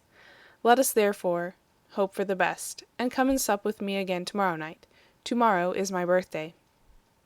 The next morning the scarlet mantle, the customary signal displayed in Roman camps on the morning of a day of battle, was seen at the tops of the tents of the two commanding generals, waving there in the air like a banner. While the troops, in obedience to this signal, were preparing themselves for the conflict, the two generals went to meet each other at a point midway between their two encampments, for a final consultation and agreement in respect to the arrangements of the day. When this business was concluded, and they were about to separate, in order to proceed each to his own sphere of duty, Cassius asked Brutus what he intended to do in case the day should go against them. "We hope for the best," said he, "and pray that the gods may grant us the victory in this most momentous crisis. But we must remember that it is the greatest and the most momentous of human affairs that are always the most uncertain, and we cannot foresee what is today to be the result of the battle. If it goes against us, what do you intend to do? Do you intend to escape or to die?" "When I was a young man," said Brutus in reply, "and looked at this subject only as a question of theory, I thought it wrong for a man ever to take his own life. However great the evils that threatened him, and however desperate his condition, I considered it his duty to live, and to wait patiently for better times. But now, placed in the position in which I am, I see the subject in a different light. If we do not gain the battle this day, I shall consider all hope and possibility of saving our country forever gone, and I shall not leave the field of battle alive." Cassius, in his despondency, had made the same resolution for himself before, and he was rejoiced to hear Brutus utter these sentiments. He grasped his colleague's hand with a countenance expressive of the greatest animation and pleasure, and bade him farewell, saying, "We will go out boldly to face the enemy, for we are certain either that we shall conquer them, or that we shall have nothing to fear from their victory over us." Cassius's dejection, and the tendency of his mind to take a despairing view of the prospects of the cause in which he was engaged, were owing, in some measure, to certain unfavorable omens which he had observed. These omens, though really frivolous and wholly unworthy of attention, seem to have had great influence upon him, notwithstanding his general intelligence, and the remarkable strength and energy of his character. They were as follows. In offering certain sacrifices, he was to wear, according to the usage prescribed on such occasions, a garland of flowers, and it happened that the officer who brought the garland, by mistake or accident, presented it wrong side before him. Again, in some procession which was formed, and in which a certain image of gold, made in honor of him, was borne, the bearer of it stumbled and fell, and the image was thrown upon the ground. This was a very dark presage of impending calamity. Then a great number of vultures and other birds of prey were seen for a number of days before the battle, hovering over the Roman army, and several swarms of bees were found within the precincts of the camp. So alarming was this last indication that the officers altered the line of the entrenchments so as to shut out the ill-omened spot from the camp. These and other such things had great influence upon the mind of Cassius, in convincing him that some great disaster was impending over him. Nor was Brutus himself without warnings of this character, though they seem to have had less power to produce any serious impression upon his mind than in the case of Cassius. The most extraordinary warning which Brutus received, according to the story of his ancient historians, was by a supernatural apparition which he saw, some time before, while he was in Asia Minor. He was encamped near the city of Sardis at that time. He was always accustomed to sleep very little, and would often, it was said, when all his officers had retired, and the camp was still, sit alone in his tent, sometimes reading, and sometimes revolving the anxious cares which were always pressing upon his mind. One night he was thus alone in his tent, with a small lamp burning before him, sitting lost in thought, when he suddenly heard a movement as of some one entering the tent. He looked up and saw a strange, unearthly, and monstrous shape, which appeared to have just entered the door and was coming toward him. The spirit gazed upon him as it advanced, but it did not speak. Brutus, who was not much accustomed to fear, boldly demanded of the apparition who and what it was, and what had brought it there. "I am your evil spirit," said the apparition. "I shall meet you at Philippi." "Then it seems," said Brutus, "that at any rate I shall see you again." The spirit made no reply to this, but immediately vanished. Brutus arose, went to the door of his tent, summoned the sentinels, and awakened the soldiers that were sleeping near. The sentinels had seen nothing, and, after the most diligent search, no trace of the mysterious visitor could be found. The next morning Brutus related to Cassius the occurrence which he had witnessed. Cassius, though very sensitive, it seems, to the influence of omens affecting himself, was quite philosophical in his views in respect to those of other men. He argued very rationally with Brutus to convince him that the vision which he had seen was only a phantom of sleep, taking its form and character from the ideas and images which the situation in which Brutus was then placed, and the fatigue and anxiety which he had endured, would naturally impress upon his mind. But to return to the battle. Brutus fought against Octavius, while Cassius, 2 or 3 miles distant, encountered Antony, that having been, as will be recollected, the disposition of the respective armies, and their encampments upon the plain. Brutus was triumphantly successful in his part on the field. His troops defeated the army of Octavius, and got possession of his camp. The men forced their way into Octavius's tent, and pierced the litter in which they supposed that the sick general was lying through and through with their spears. But the object of their desperate hostility was not there. He had been borne away by his guards a few minutes before, and no one knew what had become of him. The result of the battle was, however, unfortunately for those whose adventures we are now more particularly following, very different in Cassius's part of the field. When Brutus, after completing the conquest of his immediate foes, returned to his elevated camp, he looked toward the camp of Cassius, and was surprised to find that the tents had disappeared.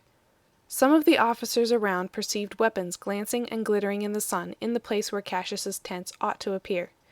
Brutus now suspected the truth, which was, that Cassius had been defeated, and his camp had fallen into the hands of the enemy. He immediately collected together as large a force as he could command, and marched to the relief of his colleague. He found him at last, posted with a small body of guards and attendants, upon the top of a small elevation to which he had fled for safety. Cassius saw the troop of horsemen which Brutus sent forward coming toward him, and supposed that it was a detachment from Antony's army advancing to capture him.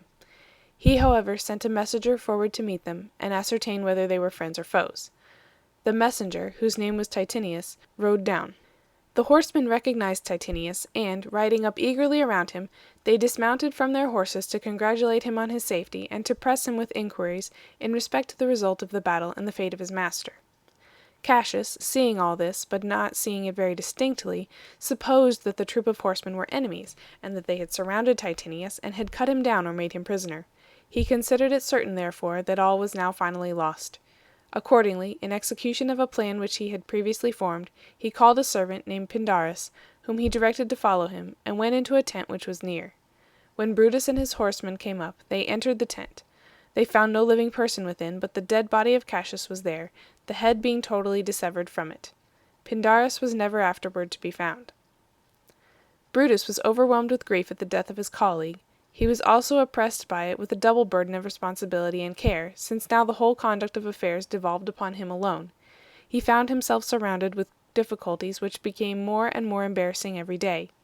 At length he was compelled to fight a second battle. The details of the contest itself we cannot give, but the result of it was that, notwithstanding the most unparalleled and desperate exertions made by Brutus to keep his men to the work and to maintain his ground, his troops were borne down and overwhelmed by the irresistible onsets of his enemies, and his cause was irretrievably and hopelessly ruined. When Brutus found that all was lost, he allowed himself to be conducted off the field by a small body of guards, who, in their retreat, broke through the ranks of the enemy on a side where they saw that they should meet with the least resistance. They were, however, pursued by a squadron of horse, the horsemen being eager to make Brutus a prisoner. In this emergency, one of Brutus's friends, named Lucilius, conceived the design of pretending to be Brutus, and, as such, surrendering himself a prisoner. This plan he carried into effect. When the troop came up, he called out for quarter, said that he was Brutus, and begged them to spare his life and to take him to Antony. The men did so, rejoicing at having, as they imagined, secured so invaluable a prize. In the meantime the real Brutus pressed on to make his escape. He crossed a brook which came in his way, and entered into a little dell, which promised to afford a hiding place, since it was encumbered with precipitous rocks and shaded with trees. A few friends and officers accompanied Brutus in his flight. Night soon came on, and he lay down in a little recess under a shelving rock, exhausted with fatigue and suffering. Then, raising his eyes to heaven, he imprecated, in lines quoted from a Greek poet, the just judgment of God upon the foes who were at that hour triumphing in what he considered the ruin of his country. He then, in his anguish and despair, enumerated by name the several friends and companions whom he had seen fall that day in battle, mourning the loss of each with bitter grief. In the meantime, night was coming on, and the party, concealed thus in the wild dell, were destitute and unsheltered. Hungry and thirsty, and spent with fatigue as they were, there seemed to be no prospect for them of either rest or refreshment. Finally, they sent one of their number to steal softly back to the rivulet which they had crossed in their retreat, to bring them some water. The soldier took his helmet to bring the water in for want of any other vessel. While Brutus was drinking the water which they brought, a noise was heard in the opposite direction. 2 of the officers were sent to ascertain the cause. They came back soon, reporting that there was a party of the enemy in that quarter. They asked where the water was which had been brought. Brutus told them that it had all been drunk, but that he would immediately send for more. The messenger went accordingly to the brook again, but he came back very soon, wounded and bleeding, and reported that the enemy was close upon them on that side too, and that he had narrowly escaped with his life. The apprehensions of Brutus's party were greatly increased by these tidings. It was evident that all hope of being able to remain long concealed where they were must fast disappear. One of the officers, named Statilius, then proposed to make the attempt to find his way out of the snare in which they had become involved. He would go, he said, as cautiously as possible, avoiding all parties of the enemy, and being favored by the darkness of the night, he hoped to find some way of retreat. If he succeeded, he would display a torch on a distant elevation which he designated, so that the party in the glen, on seeing the light, might be assured of his safety. He would then return and guide them all through the danger, by the way which he should have discovered. This plan was approved, and Statilius accordingly departed. In due time the light was seen burning at the place which had been pointed out, and indicating that Statilius had accomplished his undertaking. Brutus and his party were greatly cheered by the new hope which this result awakened. They began to watch and listen for their messenger's return. They watched and waited long, but he did not come. On the way back he was intercepted and slain. When at length all hope that he would return was finally abandoned, some of the party, in the course of the despairing consultations which the unhappy fugitives held with one another, said that they must not remain any longer where they were, but must make their escape from that spot at all hazards.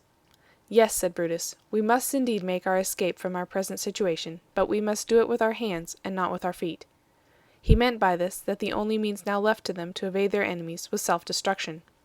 When his friends understood that this was his meaning, and that he was resolved to put this design into execution in his own case, they were overwhelmed with sorrow. Brutus took them one by the hand, and bade them farewell. He thanked them for their fidelity in adhering to his cause to the last, and said that it was a source of great comfort and satisfaction to him that all his friends had proved so faithful and true. I do not complain of my hard fate, he added, so far as I myself am concerned. I mourn only for my unhappy country. As to myself, I think that my condition even now is better than that of my enemies, for though I die, posterity will do me justice, and I shall enjoy forever the honor which virtue and integrity deserve, while they, though they live only to reap the bitter fruits of injustice and tyranny. After I am gone," he continued, addressing his friends, as before, "think no longer of me, but take care of yourselves. Antony, I am sure, will be satisfied with Cassius's death and mine. He will not be disposed to pursue you vindictively any longer. Make peace with him on the best terms that you can." Brutus then asked first one and then another of his friends to aid him in the last duty, as he seems to have considered it, of destroying his life, but one after another declared that they could not do anything to assist him in carrying into effect so dreadful a determination. Finally, he took with him an old and long-tried friend named Strato, and went away a little, apart from the rest. Here he solicited once more the favor which had been refused him before, begging that Strato would hold out his sword. Strato still refused. Brutus then called one of his slaves. Upon this, Strato declared that he would do anything rather than that Brutus should die by the hand of a slave. He took the sword, and with his right hand held it extended in the air. With the left hand he covered his eyes, that he might not witness the horrible spectacle. Brutus rushed upon the point of the weapon with such fatal force that he fell and immediately expired. Thus ended the great and famous Battle of Philippi, celebrated in history as marking the termination of the great conflict between the friends and the enemies of Caesar, which agitated the world so deeply after the conqueror's death. This battle established the ascendancy of Antony, and made him for a time the most conspicuous man, as Cleopatra was the most conspicuous woman, in the world. End of chapter 9. Chapter 10 of Cleopatra, Cleopatra and Antony. How far Cleopatra was influenced in her determination to espouse the cause of Antony rather than that of Brutus and Cassius in the civil war described in the last chapter, by gratitude to Caesar, and how far, on the other hand, by personal interest in Antony, the reader must judge. Cleopatra had seen Antony, it will be recollected, some years before, during his visit to Egypt, when she was a young girl. She was doubtless well acquainted with his character. It was a character peculiarly fitted, in some respects, to captivate the imagination of a woman so ardent and impulsive and bold as Cleopatra was fast becoming. Antony had, in fact, made himself an object of universal interest throughout the world, by his wild and eccentric manners and reckless conduct, and by the very extraordinary vicissitudes which had marked his career. In moral character he was as utterly abandoned and depraved as it was possible to be. In early life, as has already been stated, he plunged into such a course of dissipation and extravagance that he became utterly and hopelessly ruined, or, rather, he would have been so, had he not, by the influence of that magic power of fascination which such characters often possess, succeeded in gaining a great ascendancy over a young man of immense fortune, named Curio, who for a time upheld him by becoming surety for his debts. This resource, however, soon failed, and Antony was compelled to abandon Rome, and to live for some years as a fugitive and exile, in dissolute wretchedness and want. During all the subsequent vicissitudes through which he passed in the course of his career, the same habits of lavish expenditure continued whenever he had funds at his command. This trait of character took the form sometimes of a noble generosity. In his campaigns the plunder which he acquired he usually divided among his soldiers, reserving nothing for himself. This made his men enthusiastically devoted to him, and led them to consider his prodigality as a virtue, even when they did not themselves derive any direct advantage from it. 1,000 stories were always in circulation in camp of Acts on his part illustrating his reckless disregard of the value of money, some ludicrous, and all eccentric and strange. In his personal habits, too, he was as different as possible from other men. He prided himself on being descended from Hercules, and he affected a style of dress and a general air and manner in accordance with the savage character of this his pretended ancestor. His features were sharp, his nose was arched and prominent, and he wore his hair and beard very long, as long, in fact, as he could make them grow. These peculiarities imparted to his countenance a very wild and ferocious expression. He adopted a style of dress, too, which, judged of with reference to the prevailing fashions of the time, gave to his whole appearance a rough, savage, and reckless air. His manner and demeanour corresponded with his dress and appearance. He lived in habits of the most unreserved familiarity with his soldiers. He associated freely with them, ate and drank with them in the open air, and joined in their noisy mirth and rude and boisterous hilarity. His commanding powers of mind and the desperate recklessness of his courage enabled him to do all this without danger. These qualities inspired in the minds of the soldiers a feeling of profound respect for their commander, and this good opinion he was enabled to retain, notwithstanding such habits of familiarity with his inferiors as would have been fatal to the influence of an ordinary man. In the most prosperous portion of Antony's career, for example, during the period immediately preceding the death of Caesar, he addicted himself to vicious indulgences of the most open, public, and shameless character. He had around him a sort of court, formed of jesters, tumblers, mountebanks, play-actors, and other similar characters of the lowest and most disreputable class. Many of these companions were singing and dancing girls, very beautiful and very highly accomplished in the arts of their respective professions, but all totally corrupt and depraved. Public sentiment, even in that age and nation, strongly condemned this conduct. The people were pagans, it is true, but it is a mistake to suppose that the formation of a moral sentiment in the community against such vices as these is a work which Christianity alone can perform. There is a law of nature, in the form of an instinct universal in the race, imperiously enjoining that the connection of the sexes shall consist of the union of one man with one woman, and that woman his wife, and very sternly prohibiting every other. So that there has probably never been a community in the world so corrupt, that a man could practice in it such vices as those of Antony, without not only violating his own sense of right and wrong, but also bringing upon himself the general condemnation of those around him. Still, the world is prone to be very tolerant in respect to the vices of the great. Such exalted personages as Antony seem to be judged by a different standard from common men.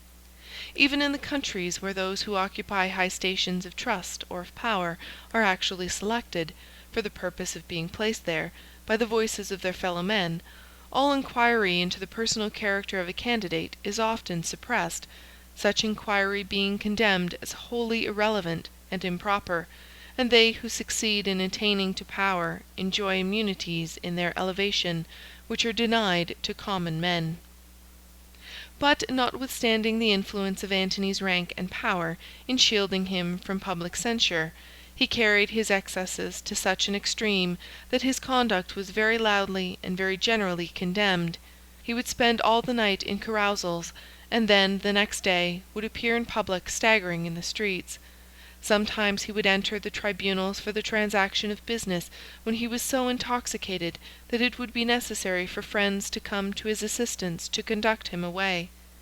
In some of his journeys in the neighbourhood of Rome, he would take a troop of companions with him of the worst possible character, and travel with them openly and without shame. There was a certain actress, named Cytheride, whom he made his companion on one such occasion.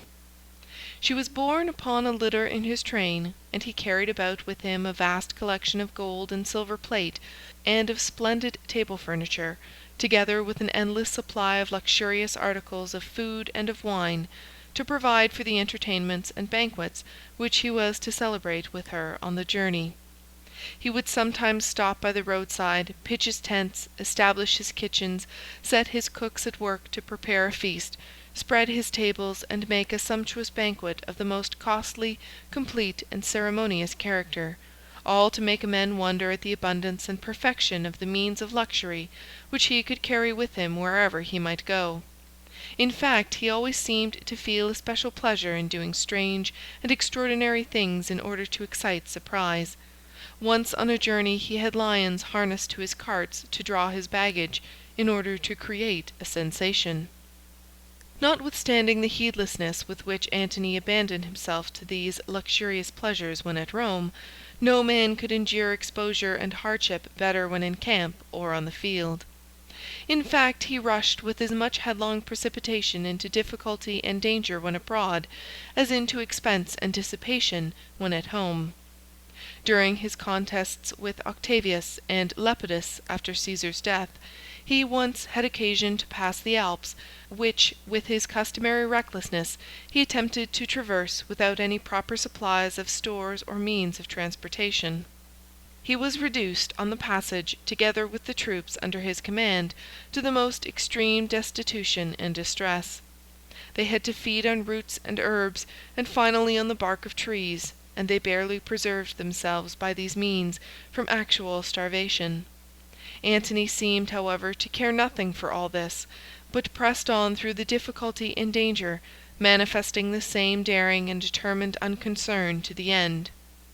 In the same campaign he found himself at one time reduced to extreme destitution in respect to men. His troops had been gradually wasted away until his situation had become very desperate. He conceived under these circumstances the most extraordinary idea of going over alone to the camp of Lepidus and enticing away his rival's troops from under the very eyes of their commander. This bold design was successfully executed. Antony advanced alone, clothed in wretched garments, and with his matted hair and beard hanging about his breast and shoulders, up to Lepidus's lines. The men, who knew him well, received him with acclamations, and pitying the sad condition to which they saw that he was reduced, began to listen to what he had to say. Lepidus, who could not attack him, since he and Antony were not at that time in open hostility to each other, but were only rival commanders in the same army, ordered the trumpeters to sound in order to make a noise which should prevent the words of Antony from being heard. This interrupted the negotiation, but the men immediately disguised 2 of their number in female apparel, and sent them to Antony to make arrangements with him for putting themselves under his command, and offering at the same time to murder Lepidus if he would but speak the word. Antony charged them to do Lepidus no injury. He, however, went over and took possession of the camp, and assumed the command of the army. He treated Lepidus himself personally with extreme politeness, and retained him as a subordinate under his command. Not far from the time of Caesar's death, Antony was married. The name of the lady was Fulvia. She was a widow at the time of her marriage with Antony, and was a woman of very marked and decided character. She had led a wild and irregular life previous to that time, but she conceived a very strong attachment to her new husband, and devoted herself to him from the time of her marriage with the most constant fidelity. She soon acquired a very great ascendancy over him, and was the means of effecting a very considerable reform in his conduct and character.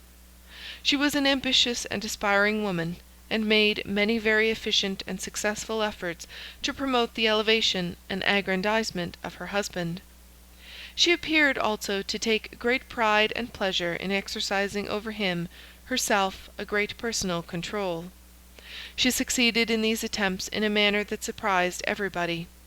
It seemed astonishing to all mankind that such a tiger as he had been could be subdued by any human power. Nor was it by gentleness and mildness that Fulvia gained such power over her husband. She was of a very stern and masculine character, and she seems to have mastered Antony by surpassing him in the use of his own weapons. In fact, instead of attempting to soothe and mollify him, she reduced him, it seems, to the necessity of resorting to various contrivances to soften and propitiate her.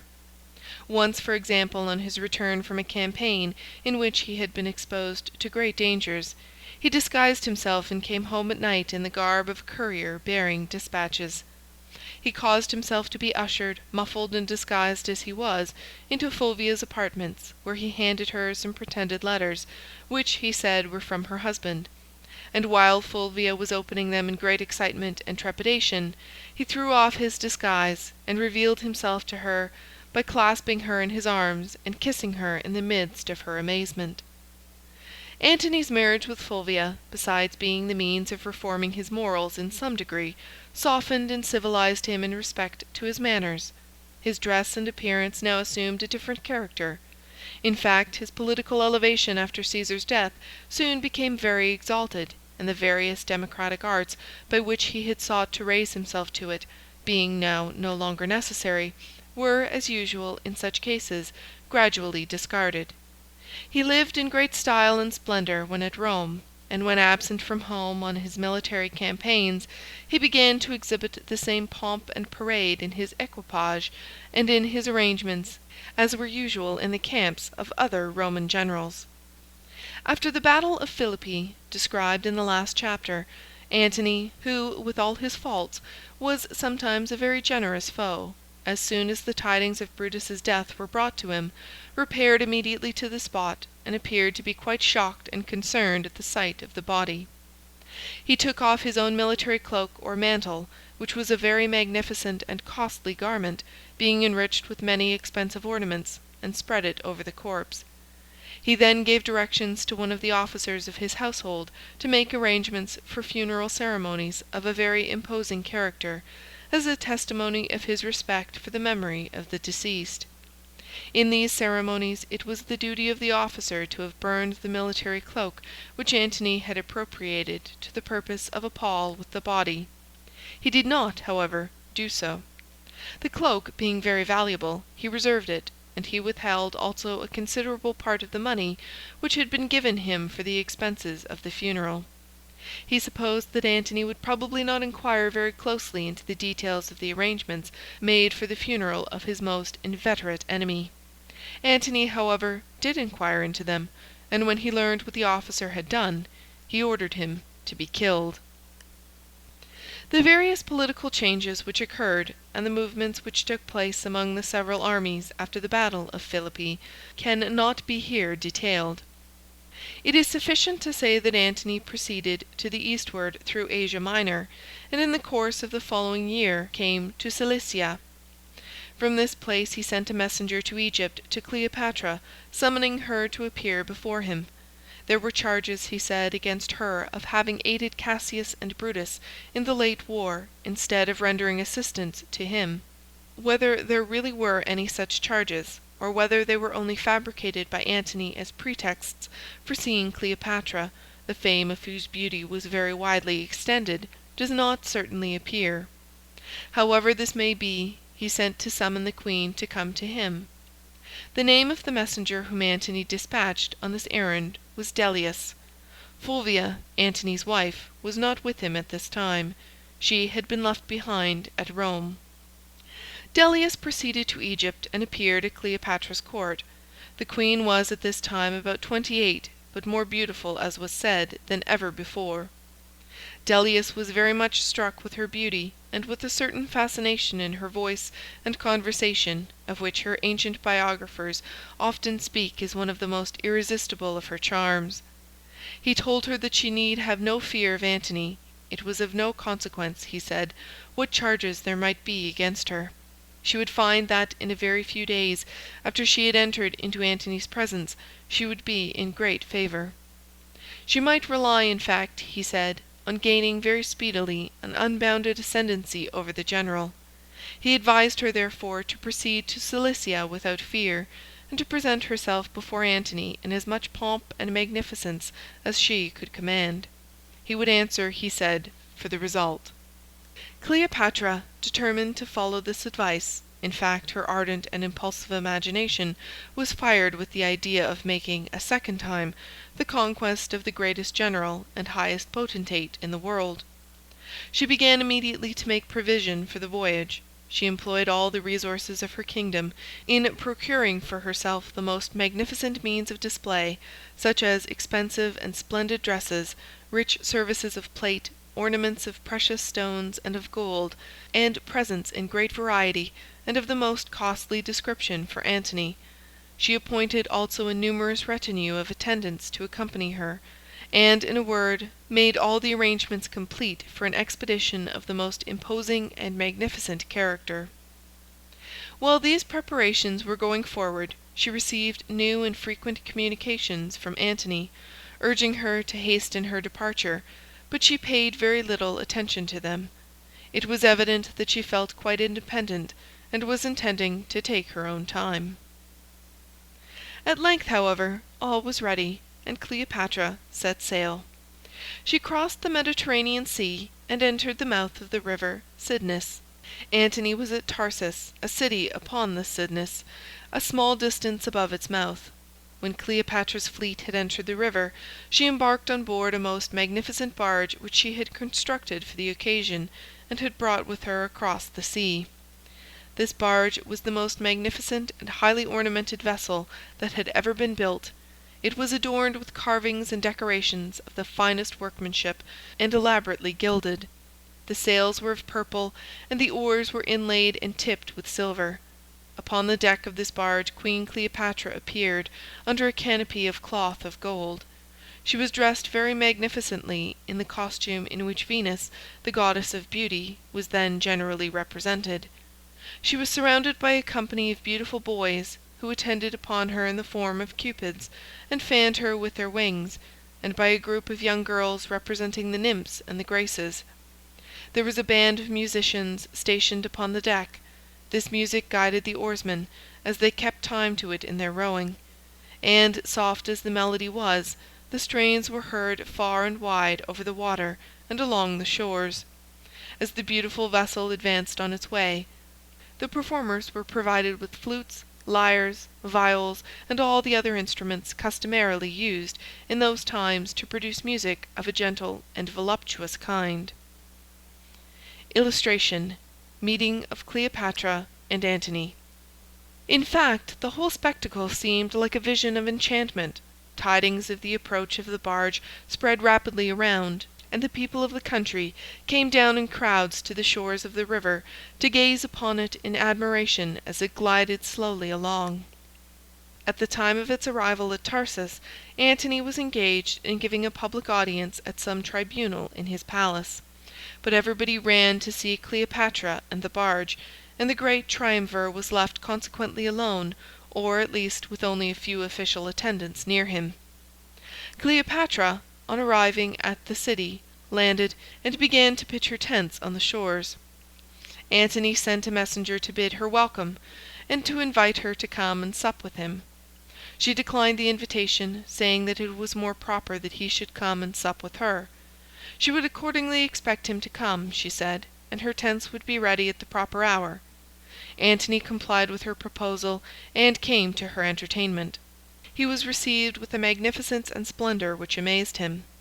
The tents and pavilions where the entertainment was made were illuminated with an immense number of lamps. These lamps were arranged in a very ingenious and beautiful manner, so as to produce an illumination of the most surprising brilliancy and beauty. The immense number and variety, too, of the meats and wines, and of the vessels of gold and silver with which the tables were loaded, and the magnificence and splendor of the dresses worn by Cleopatra and her attendants, combined to render the whole scene one of bewildering enchantment. The next day, Antony invited Cleopatra to come and return his visit. But, though he made every possible effort to provide a banquet as sumptuous and as sumptuously served as hers, he failed entirely in this attempt, and acknowledged himself completely outdone. Antony was, moreover, at these interviews, perfectly fascinated with Cleopatra's charms. Her beauty, her wit, her thousand accomplishments, and above all, the tact and adroitness and self-possession which she displayed in assuming at once so boldly and carrying out so adroitly the idea of her social superiority over him, that he yielded his heart almost immediately to her undisputed sway. The first use which Cleopatra made of her power was to ask Antony, for her sake, to order her sister Arsinoe to be slain. Arsinoe had gone, it will be recollected, to Rome, to grace Caesar's triumph there, and had afterwards retired to Asia, where she was now living an exile. Cleopatra, either from a sentiment of past revenge, or else from some apprehensions of future danger, now desired that her sister should die. Antony readily acceded to her request. He sent an officer in search of the unhappy princess. The officer slew her where he found her, within the precincts of a temple to which she had fled, supposing it a sanctuary which no degree of hostility, however extreme, would have dared to violate. Cleopatra remained at Tarsus for some time, revolving in an incessant round of gaiety and pleasure, and living in habits of unrestrained intimacy with Antony. She was accustomed to spend whole days and nights with him in feasting and revelry. The immense magnificence of these entertainments, especially on Cleopatra's part, were the wonder of the world. She seems to have taken special pleasure in exciting Antony's surprise by the display of her wealth and the boundless extravagance in which she indulged. At one of her banquets Antony was expressing his astonishment at the vast number of gold cups, enriched with jewels, that were displayed on all sides. "Oh," said she, "they are nothing. If you like them, you shall have them all." So saying, she ordered her servants to carry them to Antony's house. The next day she invited Antony again, with a large number of the chief officers of his army and court. The table was spread with a new service of gold and silver vessels, more extensive and splendid than that of the preceding day, and at the close of the supper, when the company was about to depart, Cleopatra distributed all these treasures among the guests that had been present at the entertainment. At another of these feasts she carried her ostentation and display to the astonishing extreme of taking off from one of her earrings a pearl of immense value, and dissolving it in a cup of vinegar, which she afterward made into a drink, such as was customarily used in those days, and then drank it. She was proceeding to do the same with the other pearl, when some of the company arrested the proceeding and took the remaining pearl away. In the meantime, while Antony was thus wasting his time in luxury and pleasure with Cleopatra, his public duties were neglected, and everything was getting into confusion. Fulvia remained in Italy. Her position and her character gave her a commanding political influence, and she exerted herself in a very energetic manner to sustain, in that quarter of the world, the interests of her husband's cause. She was surrounded with difficulties and dangers, the details of which cannot, however, be here particularly described.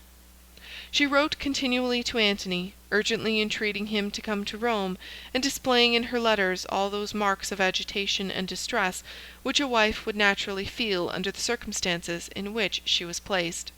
The thought that her husband had been so completely drawn away from her by the guilty arts of such a woman, and led by her to abandon his wife and his family, and leave in neglect and confusion concerns of such momentous magnitude as those which demanded his attention at home, produced an excitement in her mind bordering upon frenzy.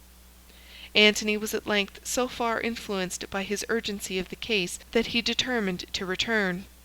He broke up his quarters at Tarsus and moved south toward Tyre, which was a great naval port and station in those days. Cleopatra went with him. They were to separate at Tyre. She was to embark there for Egypt, and he for Rome. At least that was Antony's plan, but it was not Cleopatra's. She had been determined that Antony should go with her to Alexandria. As might have been expected, when the time came for the decision, the woman gained the day. Her flatteries, her arts, her caresses, her tears prevailed. After a brief struggle between the sentiment of love on the one hand, and those of ambition and of duty combined on the other, Antony gave up the contest. Abandoning everything else, he surrendered himself wholly to Cleopatra's control, and went with her to Alexandria. He spent the winter there, giving himself up with her to every species of sensual indulgence that the most remorseless license could tolerate, and the most unbounded wealth procure. There seemed, in fact, to be no bounds to the extravagance and infatuation which Antony displayed during the winter in Alexandria. Cleopatra devoted herself to him incessantly, day and night, filling up every moment of time with some new form of pleasure, in order that he might have no time to think of his absent wife, or to listen to the reproaches of his conscience. Antony, on his part, surrendered himself a willing victim to these wiles, and entered with all his heart into the thousand plans of gaiety and merrymaking which Cleopatra devised. They had each a separate establishment in the city, which was maintained at an enormous cost, and they made an arrangement by which each was the guest of the other on alternate days. These visits were spent in games, sports, spectacles, feasting, drinking, and in every species of riot, irregularity, and excess. A curious instance is afforded of the accidental manner in which intelligence in respect to the scenes and incidents of private life in those ancient days is sometimes obtained, in a circumstance which occurred at this time in Antony's court. It seems that there was a young medical student at Alexandria that winter, named Philotas, who happened in some way or other to have formed an acquaintance with one of Antony's domestics, a cook.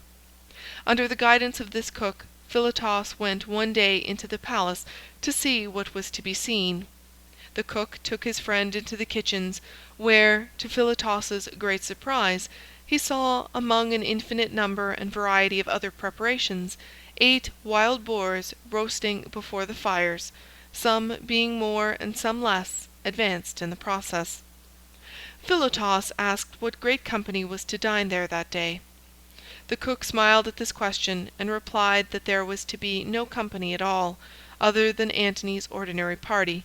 "But," said the cook in explanation, "we are obliged always to prepare several suppers, and to have them ready in succession at different hours, for no one can tell at what time they will order the entertainment to be served. Sometimes, when the supper has been actually carried in, Antony and Cleopatra will get engaged in some new turn of their diversions, and conclude not to sit down just then to the table, and so we have to take the supper away, and presently bring in another." Antony had a son with him at Alexandria at this time, the child of his wife Fulvia. The name of the son, as well as that of the father, was Antony. He was old enough to feel some sense of shame at his father's dereliction from duty, and to manifest some respectful regard for the rights and the honor of his mother. Instead of this, however, he imitated his father's example, and, in his own way, was as reckless and extravagant as he. The same Philotas who is above referred to was, after a time, appointed to some office or other in the young Antony's household, so that he was accustomed to sit at his table and share in his convivial enjoyments.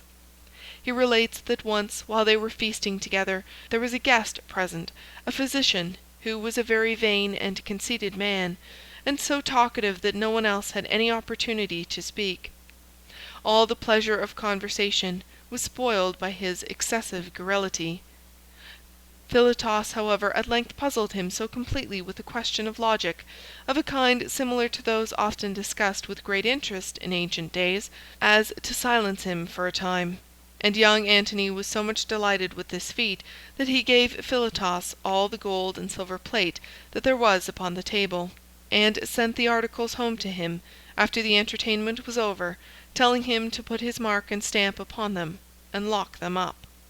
The question with which Philotas puzzled the self-conceited physician was this.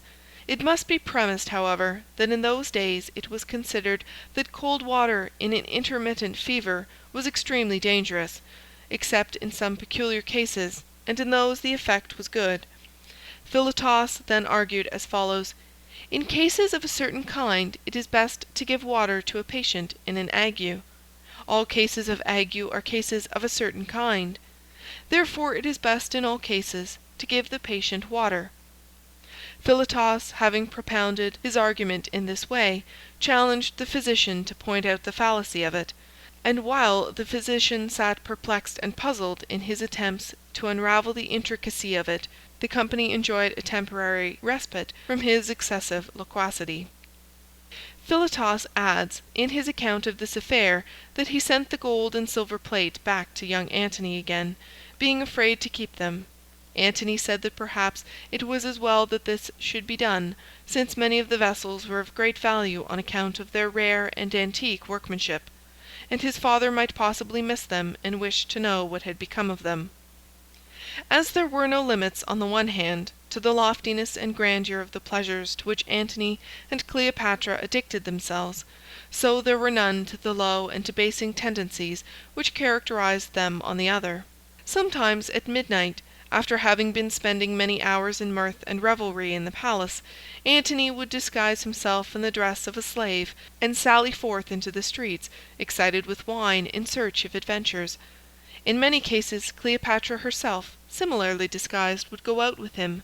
On these excursions Antony would take pleasure in involving himself in all sorts of difficulties and dangers, in street riots, drunken brawls, and desperate quarrels with the populace, all for Cleopatra's amusement and his own. Stories of these adventures would circulate afterward among the people, some of whom would admire the free and jovial character of their eccentric visitor, and others would despise him as a prince degrading himself to the level of a brute. Some of the amusements and pleasures which Antony and Cleopatra pursued were innocent in themselves, though wholly unworthy to be made the serious business of life by personages on whom such exalted duties rightfully devolved.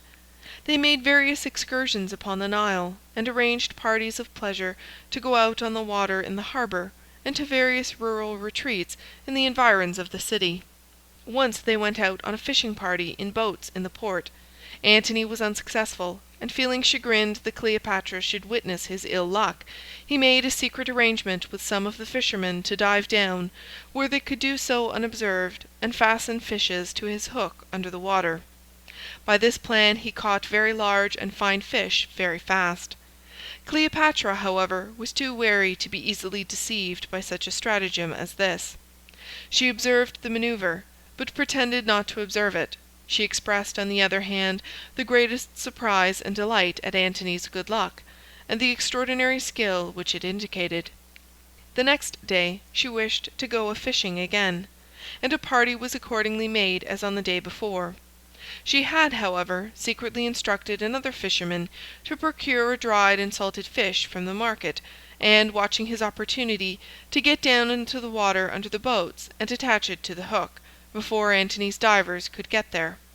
This plan succeeded, and Antony, in the midst of a large and gay party that were looking on, pulled out an excellent fish, cured and dried, such as was known to everyone as an imported article, bought in the market. It was a fish of a kind that was brought originally from Asia Minor. The boats and the water all around them resounded with the shouts of merriment and laughter which this incident occasioned. In the meantime, while Antony was thus spending his time in low and ignoble pursuits and in guilty pleasures at Alexandria, his wife Fulvia, after exhausting all other means of inducing her husband to return to her, became desperate, and took measures for fomenting an open war which she thought would compel him to return. The extraordinary energy, influence, and talent which Fulvia possessed enabled her to do this in an effectual manner. She organized an army, formed a camp, placed herself at the head of the troops, and sent such tidings to Antony of the dangers which threatened his cause as greatly alarmed him. At the same time news came of great disasters in Asia Minor, and of alarming insurrections among the provinces which had been committed to his charge there. Antony saw that he must arouse himself from the spell which had enchanted him, and break away from Cleopatra, or that he would be wholly and irretrievably ruined. He made, accordingly, a desperate effort to get free. He bade the queen farewell, embarked hastily in a fleet of galleys, and sailed away to Tyre, leaving Cleopatra in her palace, vexed, disappointed, and chagrined. End of Chapter 10. Cleopatra and Antony. Chapter 11 of Cleopatra, the Battle of Actium. Perplexity of Antony. His meeting with Fulvia. Meeting of Antony and Fulvia.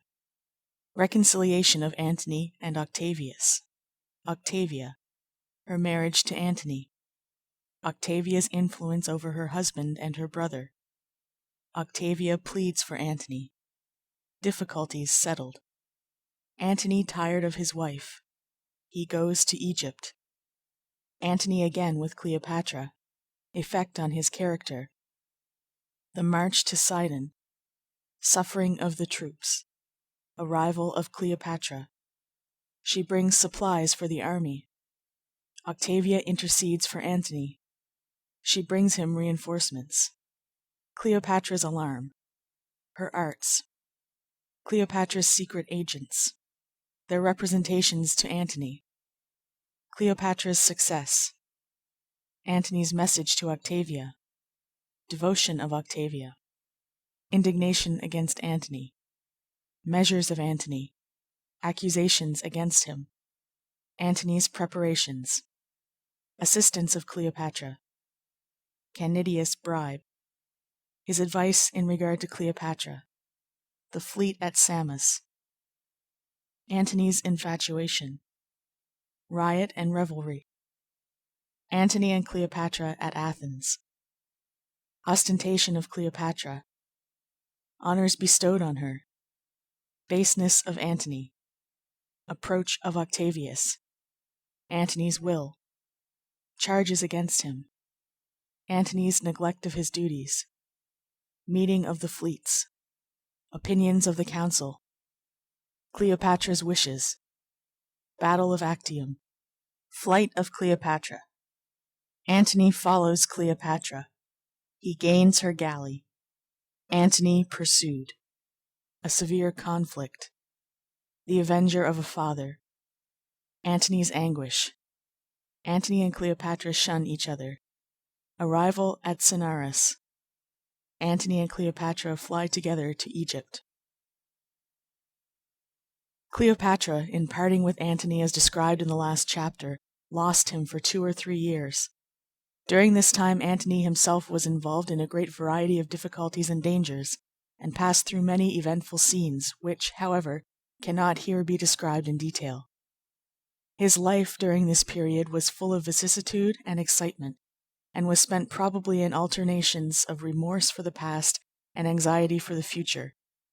On landing at Tyre, he was first extremely perplexed whether to go to Asia Minor or to Rome. His presence was imperiously demanded in both places. The war which Fulvia had fomented was caused in part by the rivalry of Octavius and the collision of his interests with those of her husband. Antony was very angry with her for having managed his affairs in such a way as to bring about a war. After a time Antony and Fulvia met at Athens. Fulvia had retreated to that city, and was very seriously sick there, either from bodily disease or from the influence of long-continued anxiety, vexation, and distress. They had a stormy meeting. Neither party was disposed to exercise any mercy toward the other. Antony left his wife rudely and roughly, after loading her with reproaches. A short time afterward she sank down in sorrow to the grave.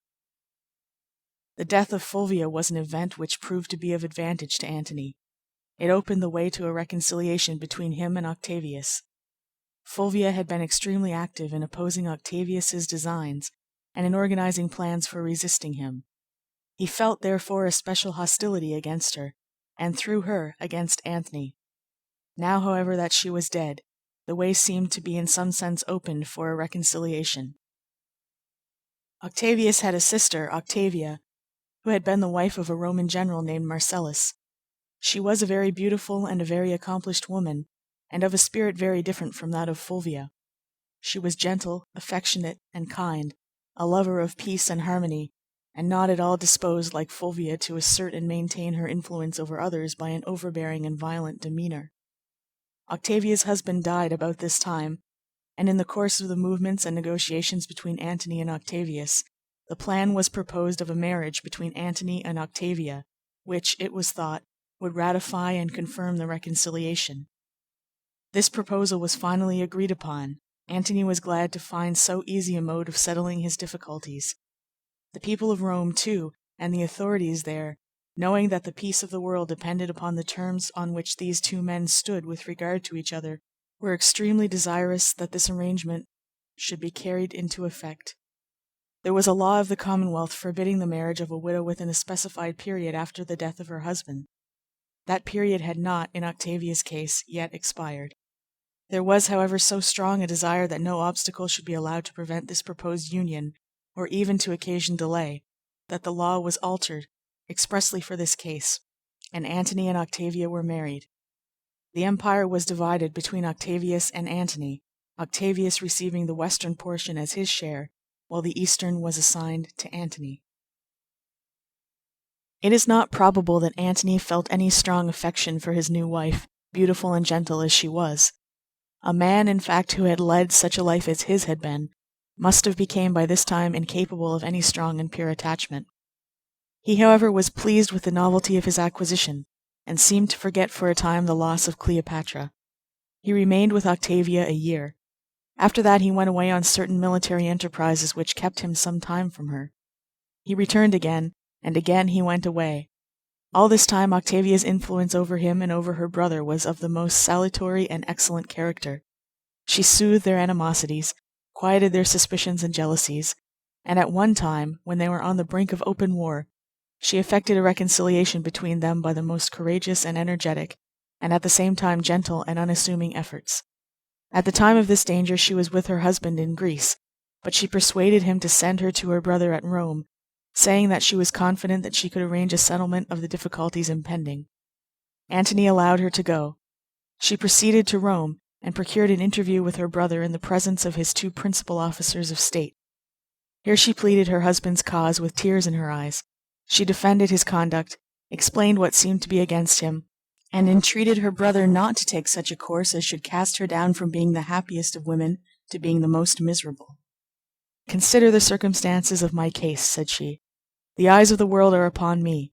Of the two most powerful men in the world, I am the wife of one and the sister of another.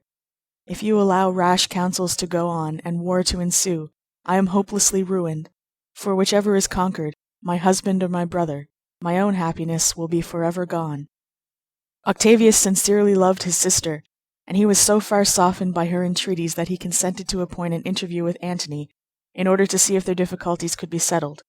This interview was accordingly held. The two generals came to a river, where, at the opposite banks, each embarked in a boat, and being rowed out toward each other, they met in the middle of the stream. A conference ensued, at which all the questions at issue were, for a time at least, very happily arranged. Antony, however, after a time, began to become tired of his wife, and to sigh for Cleopatra once more. He left Octavia at Rome, and proceeded to the eastward, under pretense of attending to the affairs of that portion of the empire. But instead of doing this, he went to Alexandria, and there renewed again his former intimacy with the Egyptian queen. Octavius was very indignant at this. His former hostility to Antony, which had been in a measure appeased by the kind influence of Octavia, now broke forth anew, and was heightened by the feeling of resentment naturally awakened by his sister's wrongs. Public sentiment in Rome, too, was settling very strongly against Antony. Lampoons were written against him to ridicule him and Cleopatra, and the most decided censures were passed upon his conduct. Octavia was universally beloved, and the sympathy which was everywhere felt for her increased and heightened very much the popular indignation which was felt against the man who could wrong so deeply such sweetness and gentleness and affectionate fidelity as hers. After remaining for some time in Alexandria, and renewing his connection and intimacy with Cleopatra, Antony went away again, crossing the sea into Asia, with the intention of prosecuting certain military undertakings there which imperiously demanded his attention. His plan was to return as soon as possible to Egypt after the object of his expedition should be accomplished. He found, however, that he could not bear even a temporary absence from Cleopatra. His mind dwelled so much upon her, and upon the pleasures which he had enjoyed with her in Egypt, and he longed so much to see her again, that he was wholly unfit for the discharge of his duties in the camp. He became timid, inefficient, and remiss, and almost everything that he undertook ended disastrously. The army, who understood perfectly well the reason of their commander's remissness and consequent ill fortune, were extremely indignant at his conduct, and the camp was filled with suppressed murmurs and complaints. Antony, however, like other persons in his situation, was blind to all these indications of dissatisfaction. Probably he would have disregarded them if he had observed them. At length, finding that he could bear his absence from his mistress no longer, he set out to march across the country, in the depth of the winter, to the seashore, to a point where he had sent for Cleopatra to come to join him. The army endured incredible hardships and exposures in this march. When Antony had once commenced the journey, he was so impatient to get forward that he compelled his troops to advance with a rapidity greater than their strength would bear. They were, besides, not provided with proper tents or with proper supplies of provisions. They were often obliged, therefore, after a long and fatiguing march during the day, to bivouac at night in the open air among the mountains, with scanty means of appeasing their hunger, and very little shelter from the cold rain or from the storms of driving snow.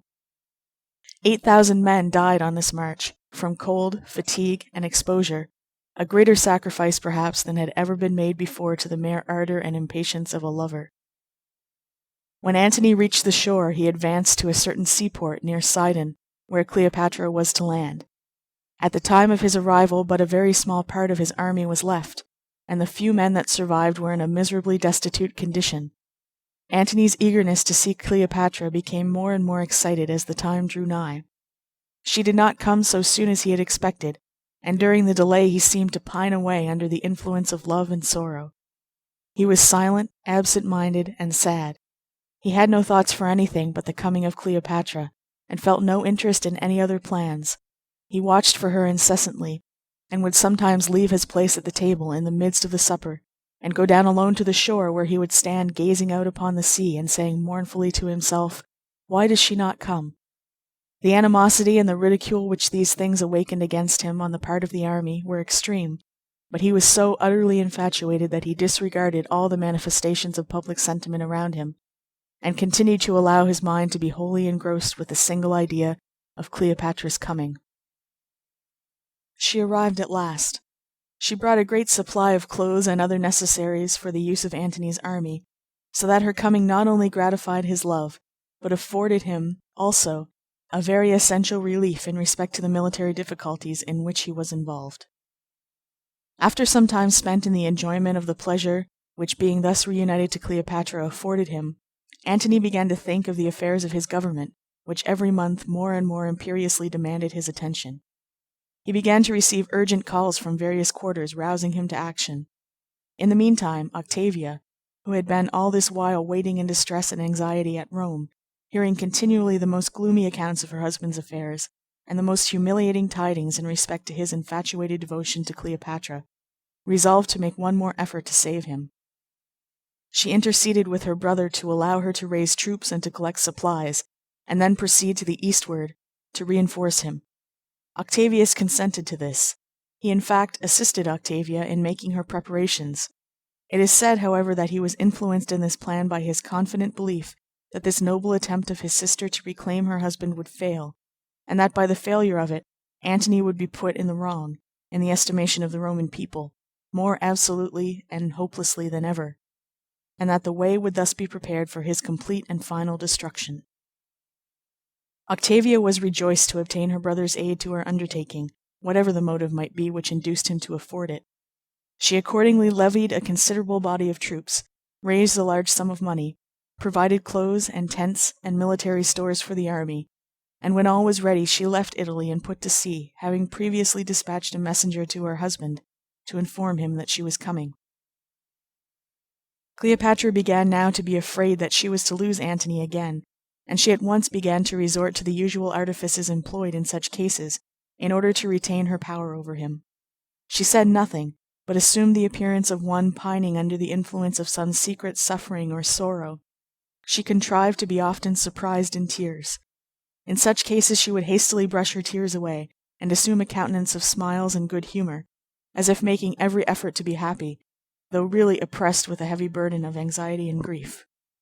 When Antony was near her she would seem overjoyed at his presence, and gaze upon him with an expression of the most devoted fondness. When absent from him, she spent her time alone, always silent and dejected, and often in tears, and she took care that the secret sorrows and sufferings that she endured should be duly made known to Antony, and that he should understand that they were all occasioned by her love for him, and by the danger which she apprehended that he was about to leave her. The friends and secret agents of Cleopatra who reported these things to Antony made, moreover, direct representations to him, for the purpose of inclining his mind in her favor. They had, in fact, the astonishing audacity to argue that Cleopatra's claims upon Antony for a continuance of his love were paramount to those of Octavia. She, that is, Octavia, had been his wife, they said, only for a very short time. Cleopatra had been most devotedly attached to him for many years. Octavia was married to him, they alleged, not under the impulse of love, but from political considerations alone, to please her brother, and to ratify and confirm a political league made with him. Cleopatra, on the other hand, had given herself up to him in the most absolute and unconditional manner, under the influence solely of a personal affection, which she could not control.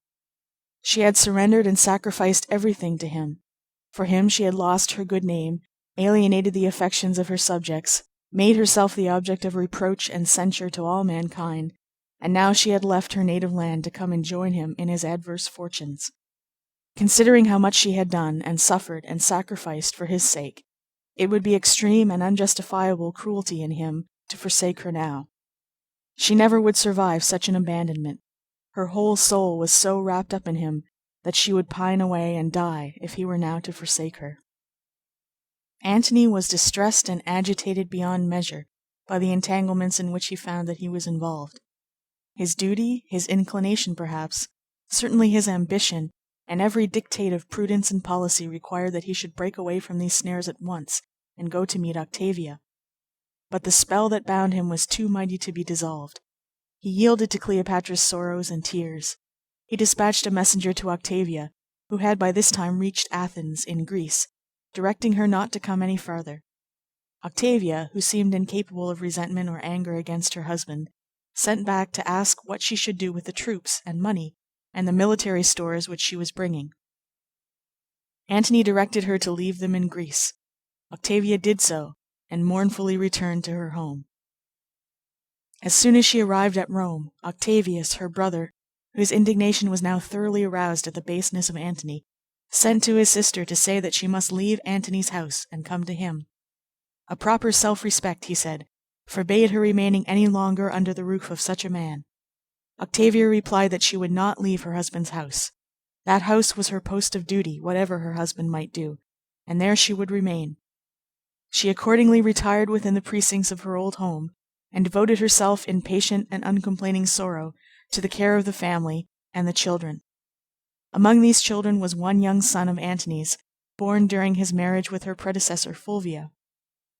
In the meantime, while Octavia was thus faithfully, though mournfully fulfilling her duties as wife and mother, in her husband's house at Rome, Antony himself had gone with Cleopatra to Alexandria, and was abandoning himself once more to a life of guilty pleasure there.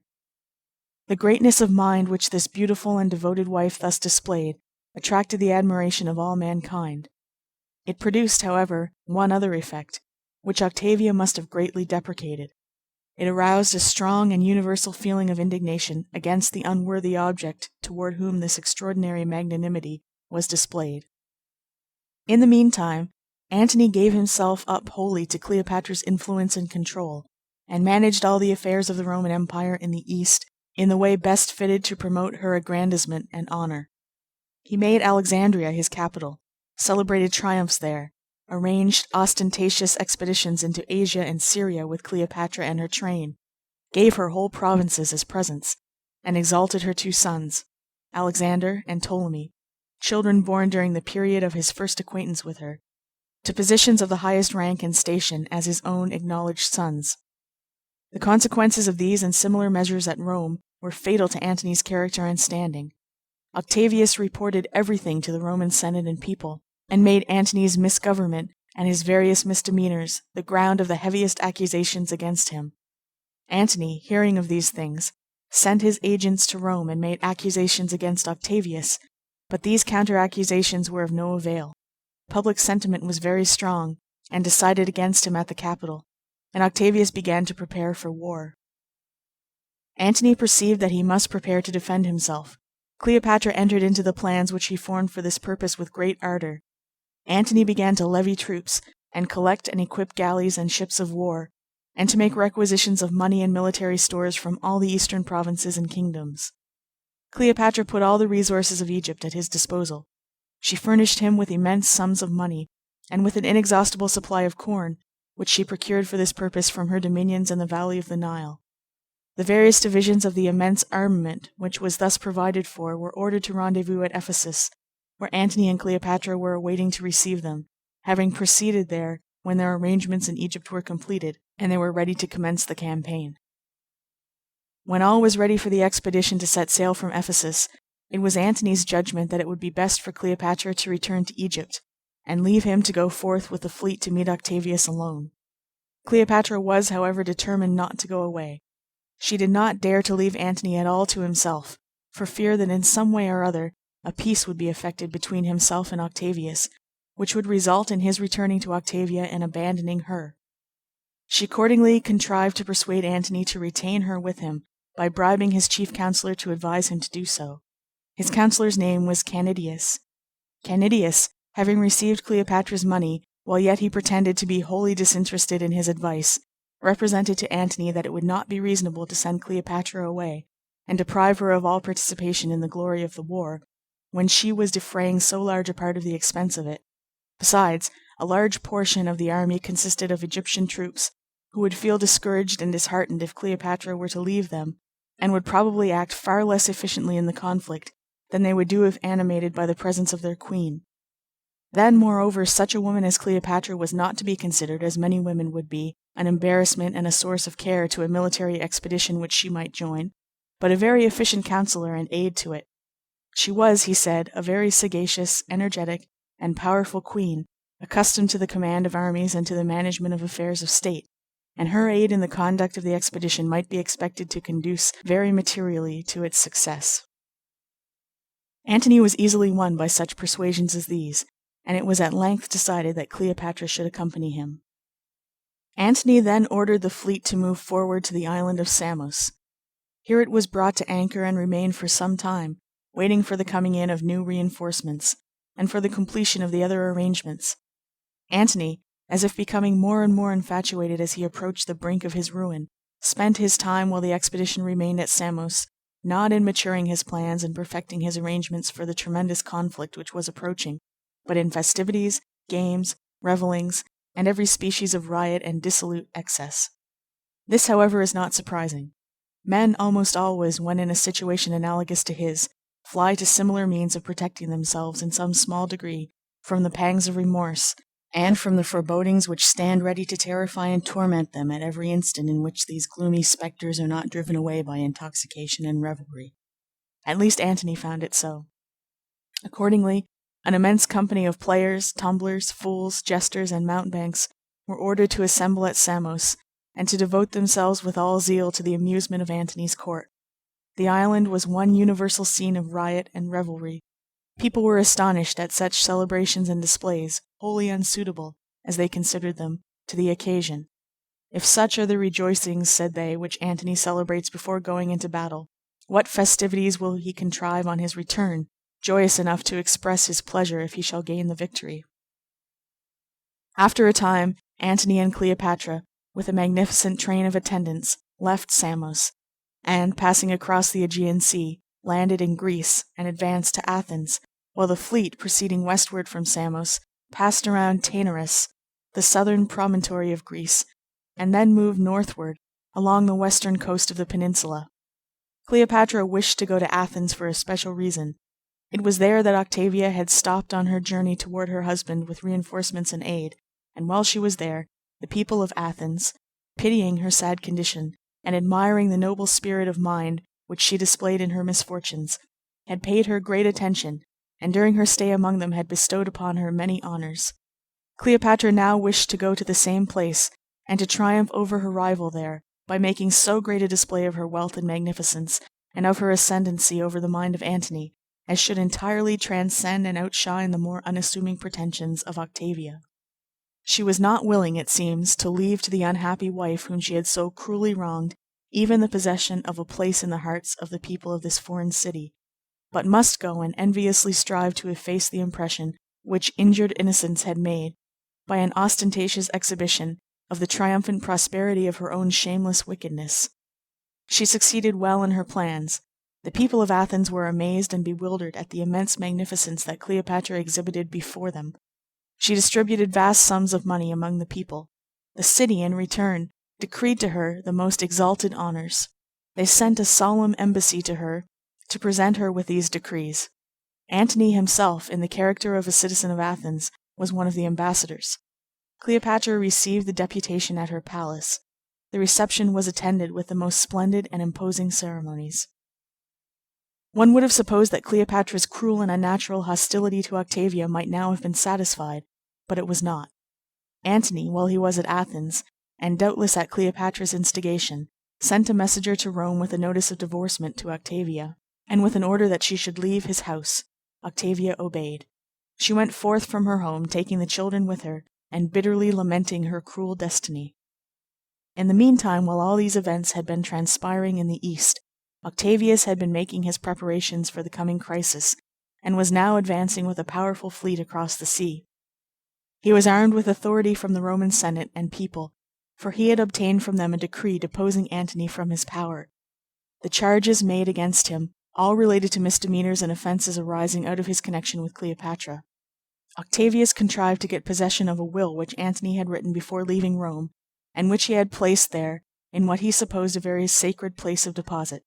The custodians who had it in charge replied to Octavius, when he demanded it, that they would not give it to him, but if he wished to take it they would not hinder him. Octavius then took the will and read it to the Roman Senate. It provided, among other things, that at his death, if his death should happen at Rome, his body should be sent to Alexandria to be given to Cleopatra, and it evinced in other ways a degree of subserviency and devotedness to the Egyptian queen which was considered wholly unworthy of a Roman chief magistrate. Antony was accused, too, of having plundered cities and provinces to make presents to Cleopatra, of having sent a library of 200,000 volumes to her from Pergamus, to replace the one which Julius Caesar had accidentally burned, of having raised her sons, ignoble as their birth was, to high places of trust and power in the Roman government, and of having in many ways compromised the dignity of a Roman officer by his unworthy conduct in reference to her. He used, for example, when presiding at a judicial tribunal, to receive love letters sent him from Cleopatra, and then at once turn off his attention from the proceedings going forward before him to read the letters. These letters, in accordance with the scale of expense and extravagance on which Cleopatra determined that everything relating to herself and Antony should be done, were engraved on tablets made of onyx or crystal or other hard and precious stones. Sometimes he did this when sitting in the chair of state, giving audience to ambassadors and princes. Cleopatra probably sent these letters in at such times under the influence of a wanton disposition to show her power. At one time, as Octavius said in his arguments before the Roman Senate, Antony was hearing a cause of the greatest importance, and during a time in the progress of the cause, when one of the principal orators of the city was addressing him, Cleopatra came passing by, when Antony suddenly arose, and, leaving the court without any ceremony, ran out to follow her. These and 1,000 similar tales exhibited Antony in so odious a light that his friends forsook his cause, and his enemies gained a complete triumph. The decree was passed against him, and Octavius was authorized to carry it into effect, and accordingly, while Antony, with his fleet and army, was moving westward from Samos and the Aegean Sea, Octavius was coming eastward and southward down the Adriatic to meet him. In process of time, after various maneuvers and delays, the two armaments came into the vicinity of each other, at a place called Actium, which will be found upon the map on the western coast of Epirus, north of Greece. Both of the commanders had powerful fleets at sea, and both had great armies upon the land. Antony was strongest in land troops, but his fleet was inferior to that of Octavius, and he was himself inclined to remain on the land and fight the principal battle there. But Cleopatra would not consent to this. She urged him to give Octavius battle at sea. The motive which induced her to do this has been supposed to be her wish to provide a more sure way of escape in case of an unfavorable issue to the conflict. She thought that in her galleys she could make sail at once across the sea to Alexandria in case of defeat, whereas she knew not what would become of her if beaten at the head of an army on the land. The ablest counselors and chief officers in the army urged Antony very strongly not to trust himself to the sea. To all their arguments and remonstrances, however, Antony turned a deaf ear. Cleopatra must be allowed to have her way. On the morning of the battle, when the ships were drawn up in array, Cleopatra held the command of a division of 50 or 60 Egyptian vessels, which were all completely manned and well equipped with masts and sails. She took good care to have everything in perfect order for flight, in case flight should prove to be necessary. With these ships she took a station in reserve, and for a time remained there, a quiet witness of the battle. The ships of Octavius advanced to the attack of those of Antony, and the men fought from deck to deck with spears, boarding pikes, flaming darts, and every other destructive missile which the military art had then devised. Antony's ships had to contend against great disadvantages. They were not only outnumbered by those of Octavius, but were far surpassed by them in the efficiency with which they were manned and armed. Still, it was a very obstinate conflict. Cleopatra, however, did not wait to see how it was to be finally decided. As Antony's forces did not immediately gain the victory, she soon began to yield to her fears in respect to the result, and finally fell into a panic and resolved to fly.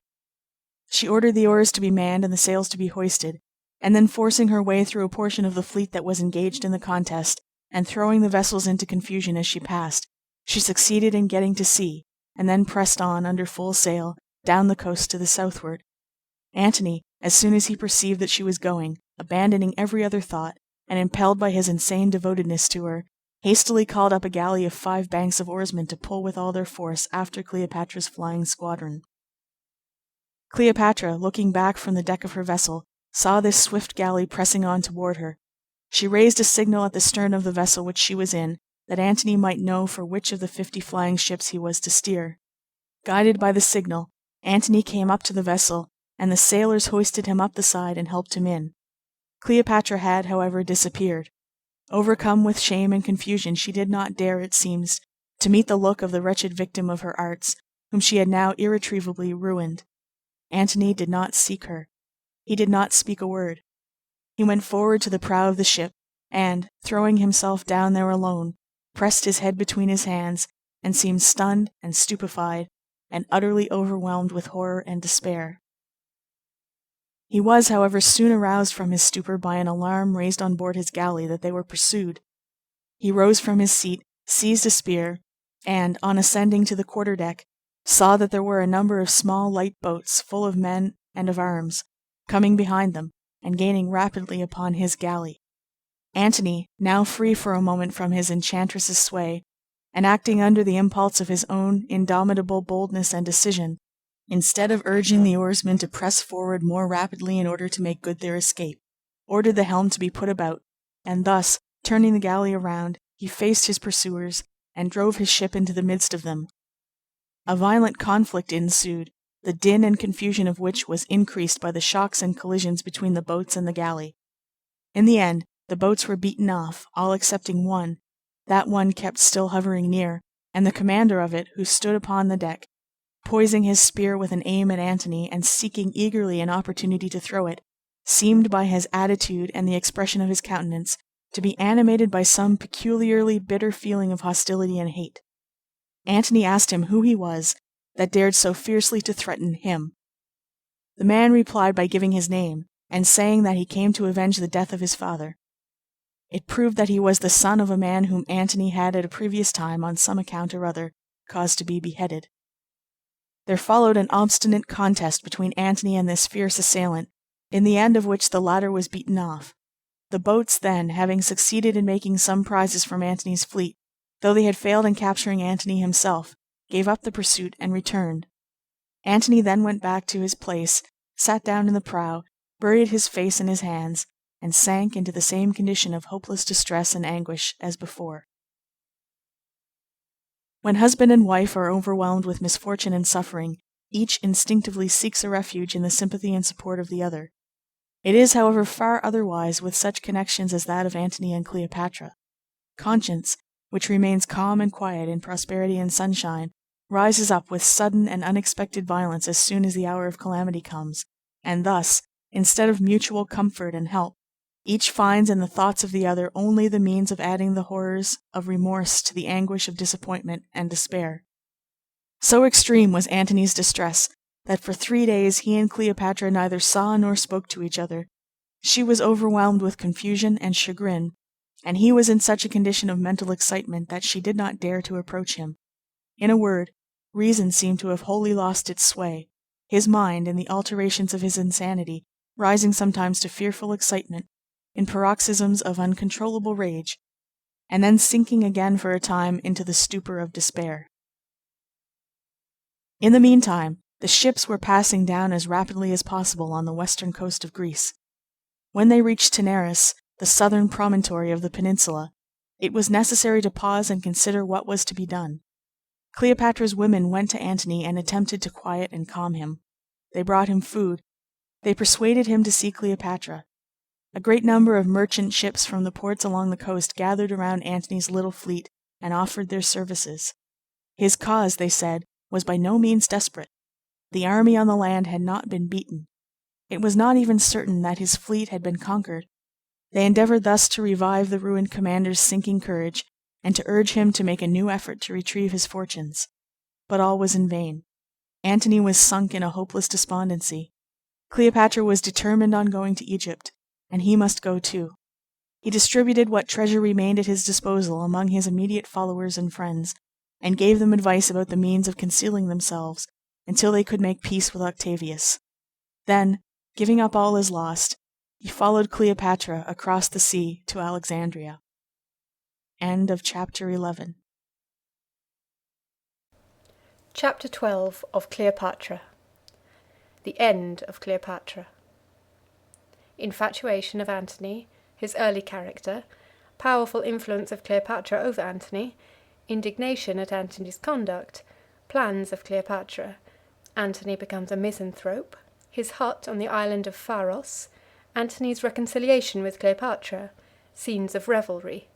Cleopatra makes a collection of poisons, her experiments with them, Antony's suspicions, Cleopatra's stratagem, the bite of the asp, Cleopatra's tomb, progress of Octavius, proposal of Antony, Octavius at Pelusium, Cleopatra's treasures, fears of Octavius, he arrives at Alexandria, the sally, the unfaithful captain, disaffection of Antony's men, desertion of the fleet, false rumour of Cleopatra's death, Antony's despair, Eros, Antony's attempt to kill himself, Antony taken to Cleopatra, she refuses to open the door, Antony taken in at the window, Cleopatra's grief, death of Antony, Cleopatra made prisoner, treatment of Cleopatra, Octavius takes possession of Alexandria, Antony's funeral, Cleopatra's wretched condition, Cleopatra's wounds and bruises,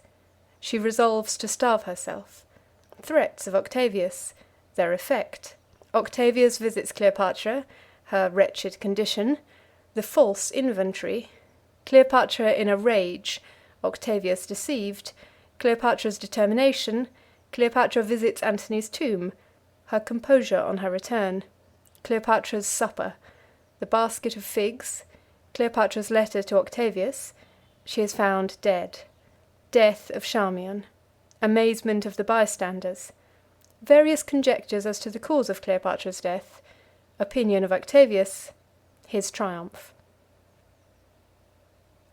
The case of Mark Antony affords one of the most extraordinary examples of the power of unlawful love to lead its deluded and infatuated victim into the very jaws of open and recognized destruction that history records. Cases similar in character occur by thousands in common life, but Antony's, though perhaps not more striking in itself than a great multitude of others have been, is the most conspicuous instance that has ever been held up to the observation of mankind. In early life, Antony was remarkable, as we have already seen, for a certain savage ruggedness of character, and for a stern and indomitable recklessness of will, so great that it seemed impossible that anything human should be able to tame him.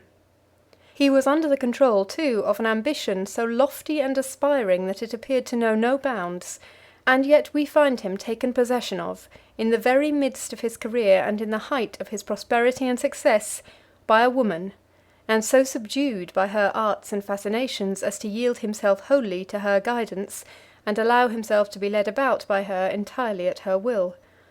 She displaces whatever there might have been that was noble and generous in his heart, and substitutes therefore her own principles of malice and cruelty.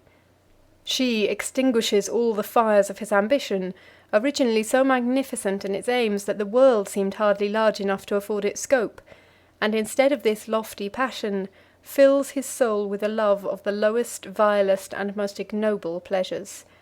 She leads him to betray every public trust, to alienate from himself all the affections of his countrymen, to repel most cruelly the kindness and devotedness of a beautiful and faithful wife, and, finally, to expel this wife and all of his own legitimate family from his house, and now, at last, she conducts him away in a most cowardly and ignoble flight from the field of his duty as a soldier, he knowing all the time that she is hurrying him to disgrace and destruction, and yet utterly without power to break from the control of his invisible chains.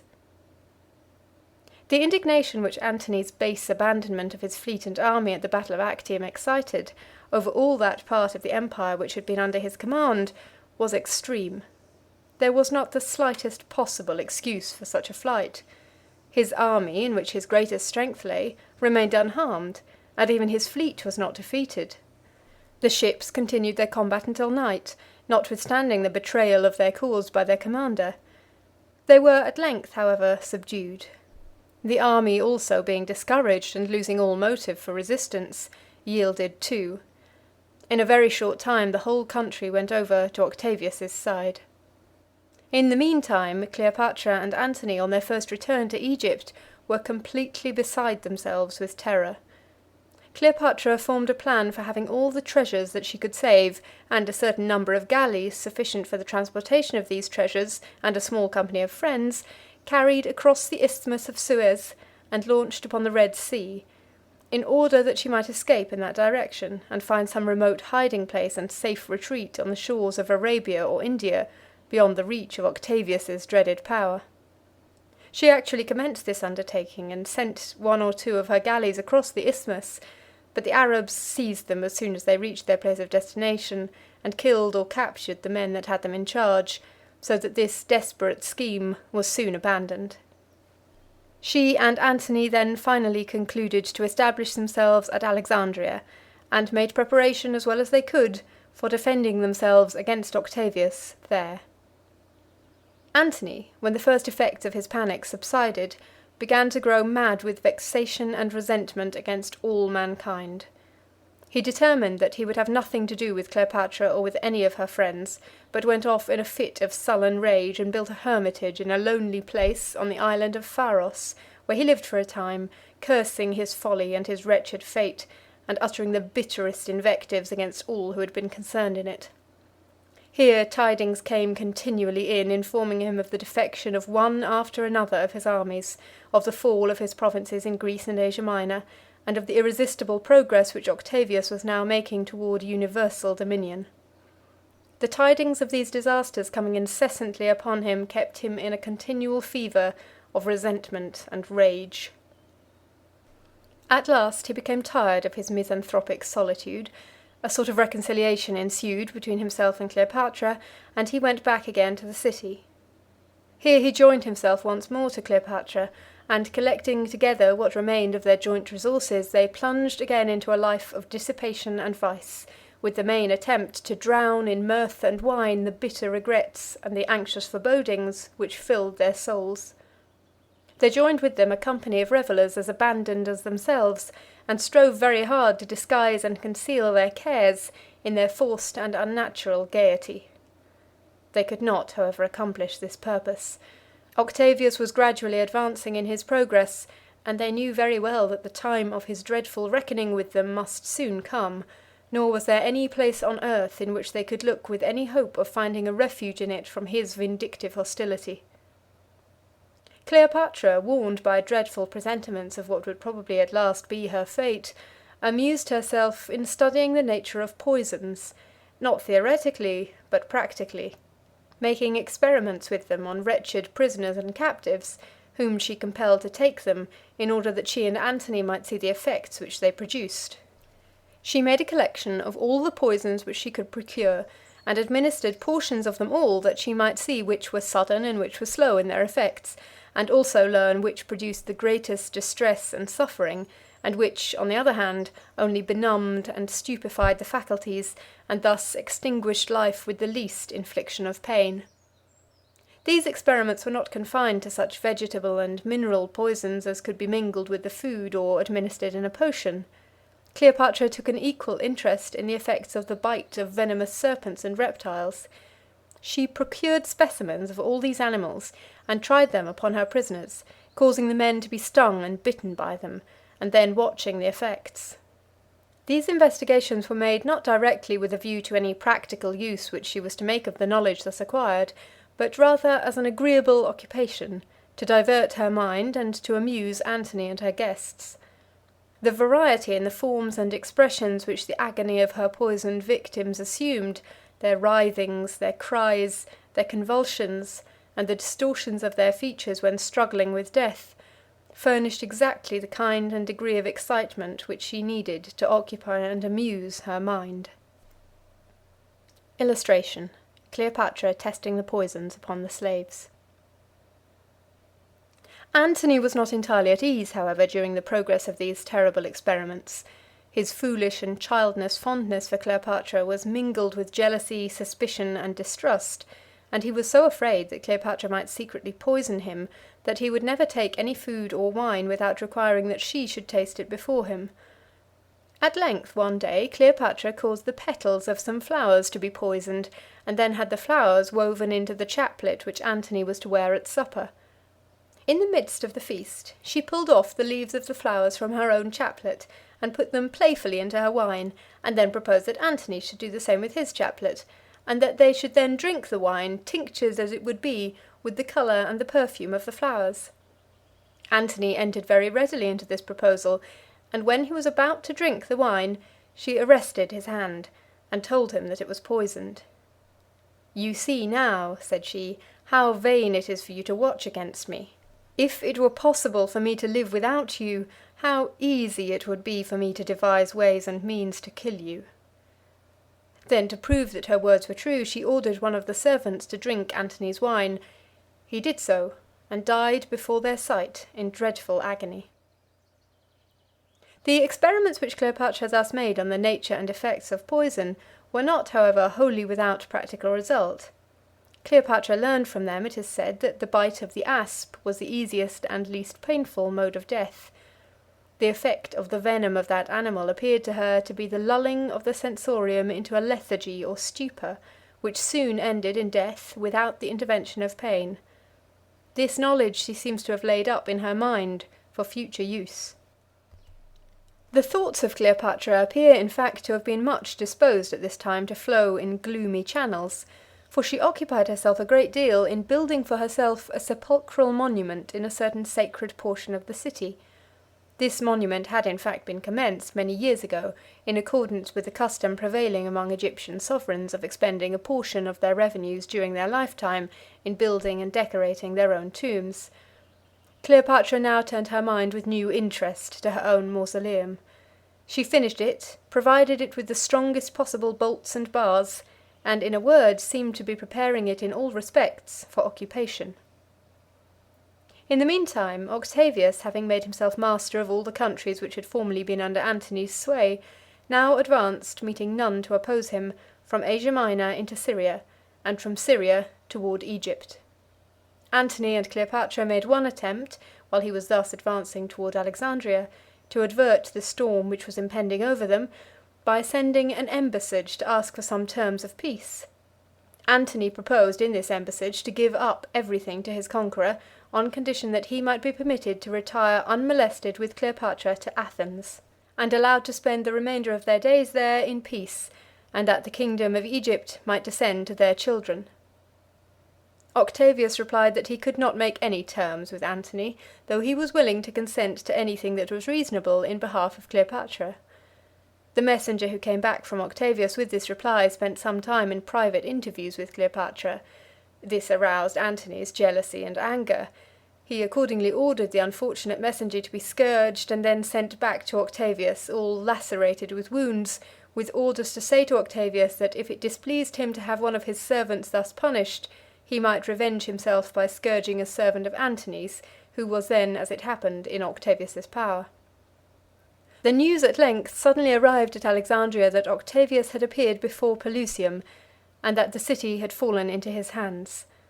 The next thing Antony and Cleopatra well knew would be that they should see him at the gates of Alexandria. Neither Antony nor Cleopatra had any means of resisting his progress, and there was no place to which they could fly. Nothing was to be done but to await, in consternation and terror, the sure and inevitable doom which was now so near. Cleopatra gathered together all her treasures and sent them to her tomb. These treasures consisted of great and valuable stores of gold, silver, precious stones, garments of the highest cost, and weapons and vessels of exquisite workmanship and great value, the hereditary possessions of the Egyptian kings. She also sent to the mausoleum an immense quantity of flax, tow, torches, and other combustibles. These she stored in the lower apartments of the monument, with the desperate determination of burning herself and her treasures together, rather than to fall into the hands of the Romans. In the meantime, the army of Octavius steadily continued its march across the desert from Pelusium to Alexandria. On the way, Octavius learned, through the agents in communication with him from within the city, what were the arrangements which Cleopatra had made for the destruction of her treasure whenever the danger should become imminent of its falling into his hands. He was extremely unwilling that this treasure should be lost. Besides its intrinsic value, it was an object of immense importance to him to get possession of it for the purpose of carrying it to Rome as a trophy of his triumph. He accordingly sent secret messengers to Cleopatra, endeavouring to separate her from Antony, and to infuse her mind with the profession that he felt only friendship for her, and did not mean to do her any injury, being in pursuit of Antony only. These negotiations were continued from day to day, while Octavius was advancing. At last the Roman army reached Alexandria, and invested it on every side. As soon as Octavius was established in his camp under the walls of the city, Antony planned a sally, and he executed it in fact with considerable energy and success. He issued suddenly from the gates, at the head of as strong a force as he could command, and attacked a body of Octavius's horsemen. He succeeded in driving these horsemen away from their position, but he was soon driven back in his turn, and compelled to retreat to the city, fighting as he fled to beat back his pursuers. He was extremely elated at the success of this skirmish. He came to Cleopatra with a countenance full of animation and pleasure, took her in his arms and kissed her, all accoutred for battle as he was, and boasted greatly of the exploit which he had performed. He praised, too, in the highest terms, the valour of one of the officers who had gone out with him to the fight, and whom he had now brought to the palace to present to Cleopatra. Cleopatra rewarded the faithful captain's prowess with a magnificent suit of armour made of gold. Notwithstanding this reward, however, the man deserted Antony that very night, and went over to the enemy. Almost all of Antony's adherents were in the same state of mind. They would have gladly gone over to the camp of Octavius, if they could have found an opportunity to do so. In fact, when the final battle was fought, the fate of it was decided by a grand defection in the fleet, which went over in a body to the side of Octavius. Antony was planning the operations of the day, and reconnoitring the movements of the enemy from an eminence which he occupied at the head of a body of foot soldiers, all the land forces that now remained to him, and looking off from the eminence on which he stood towards the harbour, he observed a movement among the galleys. They were going out to meet the ships of Octavius, which were lying at anchor not very far from them. Antony supposed that his vessels were going to attack those of the enemy, and he looked to see what exploits they would perform. They advanced towards Octavius's ships, and when they met them, Antony observed to his utter amazement that instead of the furious combat that he had expected to see, the ships only exchanged friendly salutations by the use of the customary naval signals, and then his ships, passing quietly round, took their positions in the lines of the other fleet. The two fleets had thus become merged and mingled into one. Antony immediately decided that this was Cleopatra's treason. She had made peace with Octavius, he thought, and surrendered the fleet to him as one of the conditions of it. Antony ran through the city, crying out that he was betrayed, and in a frenzy of rage sought the palace. Cleopatra fled to her tomb. She took in with her one or two attendants, and bolted and barred the doors, securing the fastenings with the heavy catches and springs that she had previously made ready. She then directed her women to call out through the door that she had killed herself within the tomb. The tidings of her death were borne to Antony. It changed his anger to grief and despair. His mind, in fact, was now wholly lost to all balance and control, and it passed from the dominion of one stormy passion to another with the most capricious facility. He cried out with the most bitter expressions of sorrow, mourning, he said, not so much Cleopatra's death, for he should soon follow and join her, as the fact that she had proved herself so superior to him in courage at last, in having thus anticipated him in the work of self-destruction. He was at this time in one of the chambers of the palace, whither he had fled in despair, and was standing by a fire, for the morning was cold. He had a favourite servant named Eros, whom he trusted greatly, and whom he had made to take an oath long before that whenever it should become necessary for him to die, Eros should kill him. This Eros he now called to him, and telling him that the time was come, ordered him to take the sword and strike the blow. Eros took the sword while Antony stood up before him. Eros turned his head aside as if wishing that his eyes should not see the deed which his hands were about to perform. Instead, however, of piercing his master with it, he plunged it into his own breast, fell down at Antony's feet, and died. Antony gazed a moment at the shocking spectacle, and then said, "I thank thee for this, noble Eros. Thou hast set me an example. I must do for myself what thou couldst not do for me." So saying, he took the sword from his servant's hands, plunged it into his body, and staggering to a little bed that was near, fell over upon it in a swoon. He had received a mortal wound. The pressure, however, which was produced by the position in which he lay upon the bed, staunched the wound a little, and stopped the flow of blood. Antony came presently to himself again, and then began to beg and implore those around him to take the sword and put him out of his misery. But no one would do it. He lay for a time suffering great pain, and moaning incessantly, until at length an officer came into the apartment, and told him that the story which he had heard of Cleopatra's death was not true, that she was still alive, shut up in her monument, and that she desired to see him there. This intelligence was the source of new excitement and agitation. Antony implored the bystanders to carry him to Cleopatra, that he might see her once more before he died. They shrank from the attempt, but, after some hesitation and delay, they concluded to undertake to remove him. So, taking him in their arms, they bore him along, faint and dying, and marking the track with his blood, toward the tomb. Cleopatra would not open the gates to let the party in. The city was all in uproar and confusion through the terror of the assault which Octavius was making upon it, and she did not know what treachery might be intended. She therefore went up to a window above, and letting down ropes and chains, she directed those below to fasten the dying body to them, that she and the 2 women with her might draw it up. This was done. Those who witnessed it said that it was a most piteous sight to behold, Cleopatra and her women above exhausting their strength in drawing the wounded and bleeding sufferer up the wall, while he, when he approached the window, feebly raised his arms to them that they might lift him in. The women had hardly strength sufficient to draw the body up.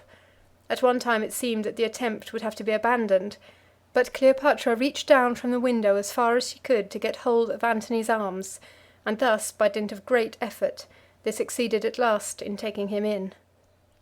They bore him to a couch which was in the upper room from which the window opened, and laid him down, while Cleopatra wrung her hands and tore her hair, and uttered the most piercing lamentations and cries. She leaned over the dying Antony, crying out incessantly, with the most piteous exclamations of grief. She bathed his face, which was covered with blood, and vainly endeavoured to staunch his wound. Antony urged her to be calm, and not to mourn his fate. He asked for some wine. They brought it to him, and he drank it. He then entreated Cleopatra to save her life if she possibly could do so, and to make some terms or other with Octavius so as to continue to live. Very soon after this he expired. In the meantime Octavius had heard of the mortal wound which Antony had given himself, for one of the bystanders had seized the sword the moment that the deed was done, and had hastened to carry it to Octavius, and to announce to him the death of his enemy. Octavius immediately desired to get Cleopatra into his power. He sent a messenger therefore to the tomb, who attempted to open a parley there with her. Cleopatra talked with the messenger through the keyholes or crevices, but could not be induced to open the door. The messenger reported these facts to Octavius. Octavius then sent another man with the messenger, and while one was engaging the attention of Cleopatra and her women at the door below, the other obtained ladders, and succeeded in gaining admission into the window above. Cleopatra was warned of the success of this stratagem by the shrieks of her women, who saw the officer coming down the stairs. She looked around, and observing at a glance that she was betrayed, and that the officer was coming to seize her, she drew a little dagger from her robe, and was about to plunge it into her breast, when the officer grasped her arm just in time to prevent the blow. He took the dagger from her, and then examined her clothes to see that there were no other secret weapons concealed there. The capture of the queen being reported to Octavius, he appointed an officer to take her into close custody. This officer was charged to treat her with all possible courtesy, but to keep a close and constant watch over her, and particularly to guard against allowing her any possible means or opportunity for self-destruction. In the meantime, Octavius took formal possession of the city, marching in at the head of his troops with the most imposing pomp and parade. A chair of state, magnificently decorated, was set up for him on a high elevation in a public square, and here he sat, with circles of guards around him, while the people of the city, assembled before him in the dress of suppliants, and kneeling upon the pavement, begged his forgiveness and implored him to spare the city. These petitions the great conqueror graciously condescended to grant. Many of the princes and generals who had served under Antony came next to beg the body of their commander, that they might give it an honourable burial. These requests, however, Octavius would not accede to, saying that he could not take the body away from Cleopatra. He, however, gave Cleopatra leave to make such arrangements for the obsequies as she thought fit, and allowed her to appropriate such sums of money from her treasures for this purpose as she desired. Cleopatra accordingly made the necessary arrangements, and superintended the execution of them, not, however, with any degree of calmness and composure, but in a state, on the contrary, of extreme agitation and distress. In fact, she had been living now so long under the unlimited and unrestrained dominion of caprice and passion, that reason was pretty effectually dethroned, and all self-control was gone. She was now nearly 40 years of age, and though traces of her inexpressible beauty remained, her bloom was faded, and her countenance was wan with the effects of weeping, anxiety, and despair. She was, in a word, both in body and mind, only the wreck and ruin of what she once had been. When the burial ceremonies were performed, and she found that all was over, that Antony was forever gone, and she herself hopelessly and irremediably ruined, she gave herself up to a perfect frenzy of grief. She beat her breast and scratched and tore her flesh so dreadfully in the vain efforts which she made to kill herself in the paroxysms of her despair, that she was soon covered with contusions and wounds, which, becoming inflamed and swelled, made her a shocking spectacle to see, and threw her into a fever. She then conceived the idea of pretending to be more sick than she was, and so refusing food and starving herself to death. She attempted to execute this design. She rejected every medical remedy that was offered her, and would not eat, and lived thus some days without food. Octavius, to whom everything relating to his captive was minutely reported by her attendants, suspected her design. He was very unwilling that she should die, having set his heart on exhibiting her to the Roman people on his return to the capital in his triumphal procession. He accordingly sent her orders, requiring that she should submit to the treatment prescribed by the physician, and take her food, enforcing these his commands with a certain threat which he imagined might have some influence over her. And what threat does the reader imagine could possibly devise to reach a mind so sunk, so desperate, so wretched as hers? Everything seemed already lost but life, and life was only an insupportable burden. What interests, then, had she still remaining upon which a threat could take hold? Octavius, in looking for some avenue by which he could reach her, reflected that she was a mother. Caesarion, the son of Julius Caesar, and Alexander, Cleopatra, and Ptolemy, Antony's children, were still alive. Octavius imagined that in the secret recesses of her wrecked and ruined soul there might be some lingering principle of maternal affection remaining, which he could goad into life and action. He accordingly sent word to her that if she did not yield to the physician and take her food, he would kill every one of her children. The threat produced its effect. The crazed and frantic patient became calm. She received her food. She submitted to the physician. Under his treatment her wounds began to heal, the fever was allayed, and at length she appeared to be gradually recovering. When Octavius learned that Cleopatra had become composed, and seemed to be in some sense convalescent, he resolved to pay her a visit. As he entered the room where she was confined, which seems to have been still the upper chamber of her tomb, he found her lying on a low and miserable bed, in a most wretched condition, and exhibiting such a spectacle of disease and wretchedness, that he was shocked at beholding her. She appeared, in fact, almost wholly bereft of reason. When Octavius came in, she suddenly leapt out of the bed, half naked as she was, and covered with bruises and wounds, and crawled miserably along to her conqueror's feet in the attitude of a suppliant. Her hair was torn from her head, her limbs were swollen and disfigured, and great bandages appeared here and there, indicating that there were still worse injuries than these concealed.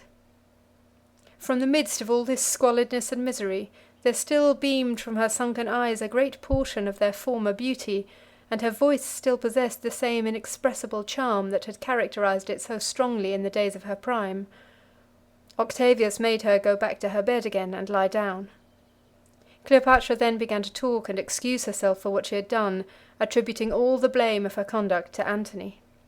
Octavius, however, interrupted her, and defended Antony from her criminations, saying to her that it was not his fault so much as hers. She then suddenly changed her tone, and acknowledging her sins, piteously implored mercy. She begged Octavius to pardon and spare her, as if now she were afraid of death and dreaded it, instead of desiring it as a boon. In a word, her mind, the victim and the prey alternately of the most dissimilar and inconsistent passions, was now overcome by fear. To propitiate Octavius, she brought out a list of all her private treasures, and delivered it to him as a complete inventory of all that she had. One of her treasurers, however, named Zeleucus, who was standing by, said to Octavius that that list was not complete. Cleopatra had, he alleged, reserved several things of great value which she had not put down upon it. This assertion, thus suddenly exposing her duplicity, threw Cleopatra into a violent rage. She sprang from her bed and assaulted her secretary in a most furious manner. Octavius and the others who were there interposed, and compelled Cleopatra to lie down again, which she did, uttering all the time the most grievous complaints at the wretched degradation to which she was reduced, to be insulted thus by her own servant at such a time. If she had reserved anything, she said, of her private treasures, it was only for presents to some of her faithful friends, to induce them the more zealously to intercede with Octavius in her behalf. Octavius replied by urging her to feel no concern on the subject whatever. He freely gave her, he said, all that she had reserved, and promised in other respects to treat her in the most honourable and courteous manner. Octavius was much pleased at the result of this interview. It was obvious, as it appeared to him, that Cleopatra had ceased to desire to die, that she now, on the contrary, wished to live, and that he should accordingly succeed in his desire of taking her with him to grace his triumph at Rome. He accordingly made his arrangements for departure, and Cleopatra was notified that in 3 days she was to set out, together with her children, to go into Syria. Octavius said Syria, as he did not wish to alarm Cleopatra by speaking of Rome. She, however, understood well where the journey, if once commenced, would necessarily end, and she was fully determined in her own mind that she would never go there. She asked to be allowed to pay one parting visit to Antony's tomb. This request was granted, and she went to the tomb with a few attendants, carrying with her chaplets and garlands of flowers. At the tomb her grief broke forth anew and was as violent as ever. She bewailed her lover's death with loud cries and lamentations, uttered while she was placing the garlands upon the tomb, and offering the oblations and incense which were customary in those days as expressions of grief. "These," said she, as she made the offerings, "are the last tributes of affection that I can ever pay thee, my dearest, dearest lord. I cannot join thee, for I am a captive and a prisoner, and they will not let me die. They watch me every hour, and are going to bear me far away, to exhibit me to thine enemies, as a badge and trophy of their triumph over thee. O intercede, dearest Antony, with the gods where thou art now, since those that reign here on earth have utterly forsaken me. Implore them to save me from this fate, and let me die here in my native land, and be buried by thy side in this tomb." When Cleopatra returned to her apartment again after this melancholy ceremony, she seemed to be more composed than she had been before. She went to the bath, and then she attired herself handsomely for supper. She had ordered supper that night to be very sumptuously served. She was at liberty to make these arrangements, for the restrictions upon her movements which had been imposed at first were now removed, her appearance and demeanour having been for some time such as to lead Octavius to suppose that there was no longer any danger that she would attempt self-destruction. Her entertainment was arranged, therefore, according to her directions, in a manner corresponding with the customs of her court when she had been a queen. She had many attendants, and among them were 2 of her own women. These women were long tried and faithful servants and friends. While she was at supper, a man came to the door with a basket and wished to enter. The guards asked him what he had in his basket. He opened it to let them see, and lifting up some green leaves which were laid over the top, he showed the soldiers that the basket was filled with figs. He said that they were for Cleopatra's supper. The soldiers admired the appearance of the figs, saying that they were very fine and beautiful. The man asked the soldiers to take some of them. This they declined, but allowed the man to pass in. When the supper was ended, Cleopatra sent all of her attendants away, except the 2 women. They remained. After a little time, one of these women came out with a letter for Octavius, which Cleopatra had written, and which she wished to have immediately delivered. One of the soldiers from the guards stationed at the gates was accordingly dispatched to carry the letter.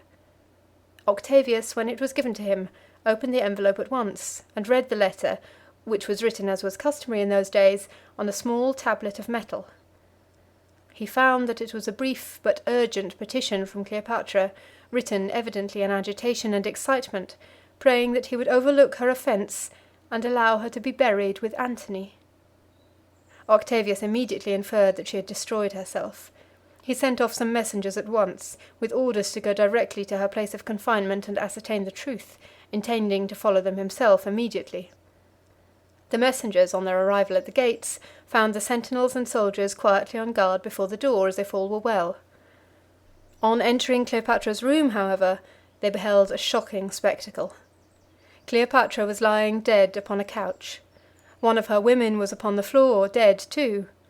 The other, whose name was Charmian, was sitting over the body of her mistress, fondly caressing her, arranging flowers in her hair, and adorning her diadem. The messengers of Octavius, on witnessing this spectacle, were overcome with amazement, and demanded of Charmian what it could mean. "It is all right," said Charmian. "Cleopatra has acted in a manner worthy of a princess descended from so noble a line of kings." As Charmian said this, she began to sink herself, fainting upon the bed, and almost immediately expired. The bystanders were not only shocked at the spectacle which was thus presented before them, but they were perplexed and confounded in their attempts to discover by what means Cleopatra and her women had succeeded in effecting their design. They examined the bodies, but no marks of violence were to be discovered. They looked all around the room, but no weapons, and no indication of any means of poison were to be found. They discovered something that appeared like the slimy track of an animal on the wall toward a window, which they thought might have been produced by an asp, but the reptile itself was nowhere to be seen. They examined the body with great care, but no marks of any bite or sting were to be found, except that there were 2 very slight and scarcely discernible punctures on the arm, which some persons fancied might have been so caused. The means and manner of her death seemed to be involved in impenetrable mystery. There were various rumours on the subject subsequently in circulation, both at Alexandria and at Rome, though the mystery was never fully solved. Some said that there was an asp concealed among the figs which the servant man brought in the basket, that he brought it in that manner by a preconcerted arrangement between him and Cleopatra, and that when she received it, she placed the creature on her arm. Others say that she had a small steel instrument like a needle, with a poisoned point, which she had kept concealed in her hair, and that she killed herself with that, without producing any visible wound. Another story was, that she had an asp in a box somewhere in her apartment, which she had reserved for this occasion, and when the time finally came, that she pricked and teased it with a golden bodkin to make it angry, and then placed it upon her flesh and received its sting. Which of these stories, if either of them, was true, could never be known. It has, however, been generally believed among mankind that Cleopatra died in some way or other by the self-inflicted sting of the asp, and paintings and sculptures without number have been made to illustrate and commemorate the scene. This supposition in respect to the mode of her death is in fact confirmed by the action of Octavius himself on his return to Rome, which furnishes a strong indication of his opinion of the manner in which his captive at last eluded him. Disappointed in not being able to exhibit the Queen herself in his triumphal train, he caused a golden statue representing her to be made, with an image of an asp upon the arm of it, and this sculpture he caused to be borne conspicuously before him in his grand triumphal entry into the capital, as the token and trophy of the final downfall of the unhappy Egyptian Queen. End of chapter 12. End of Cleopatra by Jacob Abbott.